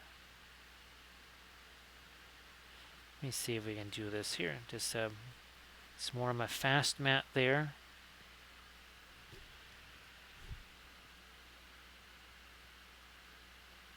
No, that's as light as it can be, really. All right, that's okay. Here, let's do this.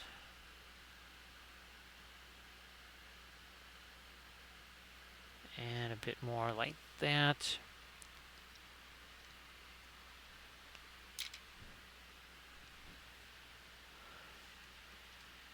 Now, let me see. I'm going to get back to my reference here real quick. I just want to see this thing up here. I still need to tighten that. It seems like it's different on each side, actually. Maybe not as different as I think.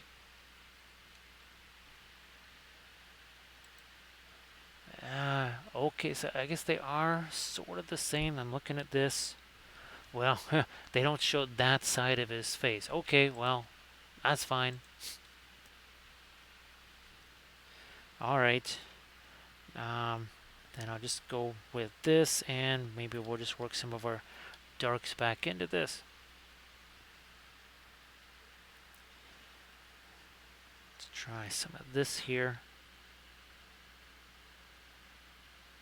And then maybe now this will look more like the other side. Okay, yeah, that's starting to look more like the other side.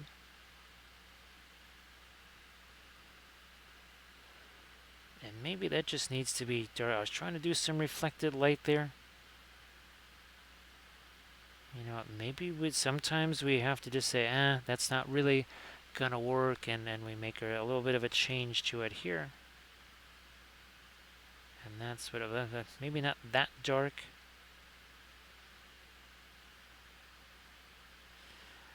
All right, what's going on with this? That's those can't be too light, but I think I also need to go a little bit darker with them.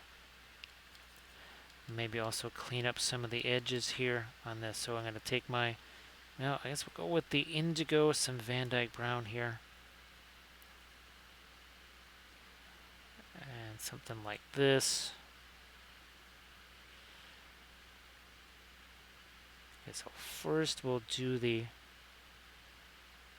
dark there. Now maybe I can do some of the light under there. It's sort of in shadow though, so I don't want to go too crazy with that.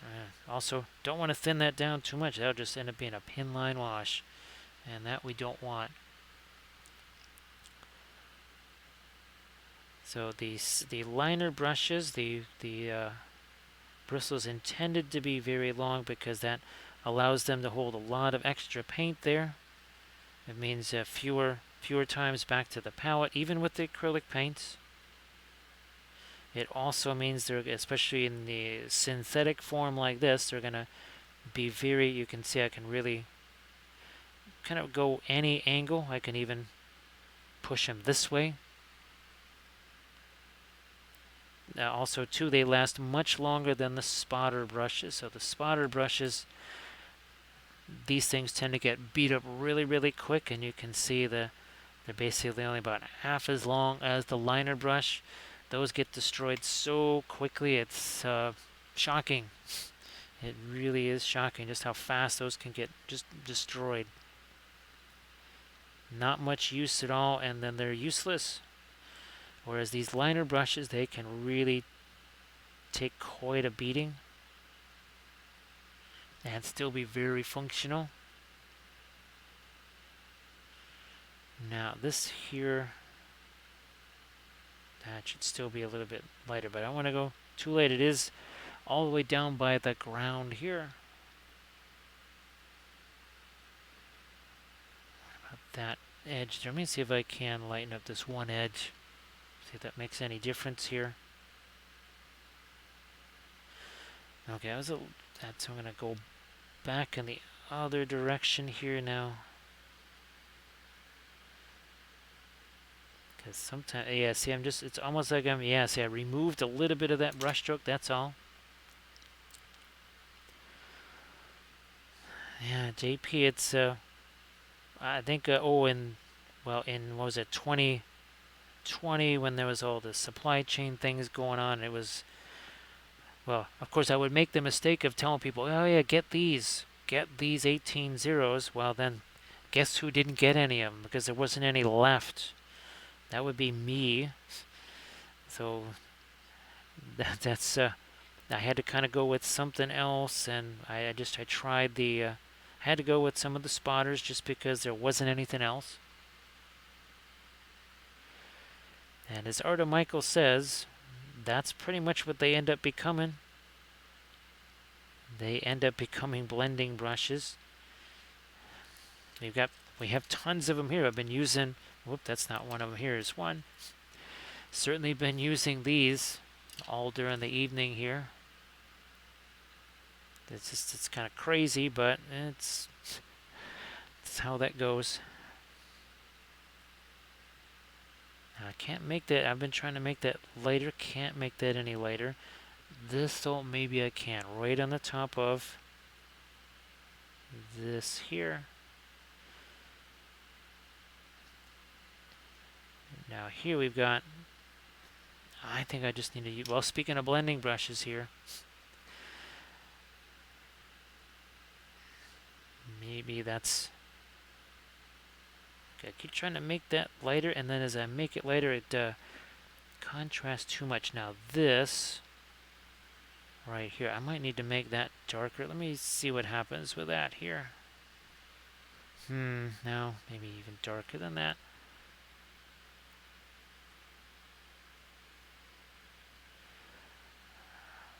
Okay, that was just this one side wasn't really aligning to what was going on with the other side. Now it does. And I might have to go just a bit lighter inside here too, because I did that over there. Let me see what I can do on this side. Also, two of those longer bristles help me get down into an area like that. I had a really tough time otherwise. That's for sure.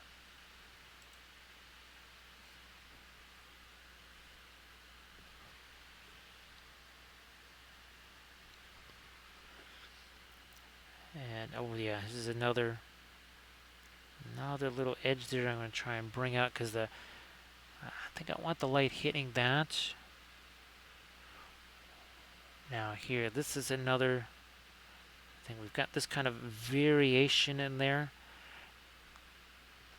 What I've got down here, I'm thinking of going a little darker along this side of it. If I don't like it, I can always just essentially wipe that away. But let me try this.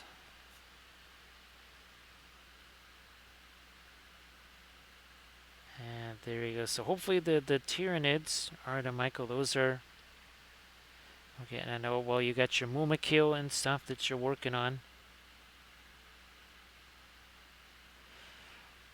All right, now, see, I can see this was not really showing up or reading as reflected light. So I basically got to make this darker. Otherwise, I mean, I can't keep making that lighter in the shadow area. I'm just going to have to, well, darken the shadow a little bit here.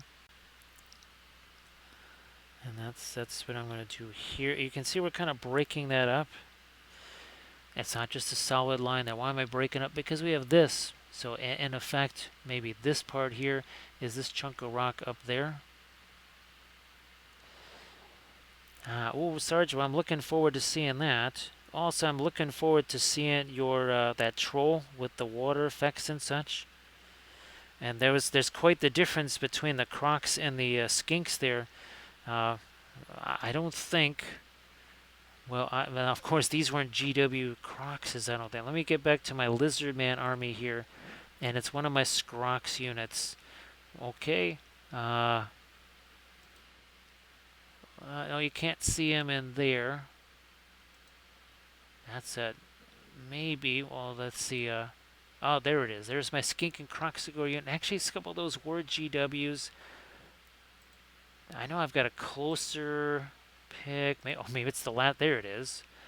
Okay, yeah, maybe there is the same, pretty much the same size difference then between the skinks and the croxes. Okay, from long ago. Whoops, wait a minute here. Let me get back to my scene here real quick. Hey, Bryce, how you doing?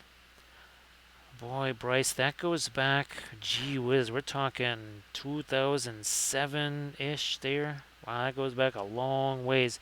The figures, oh, Bryce, what's weird is to think is those figures are from 2003. That's when they were brand new. So, Bryce, I hope that you're doing well. Nice to see you again. Sorry that there was such a long gap in the streaming and such. Yeah, there was and then of course, well, dare we mention the Tomb Kings? Yes, when you are a verb to be Tomb Kinged, that's your gaming experience not really going to be the same, is it? Now, Bryce, have you had a chance to do any more sculpting on some of your long-term sculpting projects? I know that can kind of come and go and such when the opportunity arises. Now here what we're going to do is take this blending brush here and then just poof. See, we had like a weird crazy line there, and there's no crazy lines anymore. Thanks so much, Bryce. Appreciate that. Still trying to get mentally readjusted, kind of get out of siege mentality, because there was definitely that going on pretty much for the entire year. Ooh, see, we had a dot right here. All I did was just literally take the edge off of that dot just a tiny little bit. So yeah, the old world is coming back. They're supposed to be doing Tomb Kings and Bretonians. I doubt how many figures will actually be new. I think they would have to do new stuff, but well, we shall see what happens.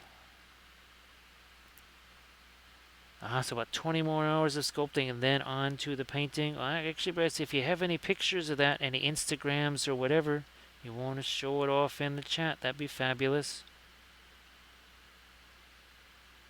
There we go. I'm actually hoping at some point to be able to do some hangouts on Zoom with Armored Wolf.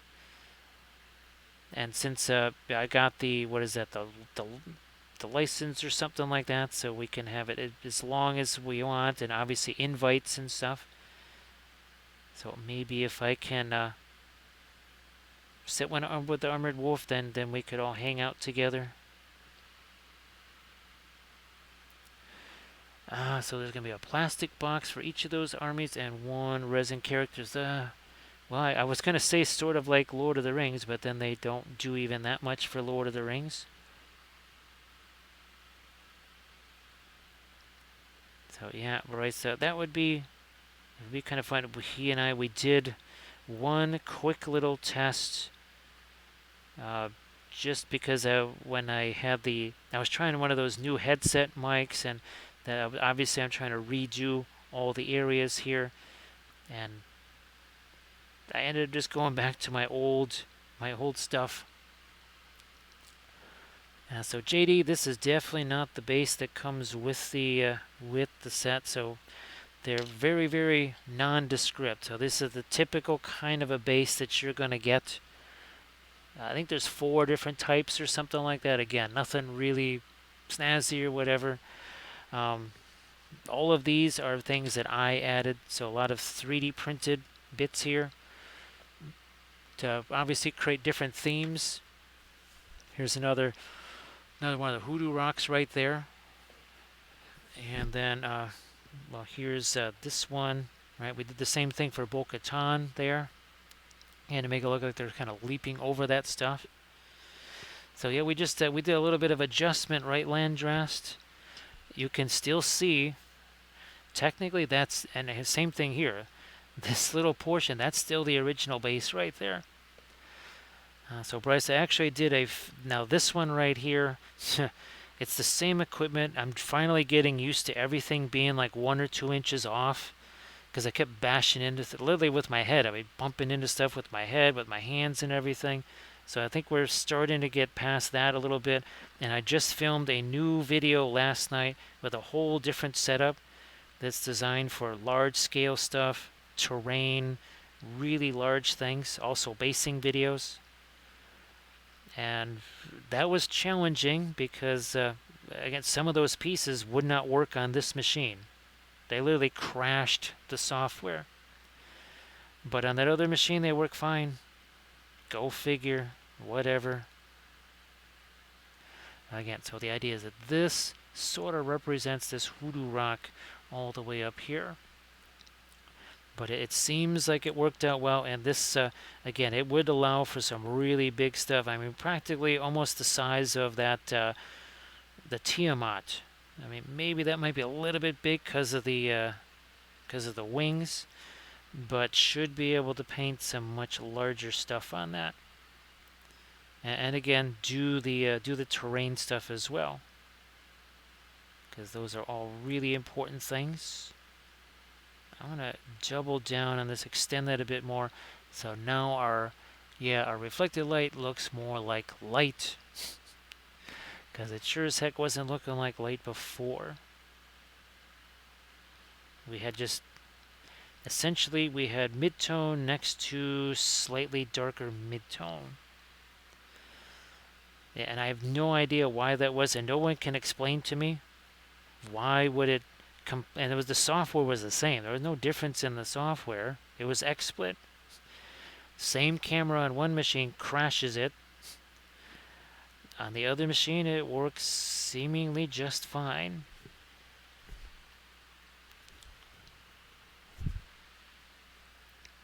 I never understand that.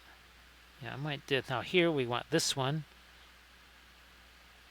See what we're doing? The same thing we did on the other side there. So these are the kind of adjustments that we can make as we kind of move along here. And say, you know what, here, let's have this Hoodoo Rock maybe be reflected here just a tiny bit. So yeah, I did a basing video for the Patreon page, and I think we took 8 of these figures and created 4 different themes,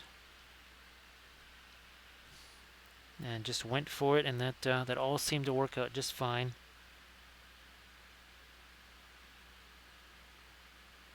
What's happening here? No, I don't see it here. I'm going to say there's not. We're not trying to reflect something like this. Let me see. There's just something funky. Okay, now that edge is a little bit sharper.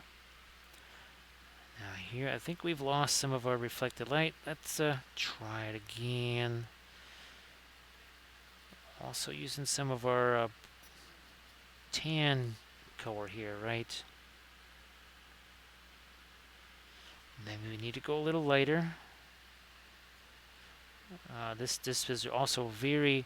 This paint is very thin, not thin down. It's very thick. Let's see what happens. Yeah, sure enough, that's what it took. Just had to change the consistency of it. That's all. And then I'm just going to take this and I'll push it up there just a little tiny bit. Now the other thing that I did was I put my Surface Pro is now on this kind of the same sort of a thing you would have for a monitor, like a swing arm. And it means now that it is out of the way of my painting or basing, so it won't get hit by paint spatter or basing bits or whatever. But it now swings over the gaming table. Because if I'm going to, even just filming that, I would need that. But if I'm going to live stream any of the games, now I could actually be able to see the chat because the Surface Pro would literally be hanging right over the surface of the table. So that should be very fun. Now we're going to, there's some of these lights, I'm going to cut down on some of those just a little bit here.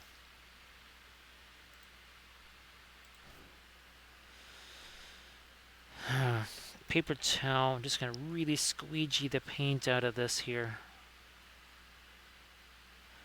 Yeah, now that's better.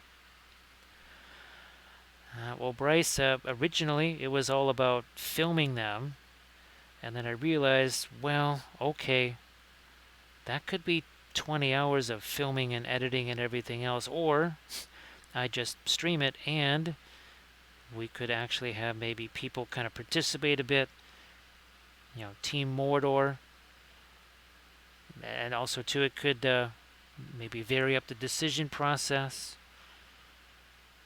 or people could say, well, Team Mordor is going to get an extra point of might here,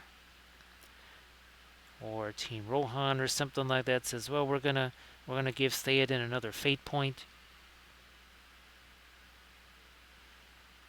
And of course, all the while using the War of the Ring board game as sort of a strategic AI generator.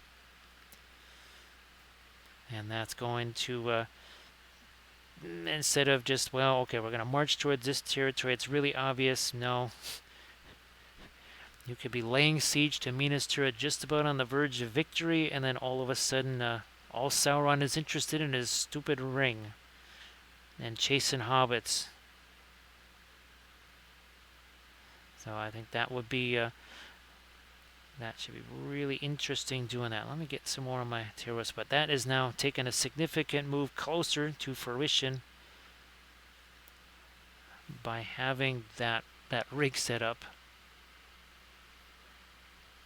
Now, Arda Michael, with the liner brushes, even with the craft brushes too, even with the filberts. Yeah, actually I have 4 or 5 filberts around. Instead of, well, having to take the time to maybe, I just say, all right, this one's going to do my cooler colors, like you said.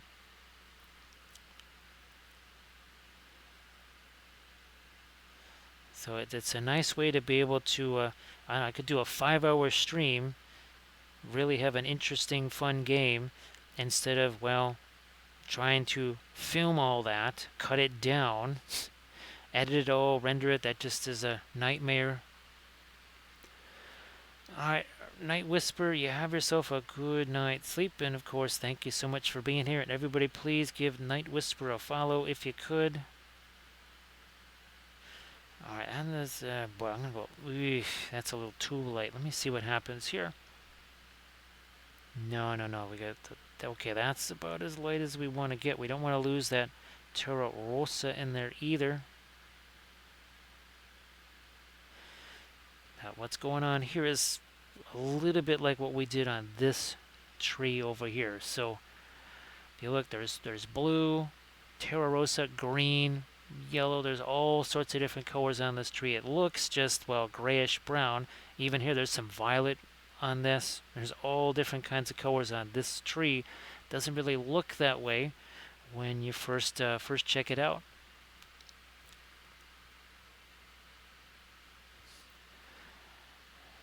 So there's Chris is still hammered. I guess I guess Arathu is not here anymore, because Arathu would have to would take that as a challenge, right? A pun challenge. What's interesting, Bryce, about that game is that nobody's at war to start with. Even Mordor can't just go around attacking people. And the good side, so to speak, can still actually get a military victory. So yeah, and with all these special event cards and stuff that happen, it really changes up everything. And then you've got things like the expansions, like the Warriors of Middle Earth, where you bring in Dunlendings, Army of the Dead, Ents, Eagles, that sort of thing. And of course, the Coursers of Umbar. So that really does add to the game. Let me get a couple more lights here. Now, if I'm going to use the game board itself, I was actually thinking about 3D printing. I know it has all the miniatures and stuff, but I thought, what if I was to 3D print much more interesting, detailed miniatures? Yeah, Rathu is the Jedi of the Star Wars Puniverse. So again, as you can see, there's just a little bit of this tan. All of these things pointed towards the ground have a little bit of that tan. It just gives it that one extra bit of, well, it kind of grounds him because there's colors from the ground on him. Now, do I go a little? Well, this could be too much here, but we'll see. Not too bad. Okay, that's good enough. This is looking a little soft right here. We need to either go with something darker. I'll do that. I mean, well, let's again. If I don't like it, it can be changed easily enough. This should also have a little more brown in it here.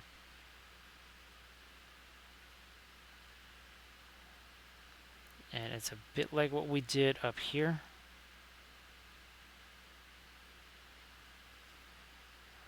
And we're going to break this up into one more section. And then, you know what?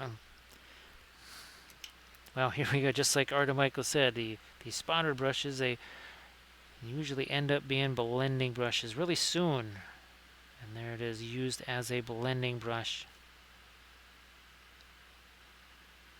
So we've broken up that area just a smidge there. And of course, streaming games of Armada, or at least again, filming those. And what's the other thing? Warcry, because we do have some war bands. Yes, we do. Actually, I have my Cipher Lords. I have Ossiarchs and such. So, and I think there's also Seraphon too, I would imagine. And well, we've got plenty of Lizardmen figures here, and there's more coming.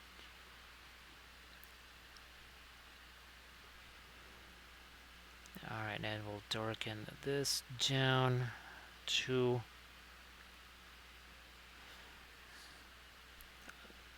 almost a little bit of a pinline washy thing going on there.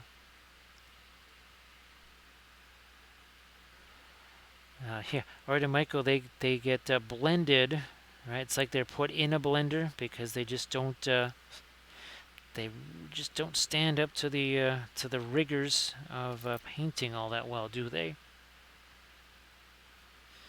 Well, at least not here. At least not here. Alright, I might see what's going on here. We're gonna try and tighten up some of this.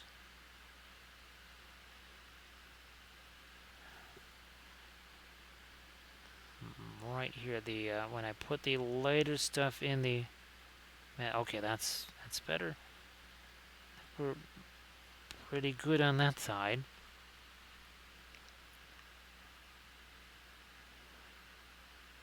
Now this got some of this gray over here. How dark is this compared to what's there? Okay, that's a little, ooh, that's darker than I thought. No problem because we have our light right here. We'll just let the two just get blended together.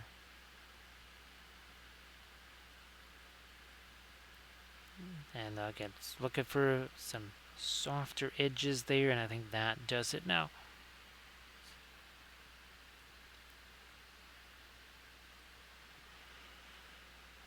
Well, I think we're pretty good on our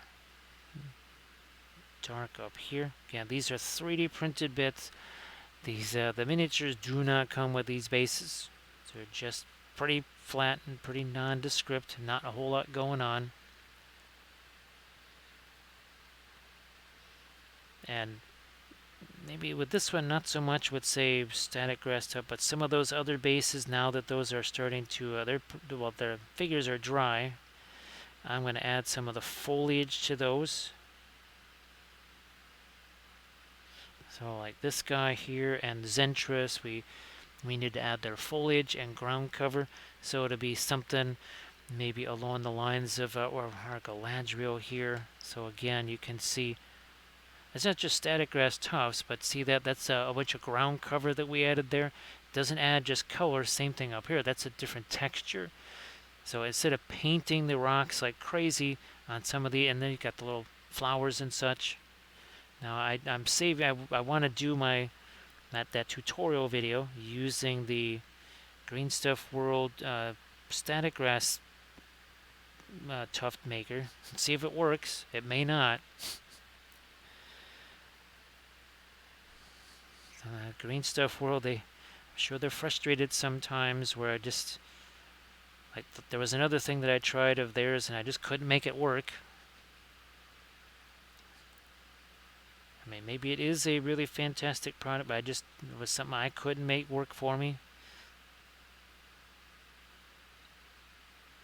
And that kind of is that way. I mean, some products, maybe they work, I'm sure that I do a lot of stuff with their products that they never intended.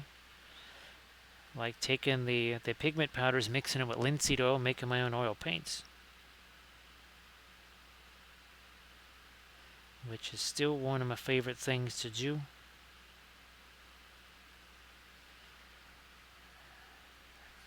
So, now, okay, I'll just throw a little light down here. Now again, if I do anything grass stuff wise here, I would try and make sort of a nice, take some of that dark brown and some of the light tan grass. Some of it's 9-12 millimeters long. That is extraordinarily long for static. Usually it's hard to find 6 mil, much less 9 and 12 or 9 and 12 mil.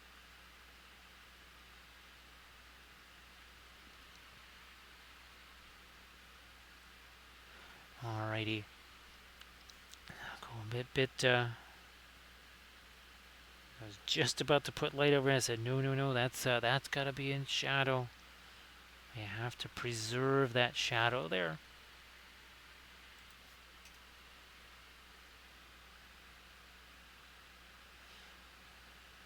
Now here again, we can go later there because again, there we're not getting the shadow there, right?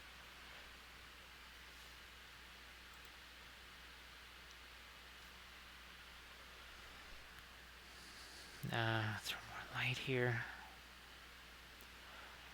This does have a little bit of our yellow in there too.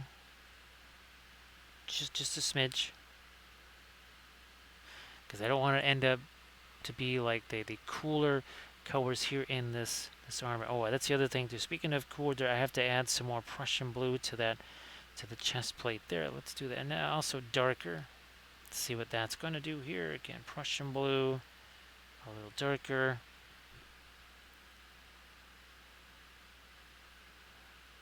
Yeah, that just got a little too light too quick, especially for what the light, basically the white armor is next to it. Everything is kind of relative. Now here, maybe do I need to reflect this more? Maybe I just need to soften this. So I'll soften that.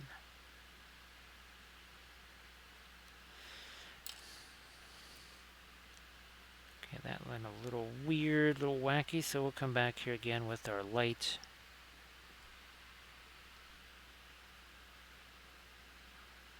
Like so.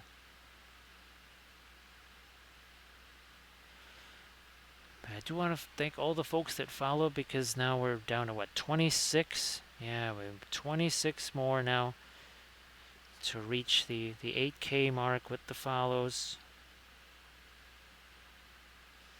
So we appreciate all the little hobbitses that follow.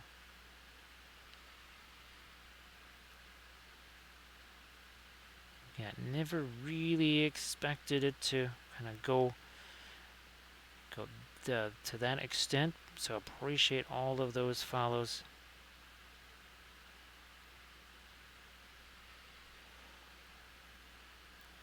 Get a little bit more of my light back here. There's just a weird dark line that kind of makes no sense there. And then this. Let me move this way. That's again a little smidge of some reflected light there, and then we'll just take our blending brush to it. Like that. Now I think we're getting close to 5 hours here. And I think what I might do is raid Drex so that I can get to my printer and actually get that stuff off of the build plate so that we can, well, who knows, maybe if there's hoodoo rocks on the printer and I need these if I'm going to base that Captain Rex or whatever. So I need to get those and get those cured. So that's what I'm going to do in just a sec here.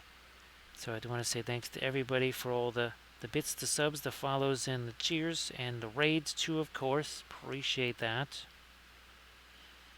And again, thanks for everybody for keeping me company here. And tomorrow, I'm going to be painting some more on that big old mural. Again, we'll be recording it, so that will eventually be up on the YouTubes there. And thanks so much, Bithron. Sorry that I have to, because I know you just got here not all that long ago.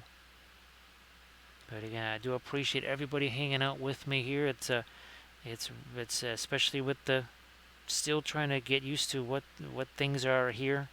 It's really nice to be able to hang out with all of you folks. Oh, thanks, Chris. Thank you so much. And hopefully this gave some people some ideas. Again, like this stuff here, even though it's white armor, but it's kind of shiny, whatever. This way you reflect a little bit of it down onto his leg. And well, Chris, we're just gonna have to tell Arathu. We're gonna have to tell Arathu that we got we have a challenger for him there. Let's see. Oh, I think the stream anniversary one here. Now we did this, so essentially that's the White Sox logo. See it right there? That's the 1919 White Sox logo kind of infused into this. And again, that's CAD right there. And again, we're going to do this is I have a bigger version printed out of this. I have a whole pile of, oh, here you go. This is the pile of books here. So there's your Book of Wapple right there, all the chapters included. So we'll be basing him with that and have a lot of fun. That'll be our streamiversary/birthday stream. Thanks so much, Grant Oracle. So yeah, and here's Wapelius, of course, right there. Again, that's the White Sox logo right there. You can kind of see that S right there. And all of those are saved as highlights, so you can check that out. So Chris, the Darth Maul, that might be a tutorial video, because I want to do the mixing of of my fluorescent paints with the linseed oil. So yeah, that's another reason too. I can't talk anymore. Apparently the brain doesn't work anymore. So thanks so much, everybody. Again, 4 hours 49 minutes ago. That's what we had, was just this. We had all of our fun lighting here, our hoodoo rock, everything. So yeah, Bryce, and of course, well, Trevor did some of these, right? Eventually we'll try and get all of those done, but now it's in miniature form. So Bryce, great to see you, and I'll see if we can arrange a hangout with us, right? And thanks so much, Danito. Appreciate you. We're going to get that raid countdown underway because that takes a few seconds to do that. So thanks again, everybody, and I will probably be seeing you on Thursday. So thanks so much.